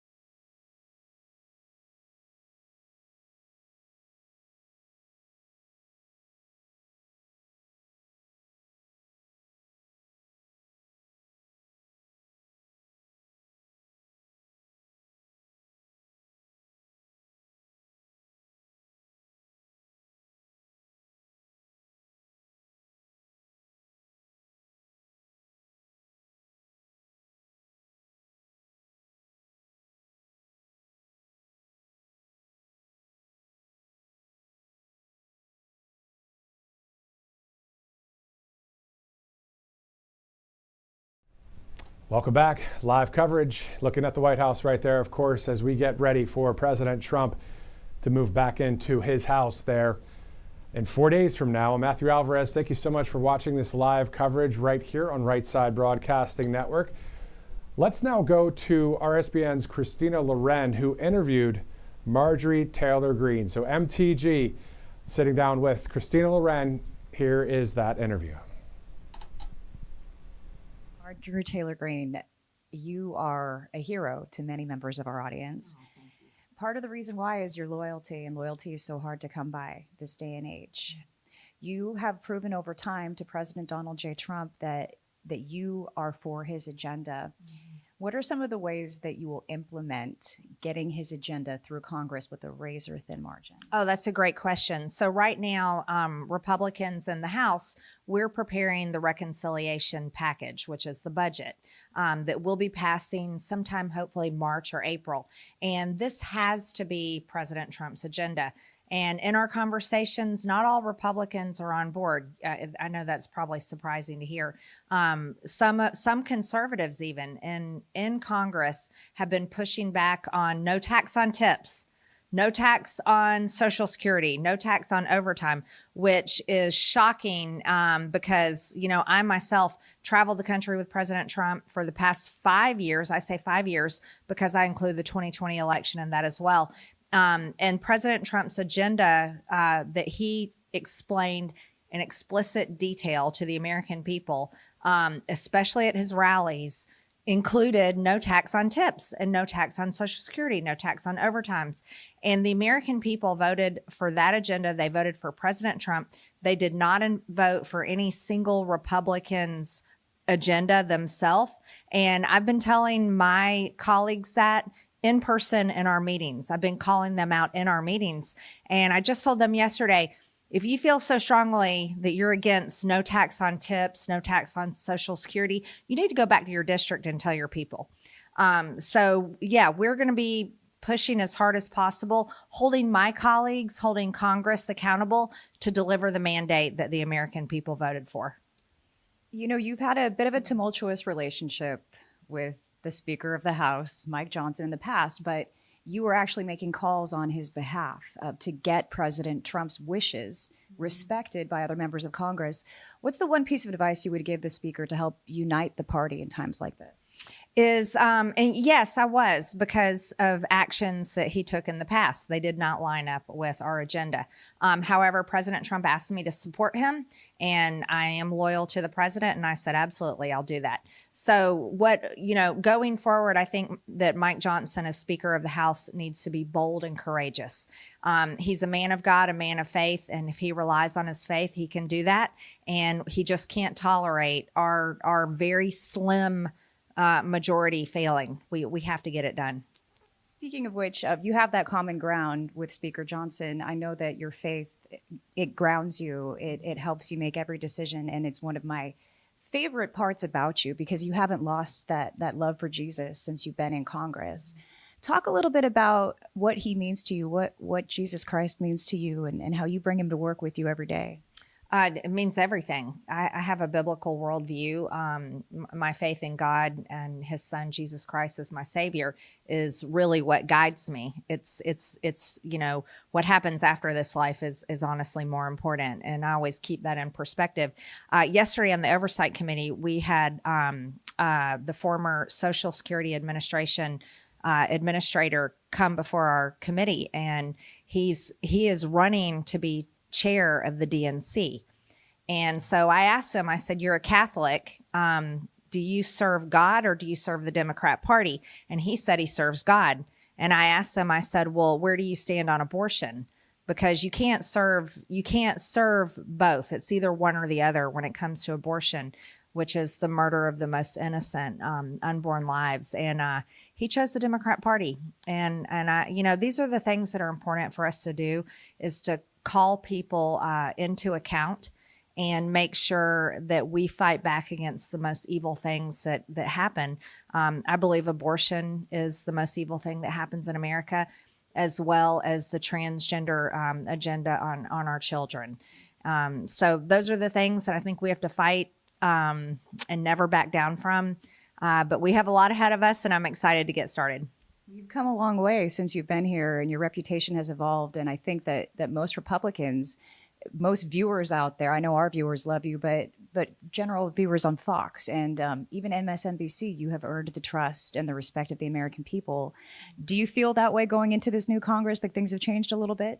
I do, and I have felt that gradually over the past 4 years. I always had the support of the people, but I've finally earned respect from those here in Washington. And I think that came because of, the good viewers at RSBN, good people at home, people in my district, that I never lost their support. As a matter of fact, I gained it more and more because I stayed true to what I campaigned on and what I promised and what I spoke about.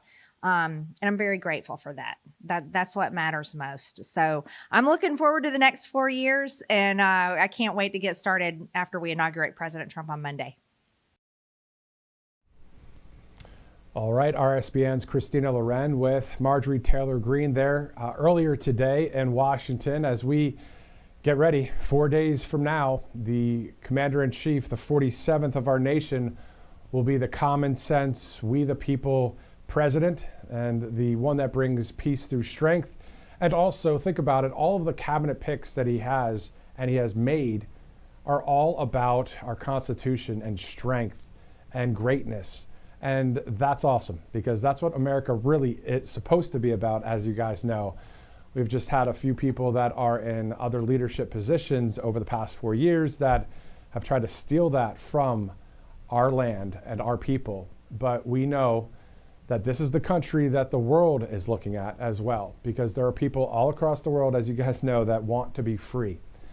And we want that to continue here under this 47th President of the United States that we will see again on Monday, looking right there at the Capitol steps, as we know that the road to 47 continues 4 days away from that strength and common sense returning to the White House.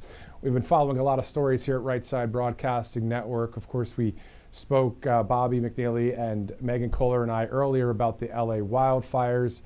Definitely paying attention to that as well, as we see that there is a lot of government failure there when it comes to local and state government.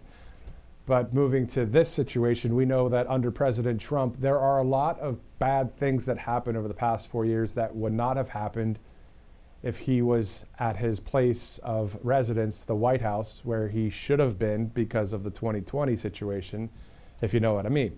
So looking forward to seeing President Trump not only at the inauguration, how about when he speaks at the MAGA victory rally? A lot of us that are watching right now, myself and all of us at the Right Side, we love to bring you the live events, the live coverage. That's what we're doing today. That is a live picture there in Washington. We have cameras all across the nation's capital there. And a lot of our coverage brought to you by a number of great sponsors, including Republican Red Winery. RepublicanRedWinery.com. The discount code is RSBN. You see those bottles on the left side of your screen there. 45 to 47. That bottle looks pretty cool too. All of them look great. And also, we're hearing great reviews as well, according to our sponsor, that this is a great product. So get this wine here, Wine for the Right Side, RepublicanRed.com. We'll be speaking more about that as well. And we'll be showcasing a few of the bottles to you when we receive them here at the studio, which is going to be pretty soon, we're thinking. So it'll be great to show you that. But get them exclusively at RepublicanRed.com. There was a recent op-ed in the Washington Times from Carla Sands. So she is part of the America First Policy Institute. She, of course, was also a former ambassador to Denmark under President Trump's first administration. She has toured with the Vance camp for campaign trail speeches. She has been credited for very great works in Pennsylvania. President Trump, of course, giving her that thanks too as well from the stage in Pennsylvania a while ago. She spoke at a number of those rallies. What a swing state to win. The Keystone State, the Commonwealth of Pennsylvania, of course. Let's go now to Carla Sands on RSBN. Carla Sands with the America First Policy Institute. Carla, thank you again for joining us on Right Side. Thanks, Matthew. It's nice to be here. So in the Washington Times, you wrote a recent op-ed about Greenland. Can you explain what that article is about? Yes. So my op-ed talks about how this is an opportunity for President Trump to take care of some unfinished business to secure Greenland on behalf of all the American people. That's awesome. And we see that he's looking at Greenland. He's looking at the Panama Canal and a little bit of Canada as well. So do you think that a move like that would actually be a great thing for our nation to expand in that way?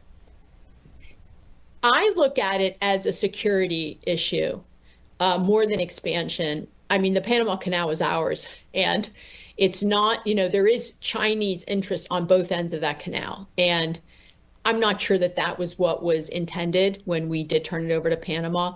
And Canada, the play, I think some of it is trolling the outgoing Prime Minister, Justin Trudeau, but I think some of it is that in Canada, there's a lot of drugs and illegal immigrants flowing over the border, and he wants it to stop. And so they're going to have to secure that border. Otherwise, I saw a tweet by a Canadian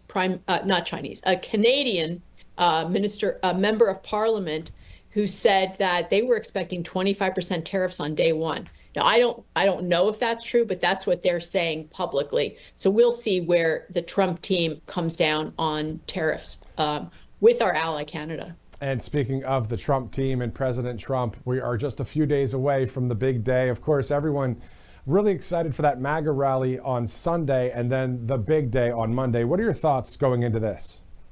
I'm so excited, Matthew. It is like morning in America. You can feel it. People are happier. There's lightness in their steps. Now, I'm really sorry for our friends in California. It's tragic what's happening there right now. Some of my friends who are in LA are not going to be able to come to the inauguration. And some of them have lost their homes. So there's real tragedy. At the same time, it never would have happened with America First, California First leadership, where the resources went to common sense, taking care of the forest and the water management, instead of shoveling billions toward people who aren't supposed to be here, who came illegally and have no right to have the taxpayers' resources. But President Trump and his team, this is going to be the most exciting time, I think, politically in my lifetime. And if you're in business, this is going to be a wonderful opportunity to have success. If you're a young person, you should be able to find a great, good paying job. So it's like we're going to be ready on the 21st to fire even afternoon, as soon as he swears on the Bible, that this is going to be one of the greatest times in the history of our country. Yeah, and we're looking forward to that. Also, with the America First Policy Institute, I understand that you are working with a number of organizations while you're in Washington, D.C. Can you talk to us about that? Yes, so we have folks that want to hold the House in 2 years so that President Trump isn't impeached 2 years from now. And so there are many great grassroots groups from across the country, not just swing states, that are looking at how do we continue our activity that just brought us this popular vote success for President Trump and J.D. Vance and kept the House and won the Senate. So how can we build on that? It is possible. It's hard because the map is really tough for Republicans in 2 years. But if everyone who watches your show digs in, contacts their local GOP office or whoever they like to work with in the grassroots world, and begins to volunteer now to register new voters, to talk about the issues. There's a judges race in, I think it's Wisconsin this year. There's judges races in Pennsylvania. There's a governor's race in New Jersey, one in Virginia. So there's so many needs across the country.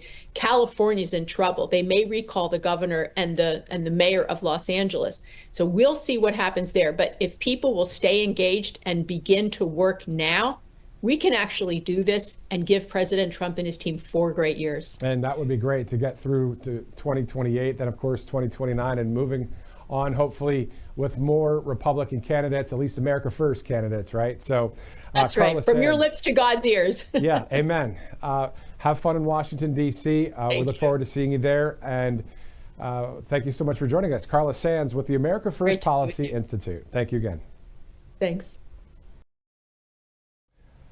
All right, back here live as you're looking live at the Capitol building. We are less than 100 hours away from the big day here on Right Side Broadcasting Network. We'll be covering everything. You'll see early in the morning on Monday, we will be out there live for you. But we've got a lot of coverage coming up until then. Let's look at January 20th and the 21st, so post-inauguration. What President Trump will do on day 1 and day 2, at least what he's made public, is I know he'll sign many Make America Great Again executive orders. I added the MAGA part of it, but that's what they are, right? So he'll be signing some executive orders. He'll close the border. He'll see to the Operation Aurora that will be ready to go with Tom Homan, the border czar. There will be J6 pardons. So that's just a few things that are going to happen. If you think about it, we know after all of the rallies, all of the campaign trails, the big win on November 5th, all the way through the holidays, it's been kind of you haven't heard from President Trump as much. Yes, he's had press conferences. Yes, he's posted on social media, but it's not been what we're used to. We're used to seeing President Trump a lot. Well, we'll see him at the rally, of course. We'll see him at any other remarks over the next few days. Our cameras are all through D.C., and we've got our crew there. We've got RSBN's Bobby McNeely and Christina Loren, Megan Kohler there. But also, we'll be seeing all of these great things unfold in front of our eyes next week as we look forward to President Trump being back as the 47th president. So back to the point I was trying to make there, over the past 2-3 weeks, right, even the past month, I'm sure he and his team and the cabinet and all of that, he's got probably a lot of papers of things that he's going to do, and they're all positive, great things for our country, as you guys know. He did great things in our first administration. He'll do more of the same and even better for our second. So all of those things will be revealed. So it's going to be almost in a positive way, but a shocking way, because think about it, the amount of news that's going to happen as soon as he takes office when it comes to getting the job done. If you want any kind of teaser or any kind of preview of what that's like, you just have to look at one picture. And it's that, if we could pull it up, Director, as well, the presidential portrait of President Trump. If you have any question as to what President Trump is going to be up to, it's the photo that he has taken with the team there of the presidential portrait. It is someone that is all about business, all about getting it done. And it's right there on the right side of your screen. So as soon as all the fun, it is fun stuff, let's be honest. The inauguration, it's going to be great. What a celebration it's going to be. We're going to hear from great singers, Christopher Macchio, I believe it was Carrie Underwood will be singing as well, and others. So it's going to be an awesome celebration for our country. And the day before that inauguration will be the rally in Washington, D.C., inside the Washington Capitals arena, the Washington Wizards arena there. So going to be quite awesome to see all of this happen. And we're believing for great things with God at the center of all of this, for our nation, for this land, and for the success of the American people, because we wanted to hire someone named Donald John Trump. We wanted him again. We wanted him in 2020. We want him again here in 2024. Last year, and now, of course, we have him. So in 2025, working for us, he knows full well what the Constitution says about we the people when it comes to even the Gettysburg Address with Abraham Lincoln. Like, this is real stuff that we're dealing with right now in this country. This isn't business as usual when it came to the other presidents of the past. I'm not talking about people like Abraham Lincoln or Thomas Jefferson. They were great presidents, but other presidents, just run-of-the-mill, deep state, let's just keep it going. No, this is the real deal, and how awesome is it that we have someone that really is a common sense human being in the office, who is with it, who gets it, and who's going to get the job done. So we're looking forward to that for the next 4 years and hopefully beyond. What an impact he's already provided for this nation since 2015. And not only that, as Bobby McNeely shared before, the Trump effect happening in waves all across the world, not only in America. What a time to be alive.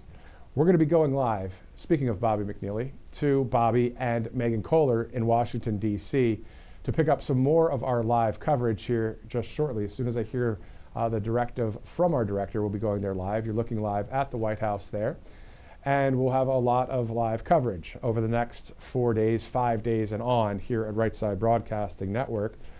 And again, following some of the latest news in Los Angeles as well, with the terrible situation there.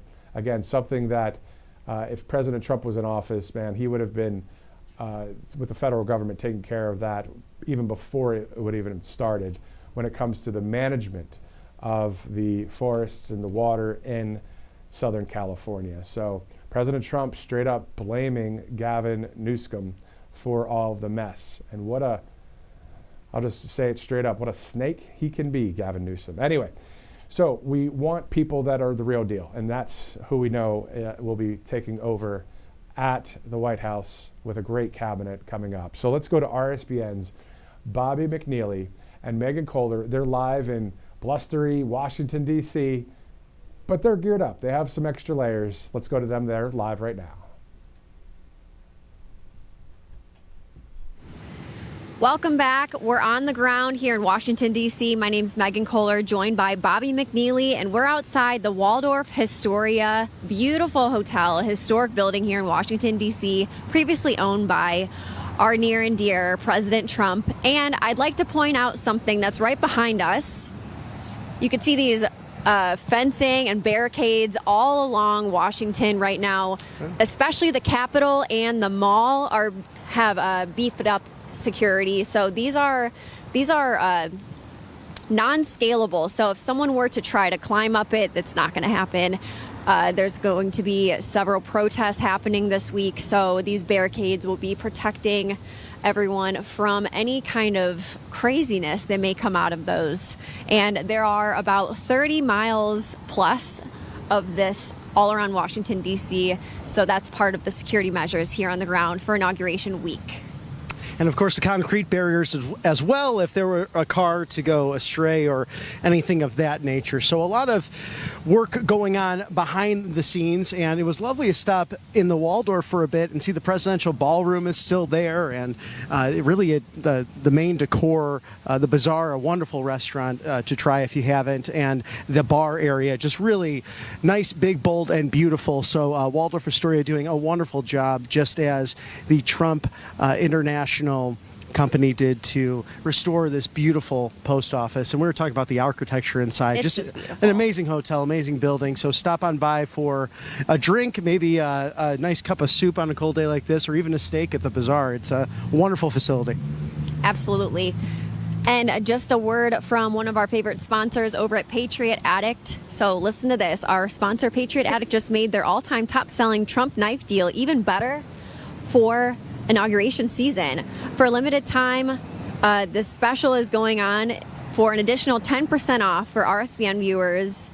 So that's going to be a 30% total discount for our RSBN viewers. Use coupon code RSBN30 to get 30% off, as their Election Day special has been extended to Inauguration Day. So check it out. Make sure you grab your Trump combat knife today. And these are super high quality knives that you can add to your collection or gift it to your loved ones.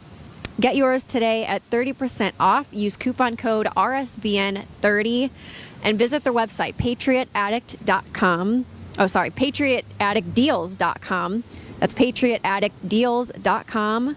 And again, use coupon code RSBN30 for 30% off. And this special won't last long, so make sure you go check it out. A great deal. I have to stay away from that website because I get a little bit excited about it and buy some great quality products. I'm just looking to see if we can, maybe we'll go around this way, because it looks like they've really kind of put up the barricades as they prep for all this. Of course, this will be going on over the next few hours, the next several days leading up to Monday's inauguration, and one that is going to be historical and quite a celebration, as really President Trump knows how to do on a regular basis, the 60th presidential inauguration.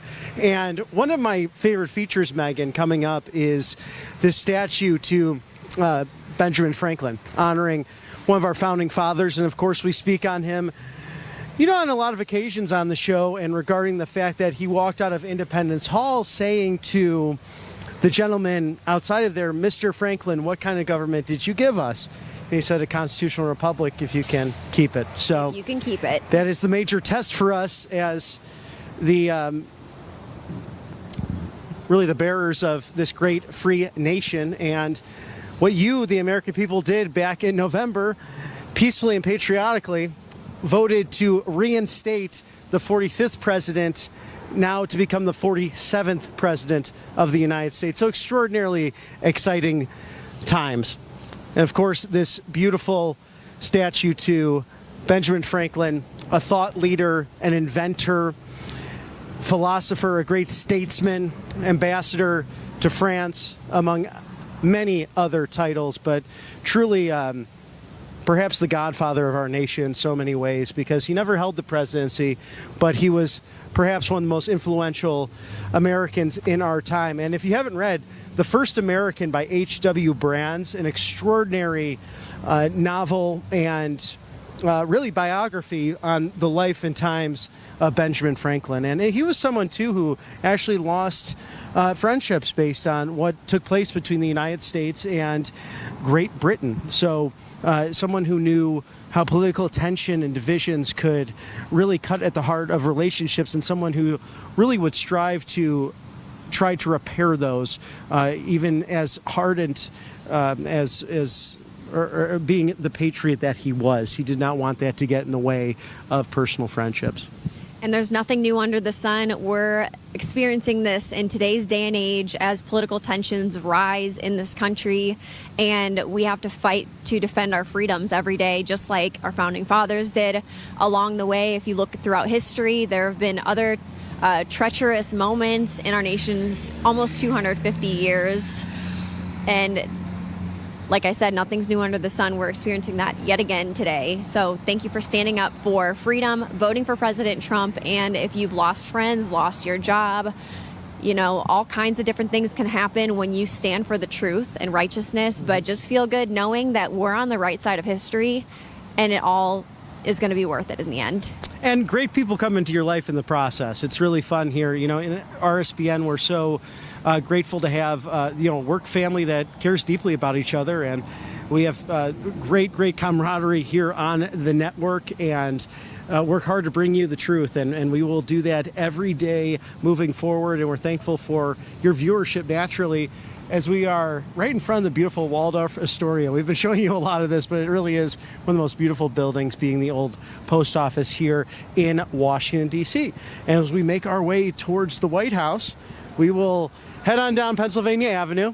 And if you ever get lost in D.C., especially downtown D.C., always good to look at the signs, and you can find your way throughout the historic area. And yeah, Waldorf, a great spot to stay if you want to really hit and see everything downtown here in the district. You're very close to the National Archives, which we just passed, many of the history museums, and you know, those are free as well. So the Smithsonian is right down this street here. Just right down.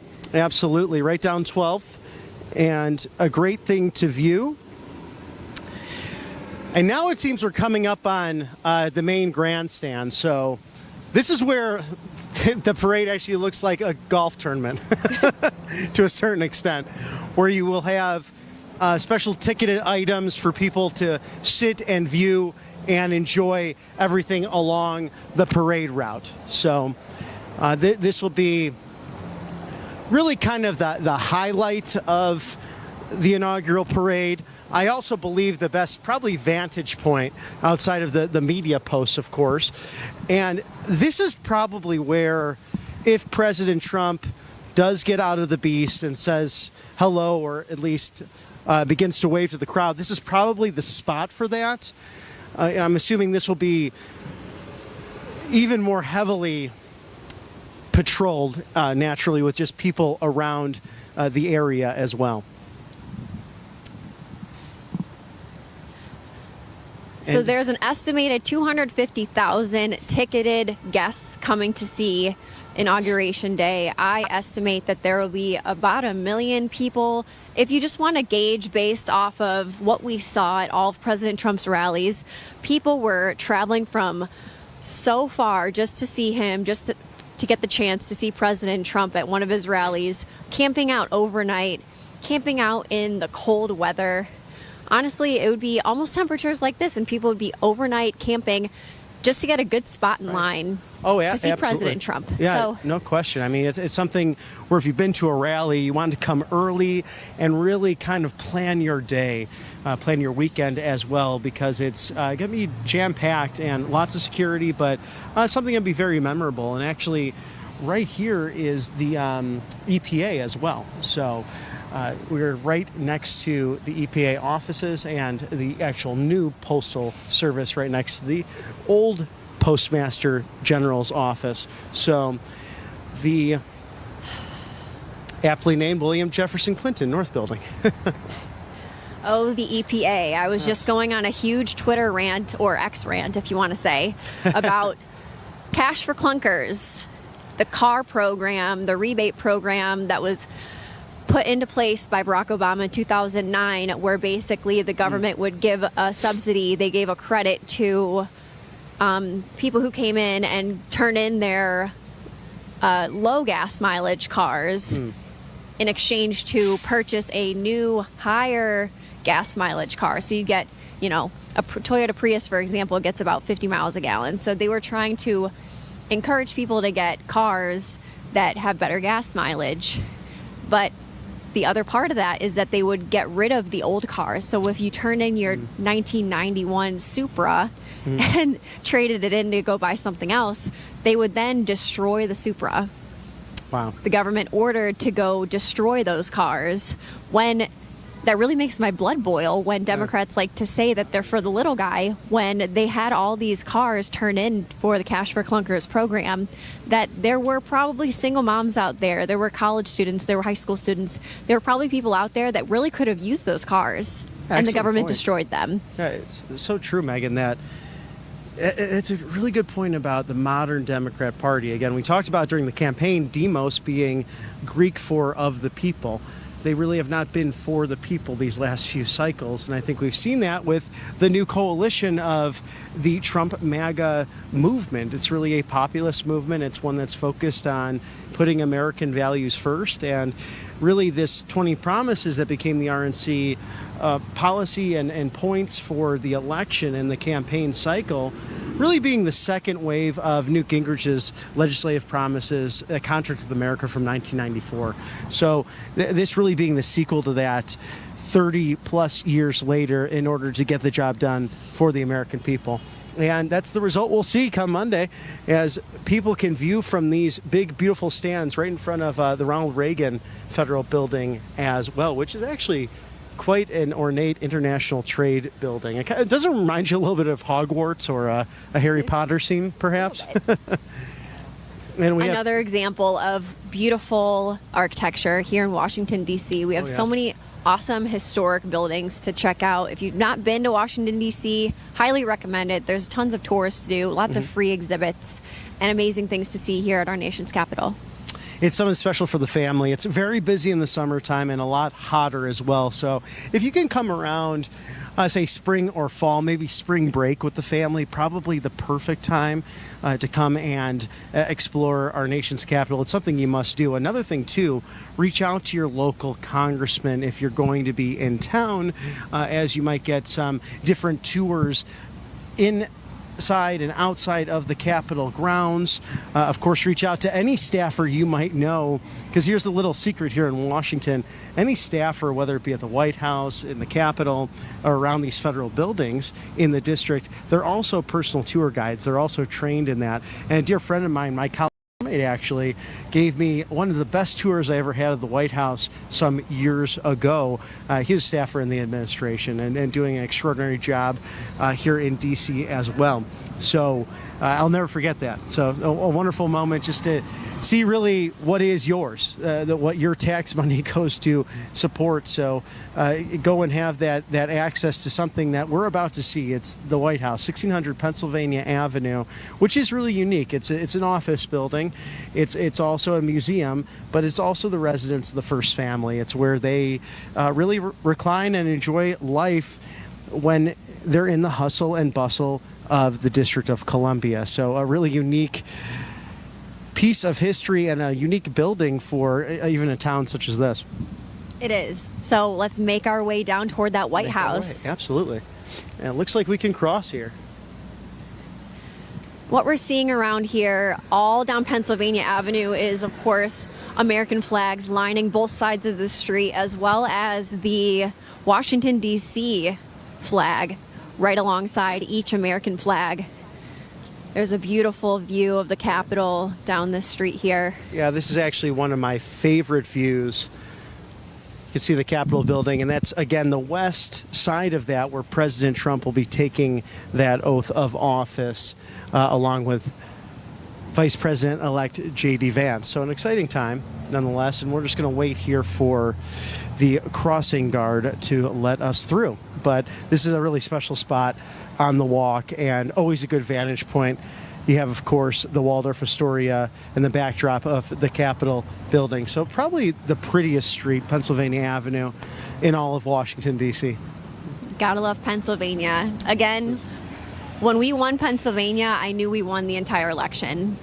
Election night, I knew, just calculating all the electoral votes in my head, I knew that was enough, that if we had one more state after Pennsylvania, we made it over that threshold. So huge shout out to Pennsylvania. Now we're here on Pennsylvania Avenue in Washington, D.C., and it's a beautiful sight.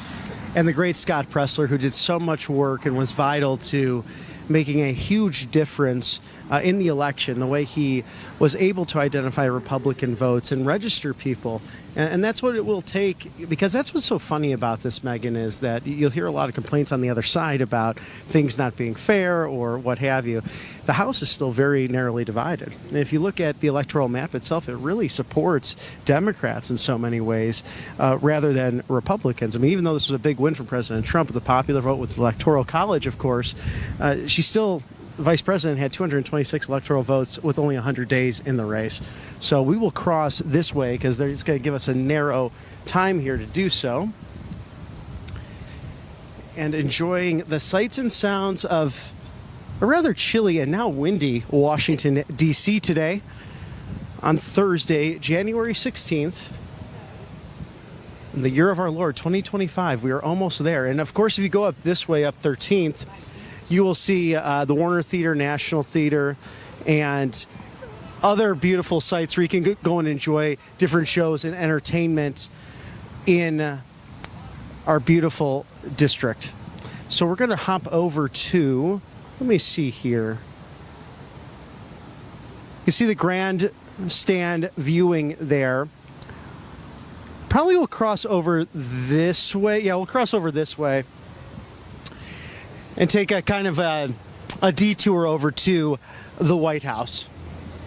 Of course, President Trump and the parade route will be going all the way down Pennsylvania Avenue, where they will turn up 15th. The setup crew working diligently to prepare for January 20th, the big parade. And let's see if...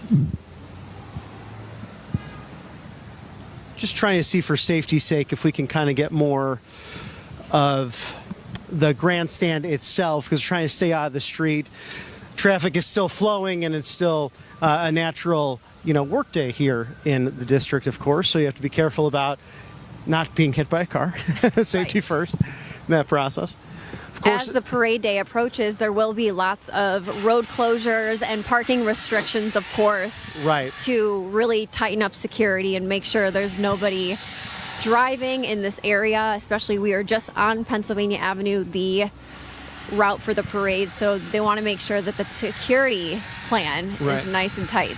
Oh, and you want to be careful because of the fact that Uber will likely not be doing a lot of rides in the downtown. Same with the metro and even buses. There will be detours. Even the train will not be doing rides at a certain time out of an abundance of caution. As you can see here, too, how this is all being cut off here. And actually, let's go. I want to show you the National Theater. We can go through this right now. But you can see all these barricades already assembled, and we'll have more and more of that in the coming days and hours as we get closer to Inauguration Day on Monday. The Tina Turner musical. I didn't know that was even in existence. Tina Turner, what an incredible performer. Oh, yes. Did you ever see her live? I did not. Okay, interesting. Yeah, I did not myself, but I totally agree. Very much a great entertainer, and they say that arts and politics are what? Very closely related. Pretty much. So the National Theater, come and enjoy one of the premier theaters in all of America, really our theater. So a great one to enjoy many different kinds of entertainment while you're in the district as well. So you can see all of the main grandstands almost looking like a golf tournament being set up for Inauguration Day.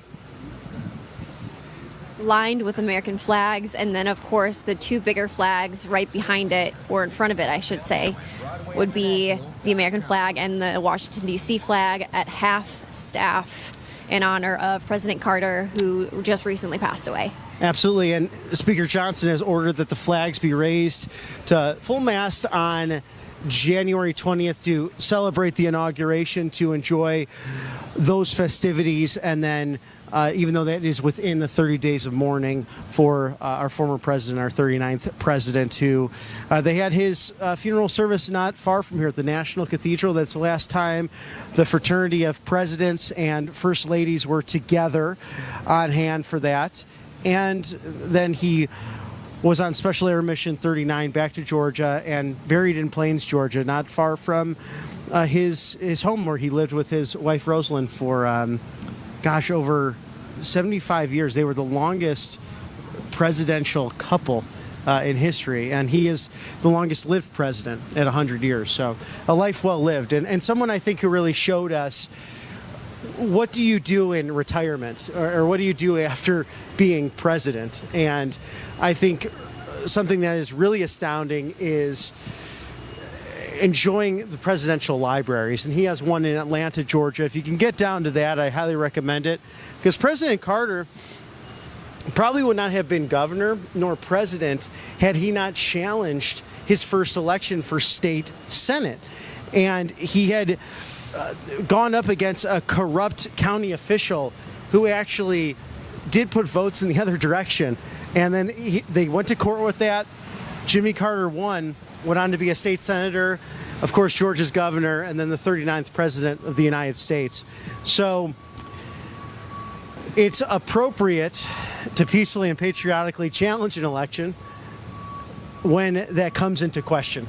And there's no question that this 2024 election was an absolute landslide, regardless of what some try to put into heads regarding the popular vote versus the Electoral College. It was a distinct victory for Donald Trump without question. I even noticed that former President Bill Clinton speaking recently about, he won the popular vote, so there's really no, Russia may have not been involved this time. They're just making up things. And I thought, he knows better than to do or make comments like that when he knows it's egregiously false and it's an error and it's wrong. I could go on and on about that. So we know that President Trump has taken the high road at the end of the day. Mm-hmm. And when President Trump beat Hillary Clinton in 2016, absolutely, the Democrats were crying Russia, Russia, Russia. Right. And then, of course, when Joe Biden won in 2020 with 80 million plus votes over President Trump, more votes than ever in history, all of a sudden the Democrats said, how could you deny the election? How could you deny the election? Right. And here we are again with President Trump in an absolute landslide beating Kamala Harris this election season. It was undeniable. This thing was too big to rig. There was no way any kind of cheating could have taken place that would have won the election for Kamala. So I think everyone's understanding that so many Americans want Donald Trump in the White House, and there's no denying that. And there's going to be a way to find election integrity in the process. It's perhaps removing the motor voter that the Clinton administration put in. Of course, states and counties run their elections, but very interesting that President Trump won every state with some form of voter ID laws. And Kamala Harris won every state that does not have voter ID laws. Just pointing that out there. Very kind of an interesting thing to analyze over time. And when you're in D.C. too, make sure you get a souvenir or collectible. You got the Trump hats there. You have FBI presidential seals as well. I see some Trump Vance shirts and looks like some bobbleheads of different presidents. So that's really cool. We got the red MAGA hat as well. So lots of souvenirs that you can enjoy. And it's very, President Trump heavy, having won the election, and also with all the MAGA supporters coming to D.C. to enjoy all of the festivities. We're coming up here on 14th Street and Pennsylvania Avenue, right on the corner. There are barricades and cement blocks all around. These are fencing and barricades that are anti-scaling, so if anyone were to try to climb up it or jump over, that's not going to happen. And of course, due to recent events, sadly, that there were some trucks or cars run into crowds. That's why we have these barricades, to make sure none of that happens here. And we're walking up to this really beautiful building that has American flags all over, decking out the entire side here. Really stunning. The Willard Intercontinental, a beautiful hotel as well, right across from the JW Marriott, a prime location if you're coming to visit the district, especially for our wonderful inauguration. and another just gorgeous historic building. And the fanfare can be felt throughout Washington, D.C., and there's just a lot of pride in the politics. Even last night, having dinner with a friend, just hearing everyone's analysis on multiple different things, not to eavesdrop, but it's always interesting to hear politics being discussed in the epicenter of American power. There's no greater home turf advantage than the Oval Office and the White House. And that's why we actually discussed yesterday, too. I was discussing with my friend, why does President Trump like to spend so much time at the White House? And my analysis is that you just have such a great bully pulpit coming from 1600 Pennsylvania Avenue. And you have the great places that he could get a lot done at Mar-a-Lago, but this is the spot to be, and people will pay attention to foreign policy, to domestic policy, because you're the man in the arena, and that is what he's clearly proven to be. But yeah, the Willard Intercontinental Hotel Café de Paris, just a beautiful spot to enjoy. Well, it's a little warmer outside, but it's a lovely area. Wow, look at this absolutely. Willard Center. This is just beautiful. I love this architecture. This is such a great spot to hang out and gather with friends and family. Check out the cafes. Now, this is what we need to build more of in America. And I believe this is President Trump's style too. So very me and him inspirational. really agree on this architecture thing. Yeah, it really is your style, Megan. There's no question about that. So it is it's almost as if, I almost feel like we're in Paris right now. You got the white outfit and the beautiful blue backdrop. So bonjour. There's of course some French influence in our American Republic. Let's sneak around this direction. Looks like they're setting up some more for the activities coming up very soon as well. And so we'd like to thank our sponsors too. Tax Network, one of the best that supports everything RSBN. If you go to tnusa.com/RSBN, you can learn about everything going on there. These guys are the tax experts and the go-to. It's right around the corner. If you miss that extended deadline of October 15th, you don't want that to roll over and have that end up hurting your bottom line. And we know we have an IRS which will likely get reformed very soon with potentially the ERS or the External Revenue Service to make sure outside foreign entities are paying their fair share if doing business in America. So we look forward to that. We look forward to the reforms coming in the next few days. But go to the experts, our friends over at Tax Network USA, tnusa.com/RSBN, and learn from the experts about how they can protect you and get your hard-earned money back. Thank you, Tax Network USA. It is. That sun is fighting to be outside today, even though we have a little bit of cloud coverage. And we are getting close to where President Trump will be residing for the next 4 years, back to the White House. Of course, you see right over us the Treasury Department, which is right next to the White House. And this is nice that we will have everything set up today. Again, one of the signs here, if you ever get lost with trying to find where you are here in D.C., you have these big, beautiful blue signs where it will direct you in the correct area right next to the Hotel Washington as well. So this is a timeless spot down here in downtown Washington, D.C., but we'll cross real quick to get on over.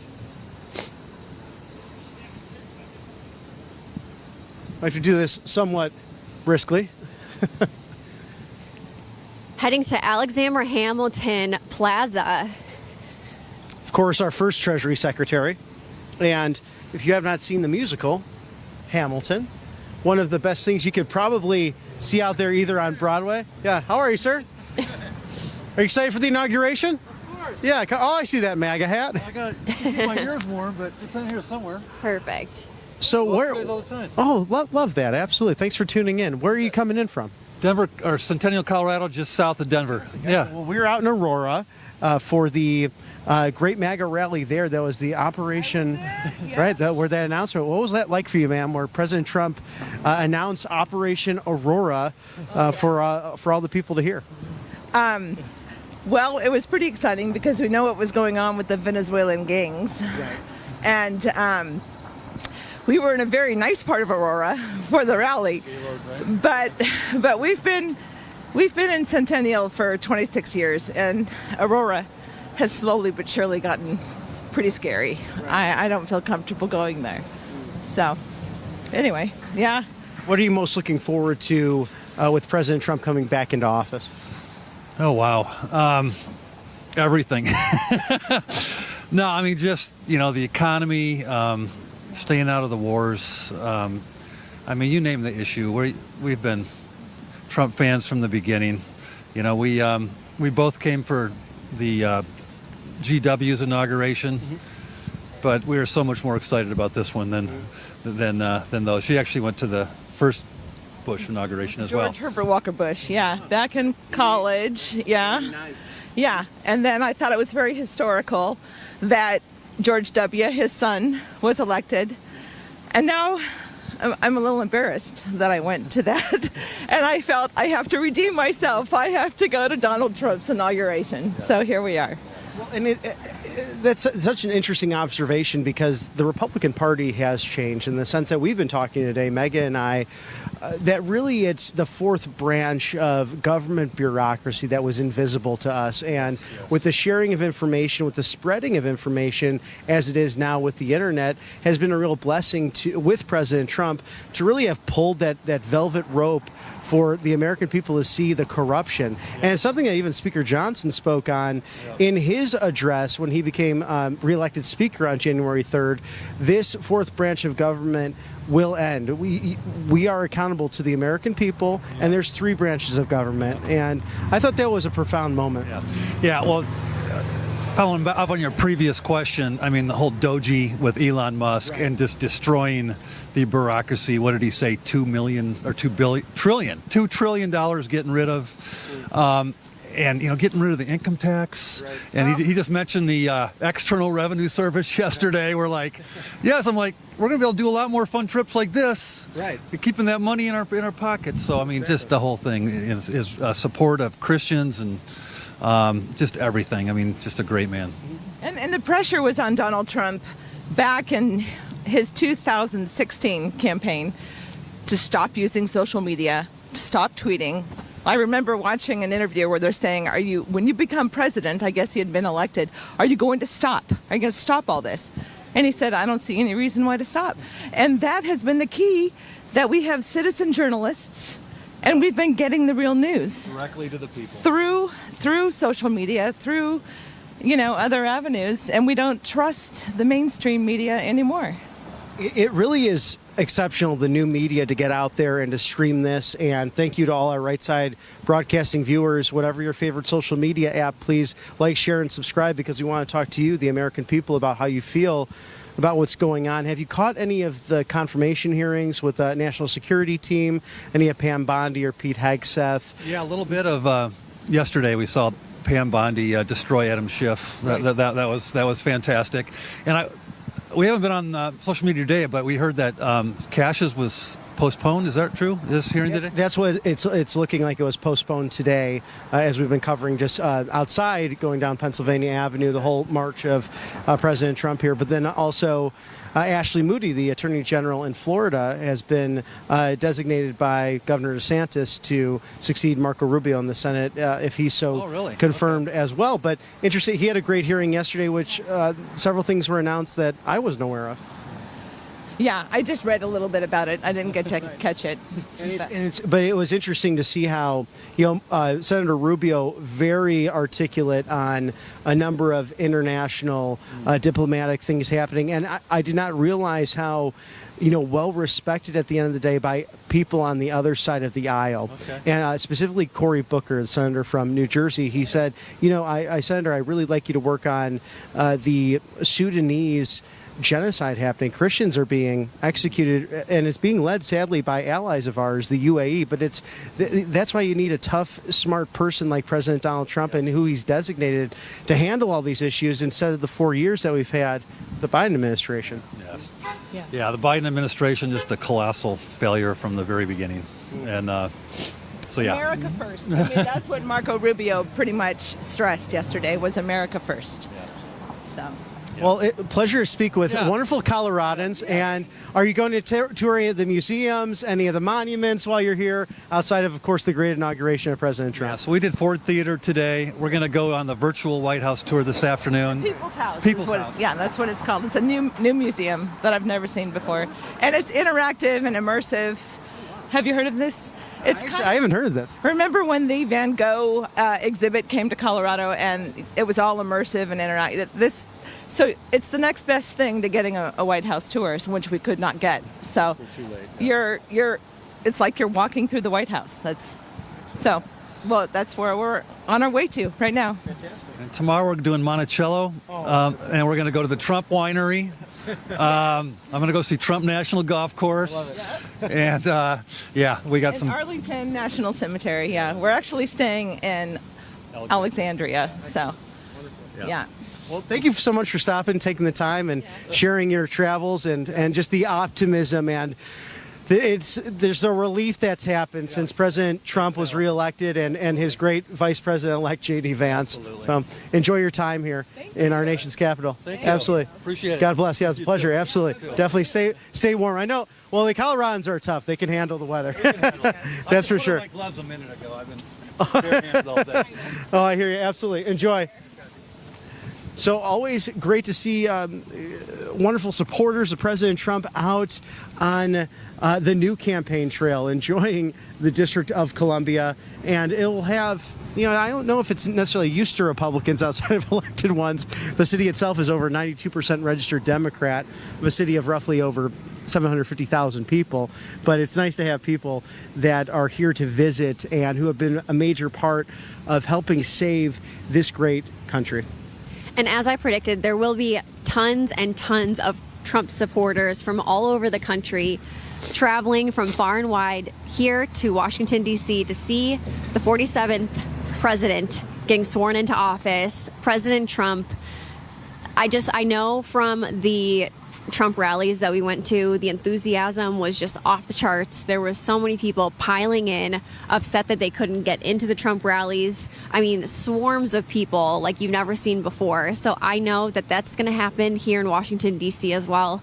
Even if they can't find a hotel room that's right here in D.C. Of course, that couple was staying in Alexandria, and surrounding areas, I'm sure, is going to be all booked up. There's going to be tons of people here. I predict maybe even over 1 million. I think you're right about that, Megan, and we thank our law enforcement for being so diligent, making sure this is a smooth process for everyone to see democracy in action, and thousands of police officers actually coming to help the federal agents, just volunteering their time to make sure things are safe and sound for everyone here in Washington, D.C. We'll walk up 15th here and then see the glimpse we can get of the White House grounds. And of course, a beautiful statue there outside of the Treasury Department of Alexander Hamilton. And I mean, talk about some of the most incredible American rivalries early on in the young foundation of our republic. I think of his duel with Aaron Burr, the vice president, who actually was really later in time. And we have, of course, it's a big city. You got a fire hydrant just being released there, and fire hydrant with water coming out of it, right, which is how it's supposed to be. Don't know. Yeah, unlike California, this is how it's supposed to work. Could have used this in California, right? No question about that. But the Hamilton, that musical, I think, really resurrected the study of history and how important he was as an American, as a thought leader, someone who was orphaned, came from the islands in the Caribbean to really take on New York City, to really not back down, to be bold in his ambition, but also his willingness to shape a nation as a young man. And there's a lot of theories on this, if he purposefully missed Vice President Aaron Burr in that duel. We know Burr later regretted that because he was so demonized and possessed by Hamilton's rivalry, and Hamilton liked to kind of, pour salt on the wound. He was a competitive gentleman, and sadly led to the end of his life.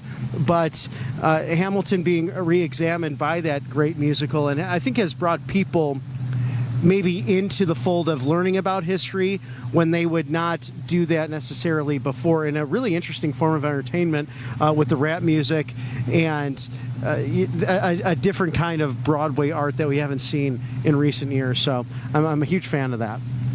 I think there's a rise happening of edutainment, as some people like to call it, education and entertainment. And even if people didn't go see Hamilton, the actual musical itself, I'm sure it did spark some people to look up the history and actually learn, what is this all about? Why is there a Hamilton Broadway show happening? Right. And that's what we try to bring you here at RSBN. We'll talk about entertainment, we'll talk some sports, here and there. Of course, American politics, the culture, and we're also not afraid to talk about religion and the greatness, this almost revival we're seeing in America, Megan. I think about how the national championship for football, Notre Dame and Ohio State, will be playing one another on the inauguration evening. So two huge events.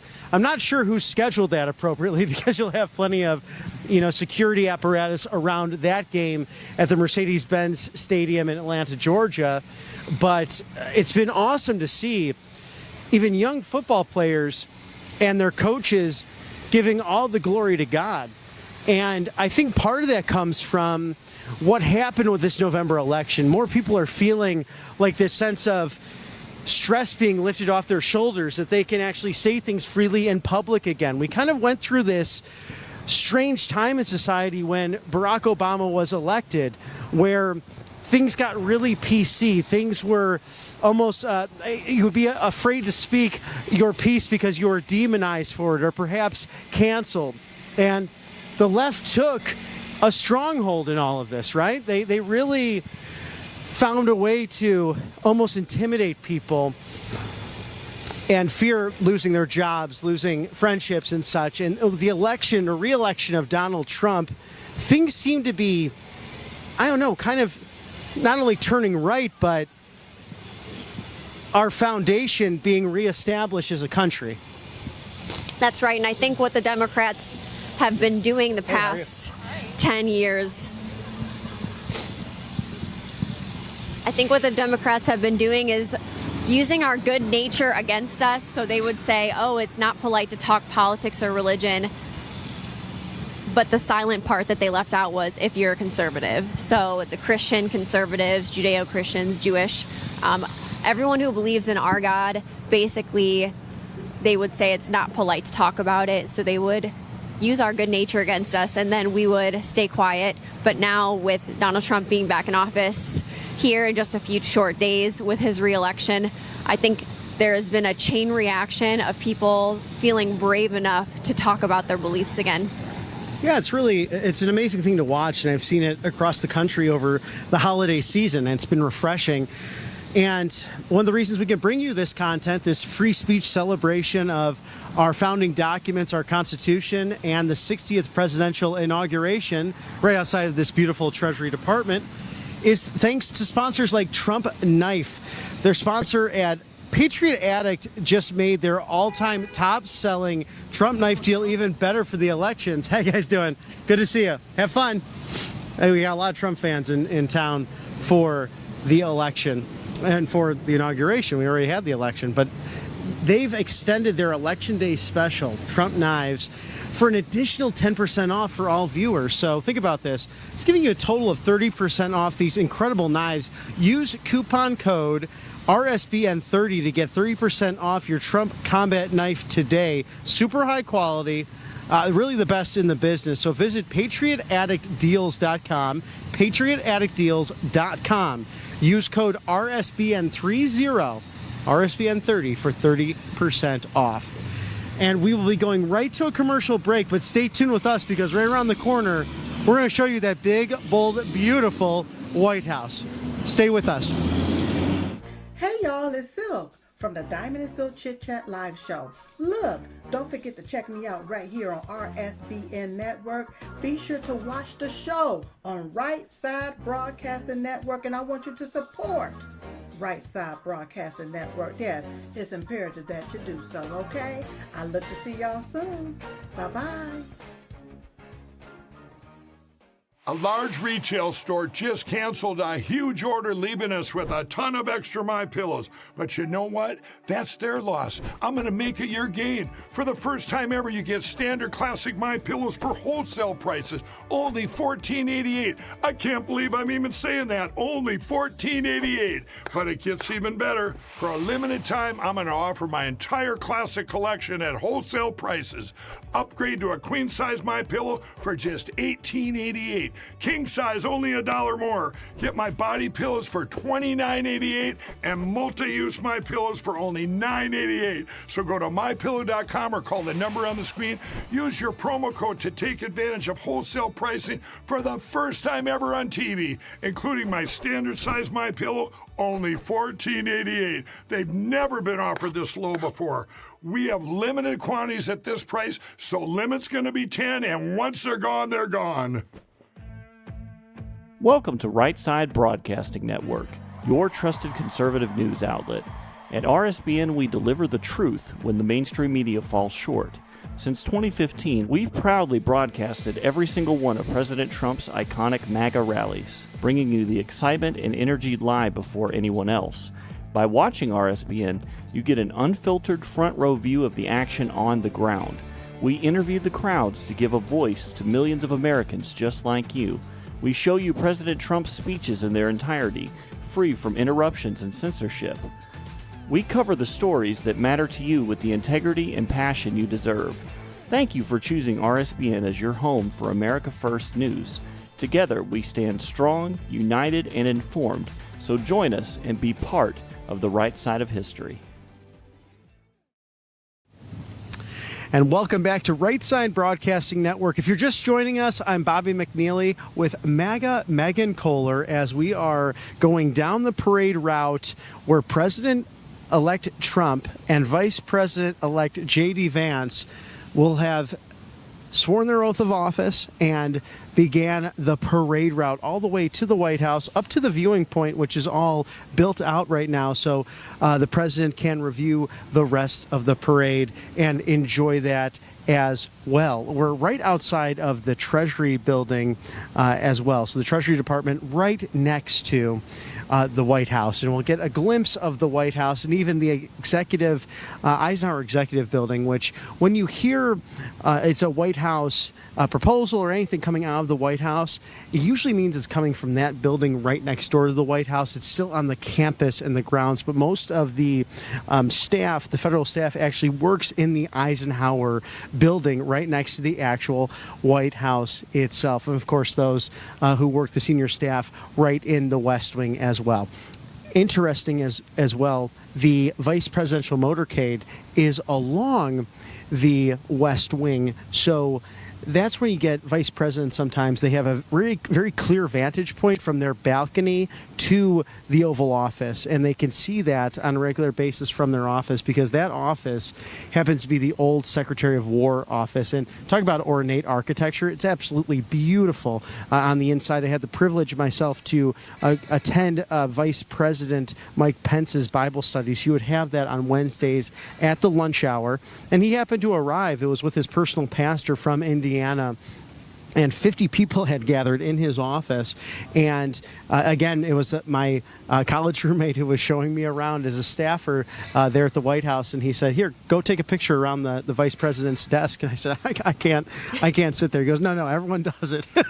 and it was really a special moment. This is truly our house. So if you can take the advantage, whether that be spring break, a summer vacation, even now in the cold, to come visit your home, it is yours. We pay for the upkeep of this beautiful city, and it's yours to see and to explore, because so much history has happened just a few feet from us. Exactly, and there's such wonderful, rich history here in Washington, D.C. of the United States. I mean, we live in the best country on planet Earth, and President Trump's 2017 inauguration speech reflected a lot about how he wanted to bring the power back to the people. So on the note that you were saying that this is your house, this is something that you can come see. American citizens pay their tax dollars to upkeep all these buildings, and this truly is your city. So come check it out. The U.S. Capitol is such a sight to see. There's such amazing exhibits to check out, and like you said, you got to go sit at the vice president's desk. Like, how awesome is that? And that's what America's all about. It really is, Megan. It's for ours to serve and to give to our posterity. And this is why this election was so crucial. You peacefully and patriotically voted for a better way of life, ultimately. And so many times throughout human history, better ways of life had to be waged through violence, through war, through really sad times. These have been difficult times, but the American people responded as we the people and went to vote. And you see this sense of relief and stress coming off of people's shoulders because we know what we're getting. We know we have a leader who wants to put America first. And we have a lot of tourists and friends coming along the area enjoying what's going to be taking place over the next few days here. But let's get a vantage point, maybe keep going down Pennsylvania Avenue, the viewing point where President Trump will be with Vice President-elect J.D. Vance as well.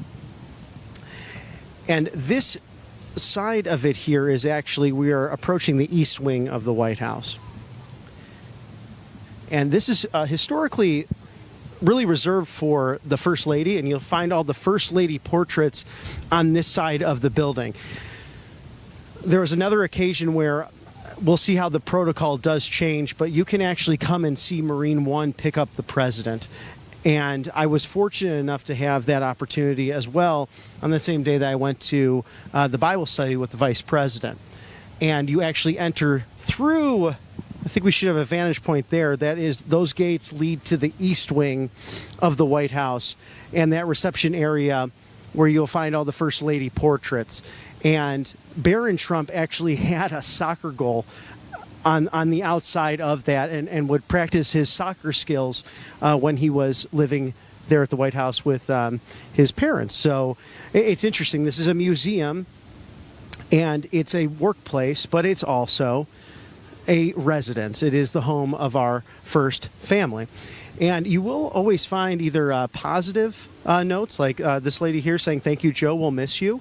Or sometimes you see protesters along Lafayette Park as well, really to make a point to their commander-in-chief one way or another. And that's what's so beautiful about being in a constitutional republic. It's democracy, it's the freedom of speech, our Bill of Rights that allow us to actively participate in this great experiment that's nearly 250 years old now.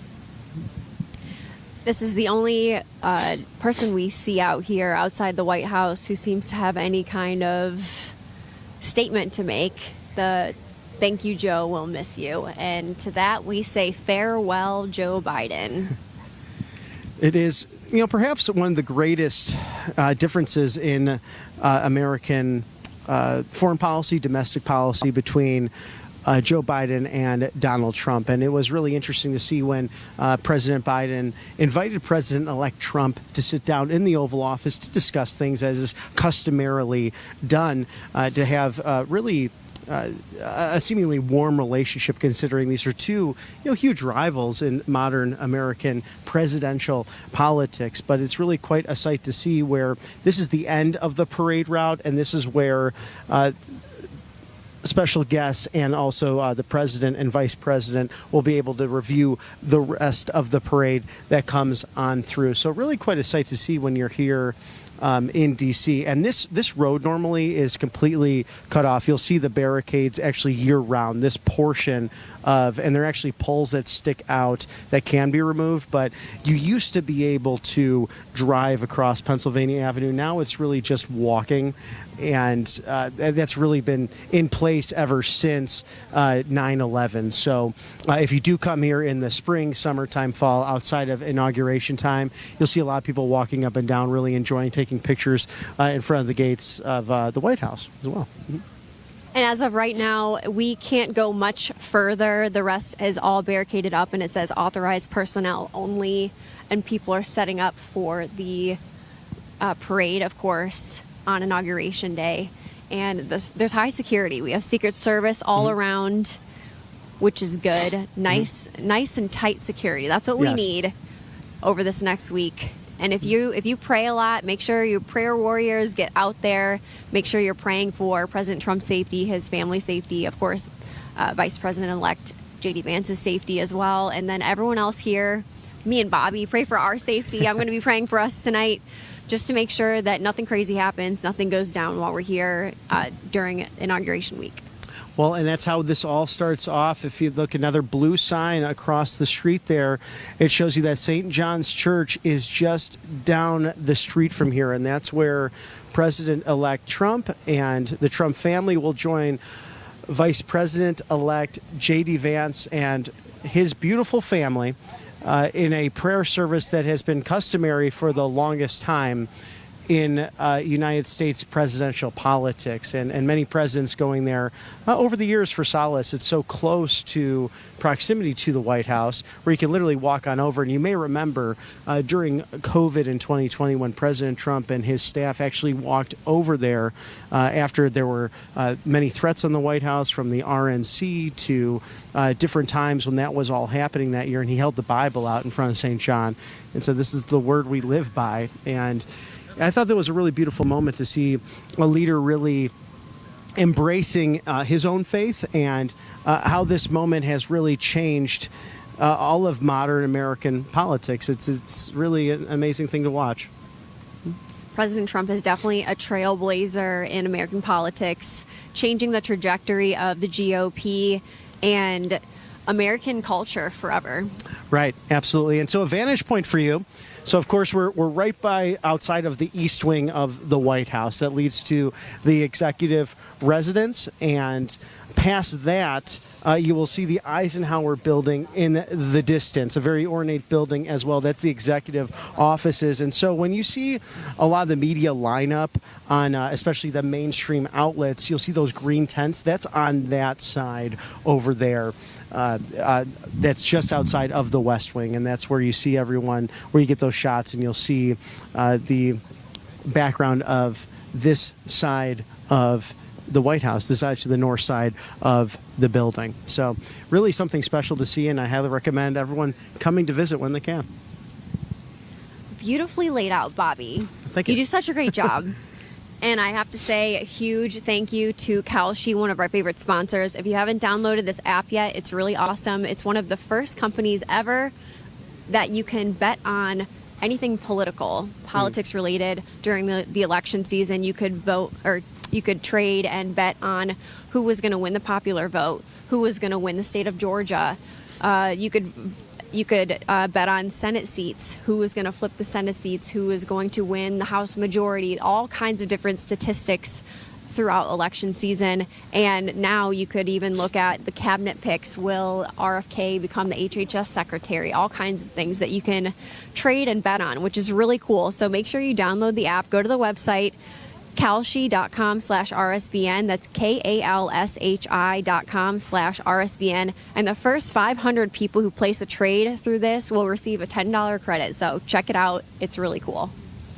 A great site. It's almost like the DraftKings, but for politics. So it's really a fun site, and it puts people's passion behind their love for this country as well. So highly recommend throwing your predictions in there for a multitude of different things in the political sphere. But this really is, I mean, behind us, really the epicenter of the world right now. Everyone's watching about where the future of not only our great country will go, but what that means for geopolitical global conflicts or lack thereof. What's wonderful is we have this ceasefire in place right now. It's going back and forth, but President Trump's been very clear. He wants the hostages back, or there will be hell to pay if they do not return.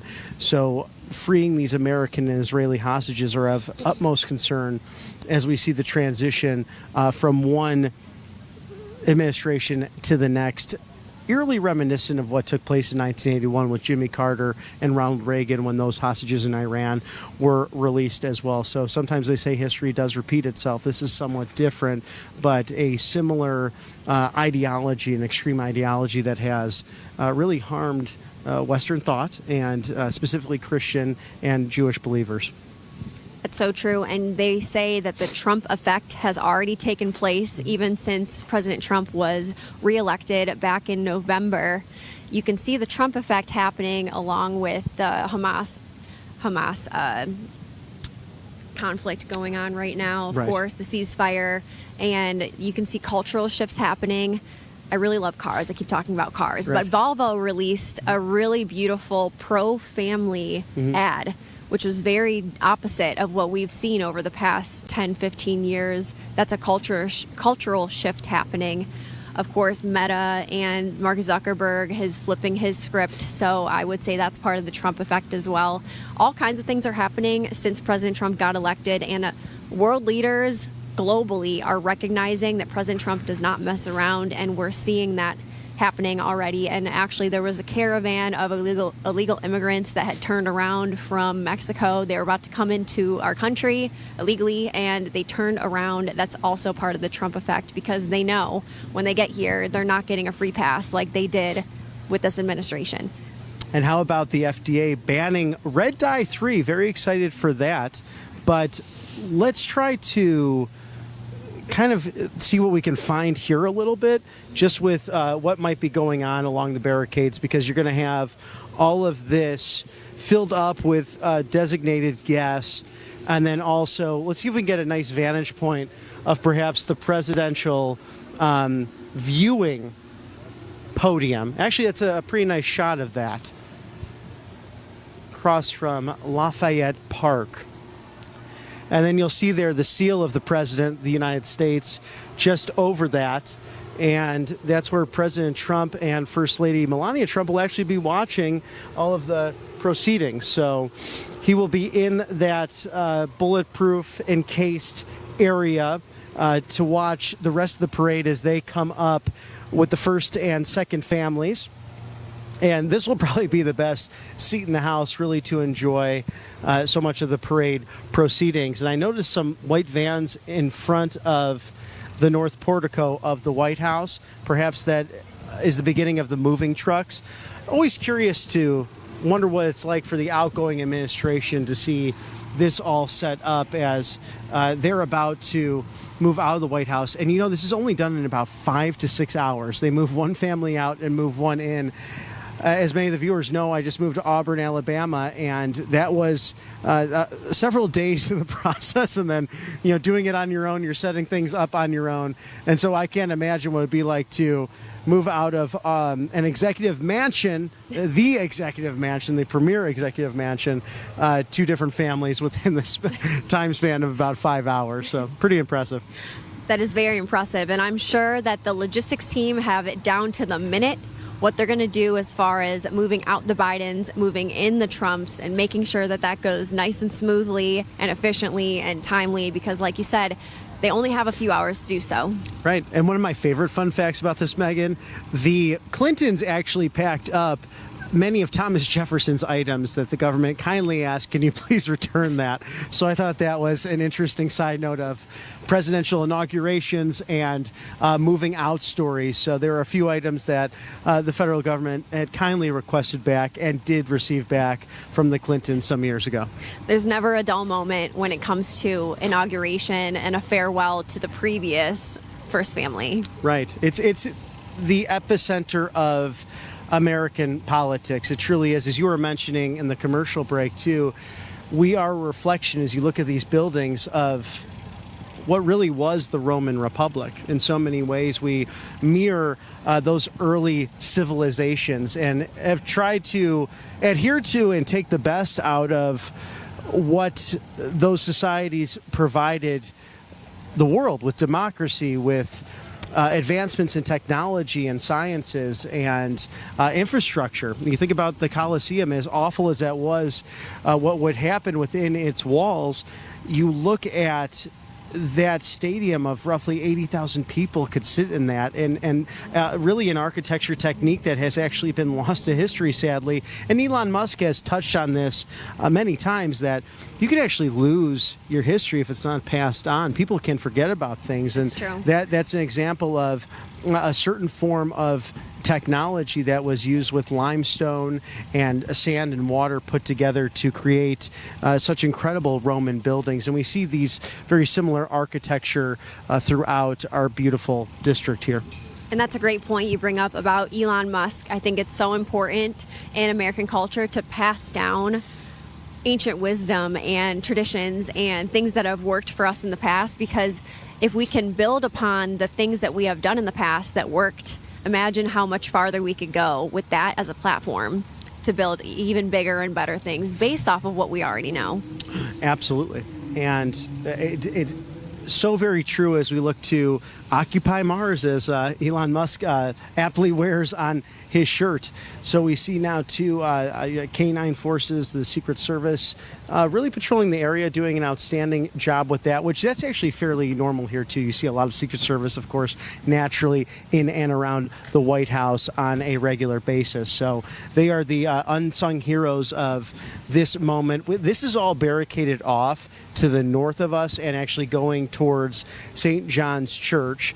I'm kind of curious as if we can give you maybe a western view of the White House. We'll try to figure that out here as we're going around, but things are pretty much heavily barricaded right here in the 1600 Pennsylvania Avenue. We're actually at the address of the White House and the east entrance to the building. And it's rather remarkable when you do visit the White House, because Secret Service has one job. It's to protect the first family and everyone in that building, and they do an outstanding job with that. But when you do go in, you'll be remarkably surprised how accessible things seem to be. And we've had situations where people have scaled the fence, which is pretty hard to do. As you can see, it's very tall. But people have done that in the past, and they've tried to go through the doors. The doors actually remain unlocked, which is interesting as well. So no doors in the exterior are ever locked. It's always patrolled by Secret Service and different law enforcement to ensure the safety of the President of the United States and his family and everyone who does work behind these buildings. But you'll actually see here, this is the point where this will all be down come the morning of the inauguration, and the limousines will actually pull in from the west side of the gates, and after the Trumps or with the Vances at St. John's Church will come in through the west or north of the West Wing, and they will go up that portico, if you can see it behind us, and have a moment in the parlor with the Bidens, maybe perhaps tea or just discussion before they will go into their respective vehicles and down the way to the Capitol for the inauguration and the oath of office. So there's a lot of pageantry, if you will, with a ceremony like this, but everything really planned down to the minute. So many incredible American traditions that we have coming up to look forward to, so many beautiful ceremonies coming up, and we're looking forward to every single minute of it, and we're praying for a peaceful transition of power this time around. And it's something that highlights 250 years of this constitutional republic. That it has been, at times there's been conflicts. At times there have been senators who have hit each other over the heads with canes and such. If you think things are wild now, we went through a civil war. We ultimately had a major moral question as to whether or not slavery should be practiced, and we had people willing to fight and die for the freedom of all Americans, and it led to a more unified and a more peaceful union. But my goodness, the amount of bloodshed that took place in that should never happen again. It's actually the largest loss of life in American history is the American Civil War, and that was a time and place where it was sadly North versus South, but also in a lot of ways Republican versus Democrat. So political differences should never, ever divide your friendships or your familial relationships. And I hope that over the holidays you were able to have those robust discussions with those who may disagree with you within family or friendships, or maybe you just did not talk about it at all, and that's okay as well, because that should never separate us, because at the end of the day, we the people employ the great folks who get to have the privilege of serving in this building behind us. So just an important note to remember as we are about to celebrate the 60th presidential inauguration. And I want to give a huge shout out to our favorite sponsor, Colonial Metals. So those close to retirement can't seem to catch a break today. Maybe it's you or it's a family member you're concerned about. So it's time to take control of your future. Don't let bad policies and record inflation take your lifetime of hard work away. Our sponsor, Colonial Metals Group, helped me with my goal of protecting my financial future, having a self-directed IRA where I can safely store gold and silver, assets that have stood the test of time no matter what the economy or the government policies are, which makes sense to me. Colonial Metals Group has helped me to create a self-directed IRA where I can have direct access to my assets. And if you have an IRA, 401k, or another type of retirement account, please go to their website, freegoldguide.com/RSBN. That's freegoldguide.com/RSBN. Colonial Metals Group was founded on the same principles as our great country, and they help Americans just like you to take control and safeguard their future. Their team of experts specialize in protecting your retirement with the most trusted store of wealth in human history, physical gold and silver. Go to freegoldguide.com/RSBN for your Colonial Metals Group Retirement Protection Kit today, created specifically for our followers. That's freegoldguide.com/RSBN, or call the phone number 866-317-2159. Qualified applicants can receive up to $10,000 in additional silver to their account, so make sure you call now. Great organization, and thank you, Megan, because it's so important to diversify your assets, regardless of who is living at 1600 Pennsylvania Avenue, because we are in this slower economic time, really thanks to the Biden policies. And we know with Reagan, after the Carter administration, it took about 18 months to really get the economy going again in a strong way. And you could see something similar here again, even with the great things that are coming from the Trump effect and the different deals overseas. And again, I'm shocked that the FDA banned red dye 3. I'm just so thrilled about that. It's something that we had talked about during the campaign, and I know you, Megan, very passionate about that. And it's great to see it coming to fruition. I really think that Robert F. Kennedy Jr. and the moms across America and everyone who's just so concerned about what they're putting in their bodies have really done their due diligence, done their research, and they've put pressure on these agencies like the FDA and USDA, and they're saying, why is this legal in our country? Why are you basically poisoning American citizens? Why are you poisoning the children? This is in kids' food, marketed toward children, especially Right. The moms are very protective of their kids, what they're giving their kids, and they want to know, why are you putting artificial food coloring that's banned in other countries in our products? And President Trump has spoken on the topic on a regular basis regarding why is obesity through the roof, especially for young kids? Why do you see things like autism on the rise? Something is not right. And I think Bobby Kennedy, in congruence with President Trump, will be able to get to the bottom of this through HHS and to find what we can do from a health perspective to protect American citizens in the long run. That's exactly right. And it all starts with what we put on our bodies and in our bodies. So, of course, what you're eating affects your health. And if you want to really get into the nitty-gritty details of your health, what you're putting on your skin also gets absorbed through your skin into your body. So that's why it's so important to check out what's listed in your cosmetics and topical lotions and perfumes and whatever else you're putting on your body in that way as well, sunscreen included. Oh, absolutely, 100%. I think that we might have a route to go see St. John. So we might just kind of take a stroll over there, see what's happening.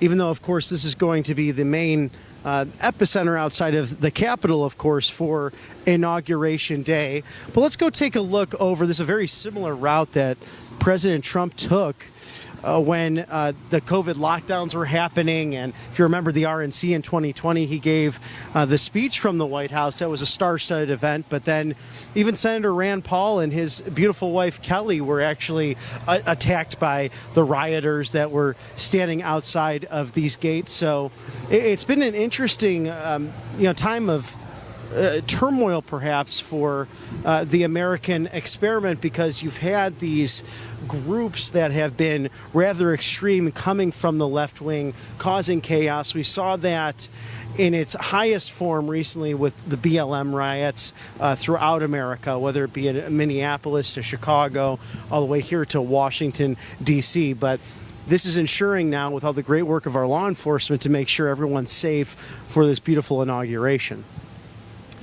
Now, these here, I'm not exactly sure what these pods are set up for.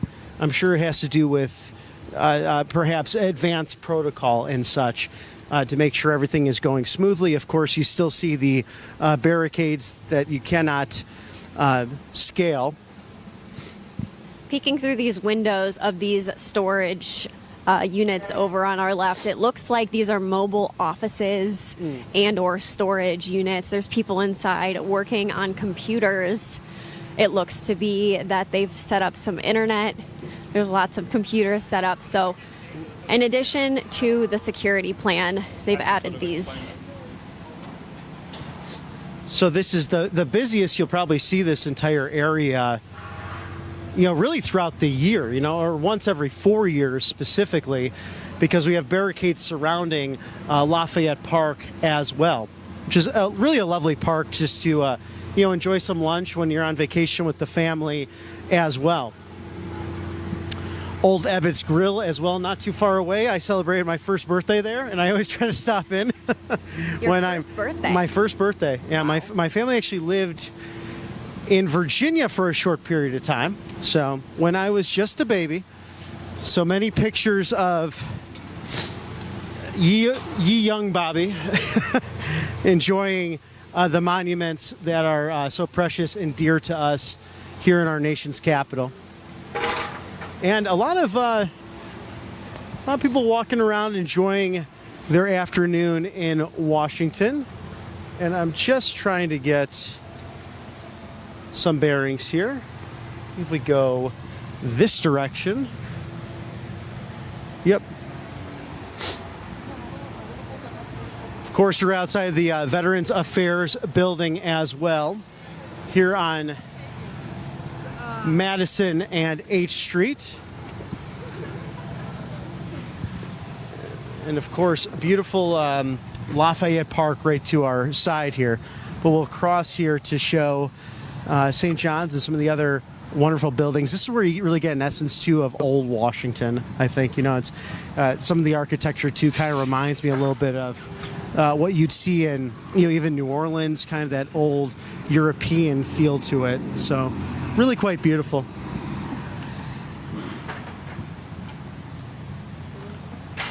All right, we'll cross the street here and go over to see St. John's, where President-elect Trump and First Lady Melania Trump and the Vances will be enjoying a service before the festivities begin. And what a wonderful way to open up in prayer and thanksgiving to our Lord and Savior, Jesus Christ.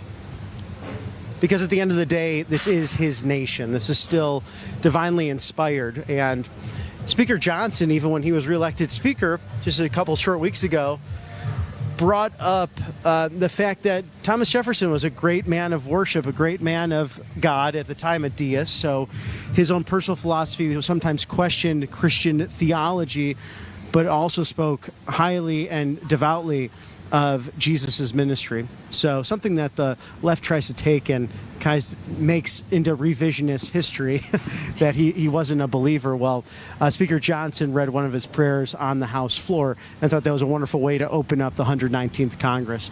But right here is the St. John's Church. This is the parish house and the offices. Of course, if you're here on Sunday, 8 o'clock, 9 o'clock, 11 o'clock, all three of their services, and then their choral evensong third Wednesdays at 5:30. Always nice to enjoy the Vespers, whether you're at the Basilica of the National Shrine or the National Cathedral. Always very, very beautiful to enjoy the Vespers. And throughout the summer, actually at the National Cathedral, they'll bring in foreign choirs to sing as well, do the Vespers. So it's always a lovely time. Beautiful. Yeah. And then we'll go right over to the church, where you might remember President Trump holding up the Bible back in 2020 during the riots.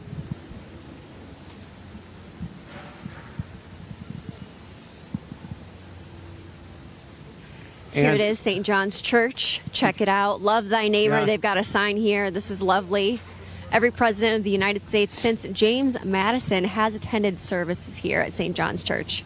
A very special tradition here in our United States of America. And really, if we were, say if we had a national religion, it would have been the Episcopalian or Anglican Church. We come out of England and English culture for the most part, although we are really home to everyone and however they choose to worship or believe. But this is a special place where, like you said, Megan, that sign says every president since James Madison has worshipped and attended services there at St. John's Church. Well, we'll be going back to Auburn, Alabama to see the magnificent Matthew Alvarez as he keeps us anchored in our beautiful coverage of pre-inauguration activities. Going right back to you in Auburn right now. The brilliant Bobby McNeely and Megan Kohler, of course, there. You know, the MAGA Megan Kohler, of course, live in Washington, D.C. A lot of great coverage there, a lot of good commentary, and then, of course, showing you around Washington, D.C. as we get ready less than 100 hours until President Trump is the 47th Commander-in-Chief. So a lot to get to, of course. We have a MAGA rally on Sunday, which is going to be absolutely awesome. We look forward to covering that. We'll also have coverage live tomorrow and Saturday. We have a number of events that we'll be going to. We'll bring you all of that live coverage right here on Right Side Broadcasting Network. And in just a few minutes, to close out the broadcast, we'll be joined by RSBN's Christina Loren and her location in Washington, D.C. Earlier, Christina interviewing a number of congressional folks there, which was awesome to see as we gear up for this huge, huge inauguration some 4 days from now. So let's go to a number of our sponsors before we go to Christina. Let's thank Kalshi. Now, I was looking at Kalshi before, the trading website, and what they are trading on right now is about SpaceX. The question is, what time will SpaceX's Starship launch? So people are actually betting on these things. There's also a lot of political stuff on there, so it's a great site to do that. If you bet 100 on Trump, you get 175, of course. Kalshi.com, of course, that was from the election, so we'll be getting a new one there. But at the end of the day, Kalshi, a great site. Go ahead and check that one out as well. Let's also thank Colonial Metals. freegoldguide.com/RSBN. You see that information on your screen. You could use that QR code that you see there as well. You protect your IRA and 401k with gold, as you see. Thanking Colonial Metals for being a great sponsor. We'll be talking more about these sponsors as we get closer to Inauguration Day, just 4 days from now. Let's go to Tax Network USA. Tax Network USA, 800-357-1415. For more information and help when it comes to anything with taxes, back taxes, missed taxes, and the like. They'll help you along with that process there. 800-357-1415. Let's go now to Patriot Addict Deals, the Trump combat knife, as you see there. You can get a discount on that as well if you use the RSBN promo code, patriotaddictdeals.com. I believe it's RSBN 30 for that deal. There's a number of great products on that website. And also RepublicanRed.com. So let's go to republicanred.com right there and use that discount code RSBN for a number of fabulous bottles of vino that you see on the left side of your screen. I hear that there's a shipment coming here tomorrow. The bottles will stay closed, but we want to show you and showcase the wine there. So republicanred.com, that 45 to 47 has my eye on it, and they all have great artistry, but also hearing great reviews for the wine as well. So republicanred.com. Speaking of great products, mypillow.com, the great Mike Lindell. All you have to do is go to mypillow.com/RSBN for up to 80% off of everything. And it's that time of year. Happy Valentine's Day. So might as well get some pretty cool gifts there. Use that promo code RSBN, a great sponsor, mypillow.com. Also, if you'd like to donate to Right Side Broadcasting Network, RSBN donates. All you do is text RSBN to 801-801. So it's RSBN to 801-801. We also have a newsletter. So it's rsbnetwork.com/newsletter. Get a lot of America First updates, live event coverage. Speaking of that, tomorrow, Saturday, Sunday, Monday, and on. There's a lot of live coverage coming your way here on Right Side. So if you want to be in the loop, not only follow us on our social platforms, but go ahead and go to rsbnetwork.com/newsletter. So we are also going to be going again, as I mentioned, to RSBN's Christina Loren in Washington, D.C. here in just a second. Once that is up and running, we'll be going there live. So you've seen a lot of coverage today. We started hours ago walking the parade route, hearing from various people out there in the area in Washington, D.C. And we'll be going live now to Christina Loren here in just a second as we are ready for some great coverage coming up, of course, here on Right Side Broadcasting Network. So, Christina Loren, I believe you are there live. I believe that is the dome of the Capitol. Am I right, or where are you at?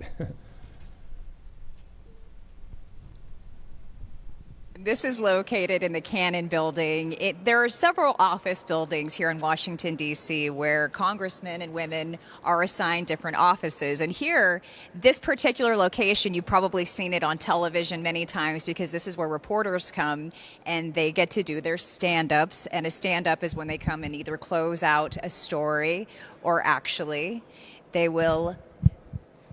Okay, they'll either close out a story or they will open up their story here. So this is a very iconic place in our nation's capital. A lot of history here. Obviously, journalism's the fifth estate. You know the importance, the significance of true, honest journalism, Matthew Alvarez. And so it's kind of cool to have an opportunity to be here where the greats get to report, where they have reported, and then the not-so-greats, they come out here too. Well, the thing that's great about this is conservative media. I mean, this is a time of media reform in our country. People are looking to conservative media than ever before. Right Side Broadcasting Network, there are others out there, of course, a lot of great podcasts as well. So, Christina, you being in there right now live with Right Side Broadcasting Network in 2025, this is some great things to come, I think, Christina. So your thoughts on being in that Capitol building right now, and also the president being sworn in just 4 days. So just some of your thoughts. You know, it's interesting. As you walk through the halls of these corridors, you're going to see people that you recognize. We actually saw Representative Jamie Raskin get out of an elevator today. And so you have everybody they all come together. They're trying to work side by side. Obviously, you have two major opposing sides right now, the Republicans versus the Democrats. But what's interesting, Matthew, that I've really noticed is that there's a feeling of unity. I've worked here in Washington, D.C. for many years, and coming in here today, it's a very different feeling. As we were reporting a little bit earlier on in front of the Capitol building when we were outside, I was able to talk to quite a few people, and this is a predominantly Democratic voting area. But people were so friendly, and they wanted to come out and just see where President Trump will be standing, where he's going to make that historic inaugural address in just a few days. He is a champion, and I think that people have a lot more respect for him as he goes into this new term than they did the first time. And being out here, just having an opportunity to talk to Congresswoman Marjorie Taylor Greene today and to hear her thoughts. And we asked her specifically about Mike Johnson and how she feels about the Speaker going into the next couple years, going into this new Congress. And she was very optimistic. And she said she's going to do whatever it takes. She's going to work with whoever she needs to work with in order to get his agenda passed, because it's that important to her. And so it's a very different feel. I have to say, it's a lighter feel. It's a happier feel. And it's not just the Republican Party. People, all walks of life, are celebrating from both sides of the aisle as well. And it's really, I think it comes down to everybody wants a better America. We want a better economy. We want safety. And President Trump, he offers safety. He offers law and order. He offers change that we all so desperately need right now. And so it's interesting how the other side is feeling it a little bit as well. And they're coming around. They're coming around. Can you believe that? I think that's great. I mean, it's wonderful to see that from all walks of life, no matter what industry. But it's also awesome to have an RSBN presence right there in Washington, D.C., as we saw RSBN's Bobby McNeely and Megan Kohler walking near the White House, to have you at the Capitol building right now. We know that we want to bring truth to the American people, and we're not bought and paid for, Christina. Let's talk about that a little bit. The fact that we're not bought and paid for to have some sort of agenda that is anti-America, anti the Constitution, but instead pro-God, pro-America, and pro-Constitution. Your thoughts? You're so right. And to be at a network where you this very morning sent out a beautiful prayer for all of us, that we can all openly appreciate and read together and praise God together, and knowing that I'm able to do that, to say those words, praise God, right here under this historic roof, is amazing.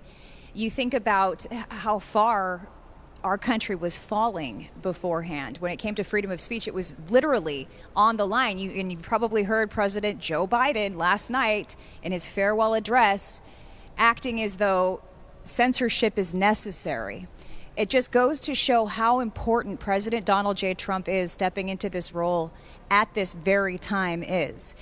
Things are changing rapidly. His first 100 days in office are going to be critically important, because during the first 100 days, people are willing to work together.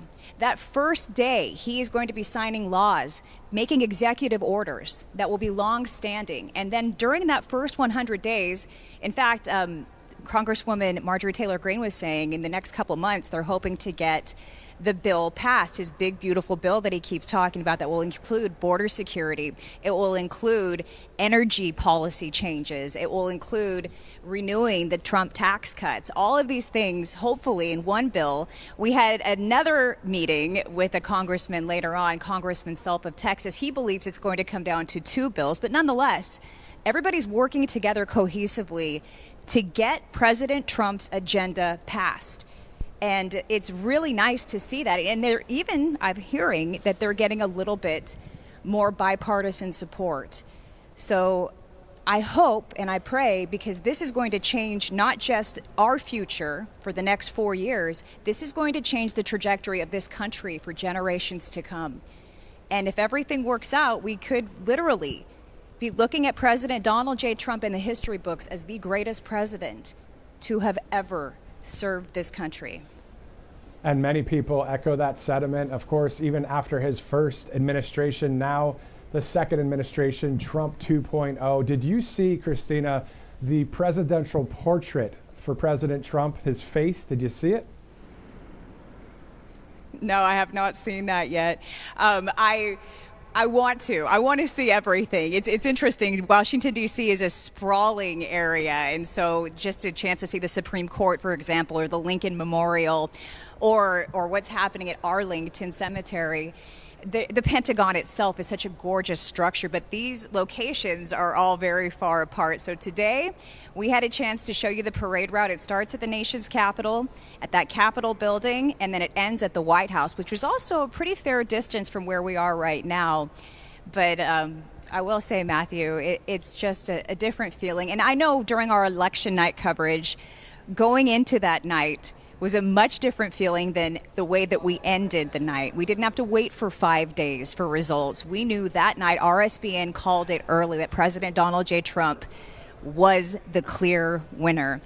And I think that the next day when people woke up, certainly myself, it just felt like there was a lightness, a feeling of hope, a renewed sense of peace that so many of us were lacking, and that's the general feel that we're getting, especially from the Trump supporters that we've had a chance to talk to out here today. Yeah, exactly. And November 5th, I know you were here in studio with myself and Bobby McNeely, and what a powerful night that was. But now as we move forward, you know, that peace and that lightness, or that, you know, I posted something on my Truth Social just a minute ago. Bobby McNeely was interviewing somebody outside, and it was a couple there, and the guy had a MAGA hat on, and they were smiling and laughing, and all I said was, it's just great to see a MAGA hat and smiles in Washington, D.C. I mean, the joy of the Lord is our strength, as you know, Christina, and also having great leaders. You know, peace through strength and common sense is great to have. So, Christina, I know this, and I don't know if everybody knows, but you are also a meteorologist. So let's talk about, and I'm putting you on the spot. I was going to text you about this, but I'd rather see you do it right here. Can you give us the 4-day outlook? Have you looked at the weather? What's it going to be like over the next 4 days in Washington? Well, considering we're all going to be out here exposed to the elements, I have been taking very close attention to what's happening in the different forecast models, and they keep changing quite frequently. But today was one of the coldest days, the high around 31 degrees. We had some snow flurries. You probably saw that during Megan and Bobby's coverage. Some snow flurries today, snow on the ground. Tomorrow we're going to be about 10 degrees warmer. It won't be as bad. A little mix of rain and snow coming through on Saturday. Temperatures once again starting to tumble. And then as that cold front comes through, it's going to leave behind some very cold air. So for the Trump rally that we will be covering, of course, wall-to-wall coverage right here on RSBN, we're talking about temperatures that are going to be in the 30s to low 40s. A little bit of snow, a little bit of rain that morning for people who are headed out there. And then the coldest day, that is going to occur on Inauguration Day, where our high temperature that day is looking to be around 28 degrees. And when everybody is watching President Trump put his hand on that Bible and take that oath under God, temperature is going to be around 25 degrees. So it's going to be very, very chilly, but not the coldest inauguration. That occurred for President Ronald Reagan's second term. So his first inauguration, it's interesting, 55 degrees. That is the warmest inauguration on record, 55 degrees. But the second time when he came back around, the temperature tumbled to 7 degrees. That was the high for that day. So if you consider how cold it could be, putting things into perspective, doesn't look quite as bad. Christina, I knew you could crack it out of the park on the weather forecast on the spot. Great job there. That's awesome. Also, nothing, as you know, will stop President Trump, the cabinet, and the American people from showing up to this great inauguration, even if it was negative 15 degrees. We know that this is a real serious time in our country. So as we're taking that live look at the White House and the Capitol on the other side of our screen right now, this is RSBN's Christina Loren, of course, and Matthew Alvarez. You also saw RSBN's Bobby McNeely and Megan Kohler earlier with our coverage outside of the White House. So if you missed any of our coverage today, all you have to do is watch the replay or scrub back a little bit. And by the way, we're going to be live tomorrow, Saturday, Sunday, Monday, and on as we cover this inauguration. And Christina, you know, as we are you're on the East Coast, we're here based in the Southeast. I believe you've worked in California, in the Bay Area. You're from the Los Angeles area too, is that right or no? I'm from Southern California, so just down the road in Palm Springs, or Palm Desert more precisely, where it's 120 degrees common temperature in the summertime. So to be here in the cold is something that we're all kind of adjusting to, even the crew that came out here from Alabama. But it's like you said, nothing would stop us from coming out here. 50,000 people are expected to watch President Donald J. Trump be sworn into office. We've had people from both sides who came out here to watch this historic event. I thought that was interesting that even some people from the Democrat side are showing up to watch the inauguration. It's that important. This is our country that we're talking about. This is the next 4 years and beyond. And I was surprised to see that. And I'm also surprised at how friendly everybody has been everywhere in all of the buildings we've been walking through today. It's an interesting feel. Only one man, I feel like, would be able to accomplish that unity that we were promised from Kamala Harris when she was running. Unity. It wasn't going to happen under her leadership, but it is happening under Donald J. Trump. And when we just received that news from yesterday about a potential ceasefire agreement between Palestine and Israel, it just goes to show Justin Trudeau, Prime Minister of Canada, stepping down.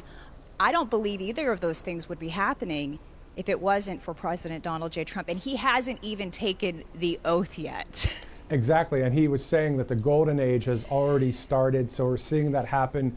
There are a lot of great things connected to what President Trump has said and done for this country. We look forward to many, many more great things for our nation. We simply want common sense. We want to be safe. We would like to be healthy. We'd like to be more wealthy. We'd like to have our freedoms, the basics, and that's common sense. That's why we, the people, said enough of the failed, woke, and weak policies, because they fail 100% of the time. So thank God that we have common sense and strength returning to 1600 Pennsylvania Avenue. Okay, we have about 4 minutes yet to go here, Christina, before we close out this broadcast. But I just want to say, how awesome it is to have all of us here working on behalf of the American people that don't have a voice, and to speak so openly about it. And then on top of that, to some of our viewers in the West Coast or on the West Coast right now, you being from Southern California, if there's anybody that's watching right now from New Mexico, Arizona, Southern California, or that region in Nevada, and have been watching those wildfires take place, do you know anybody out there being affected? What are your thoughts about the mismanagement of the local and state government out west? It's interesting. This is something that I've actually been covering for a couple of years at my former news network. And I was working with members of Congress to tell that story about how the forest is not being managed properly. This is something that I took away. The private property, people who own private property, they're managing their forests on their private property because they know what's at stake. But when it comes to our public lands that the federal government is in control of, they're just letting everything grow, to potentially protect a frog or potentially protect a species that is not human. It's an anti-humanist way of thinking in California. And I don't think that I'm not going to blame anybody, but it's if you let a garden completely grow out of control and you get a dry lightning strike on that garden when it's dry, what do you think is going to happen? It's just common sense has been lacking in California for a long time. I'm not going to point fingers at anybody except for the people who aren't putting humans first and who haven't been for a long time. And yes, I do know a lot of people who have been impacted, and it's heartbreaking. But the fact that we've been covering these stories and nobody was able to hear the stories because they kept getting pressed down by social media. You couldn't get any traction on major social media sites. Everything was getting pushed down if it had a Republican viewpoint attached to it, but that's going to change now. We've already seen it from Mark Zuckerberg, what he's doing with Meta, how he's talking about what he had to go through from the Democrat side, how they were bullying him in a sense, in order to stop what they called misinformation, but really they were stopping the truth, Matthew. And so it's a new era. Kari Lake has a great new position, as you know, and I think that she is going to lead the charge, along with RSBN, in making sure that these incredibly important stories are told, because lives are at stake, our livelihoods are at stake, and there's a lot more going on than what the mainstream media wants to cover. 100%, and that is what the narrative is all about, because if you can control a mind, control a heart, then they vote a certain way that would be anti the Constitution, anti-God, anti-America. So the importance of the media reform that we're seeing in this country right here on Right Side Broadcasting Network, the conservative media, is great to see. It's great to have freedom of speech and freedom of the press, but reporting on the common sense truths of what's going on out there. What was the truth about the Afghanistan pullout that was so wrong? That the mainstream media obviously covered that up. There's so many different subjects and stories to cover, as it is now 4 o'clock on the East Coast. Christina Loren, thank you so much for joining us. We look forward to seeing you tomorrow in Washington, D.C., alongside RSBN's Bobby McNeely and Megan Kohler.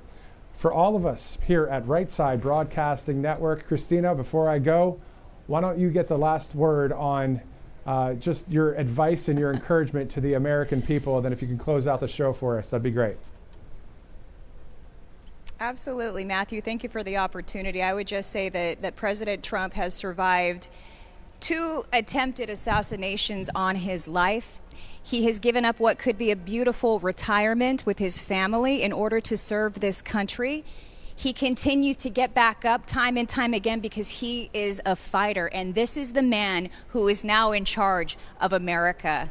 So goes America, so goes the world. Our foreign adversaries are already backing down. I am so grateful to God to be a part of this movement with RSBN and to be a part of President Donald J. Trump's movement, and knowing that we were on the right side all along. Everybody who's listening, most likely, I would suggest, those of you who are watching Right Side Broadcast Network, you are in that boat with us, and we thank you. Thank you so much for watching. We have a lot more coverage coming your way throughout the week. We're going to start early at about 10 a.m. Eastern Time tomorrow.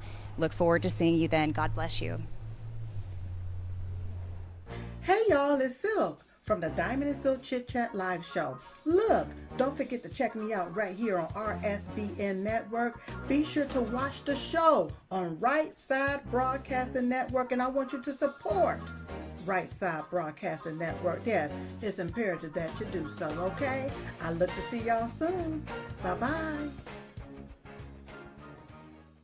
A large retail store just canceled a huge order, leaving us with a ton of extra MyPillows. But you know what? That's their loss. I'm going to make it your gain. For the first time ever, you get standard classic MyPillows for wholesale prices, only $14.88. I can't believe I'm even saying that. Only $14.88. But it gets even better. For a limited time, I'm going to offer my entire classic collection at wholesale prices.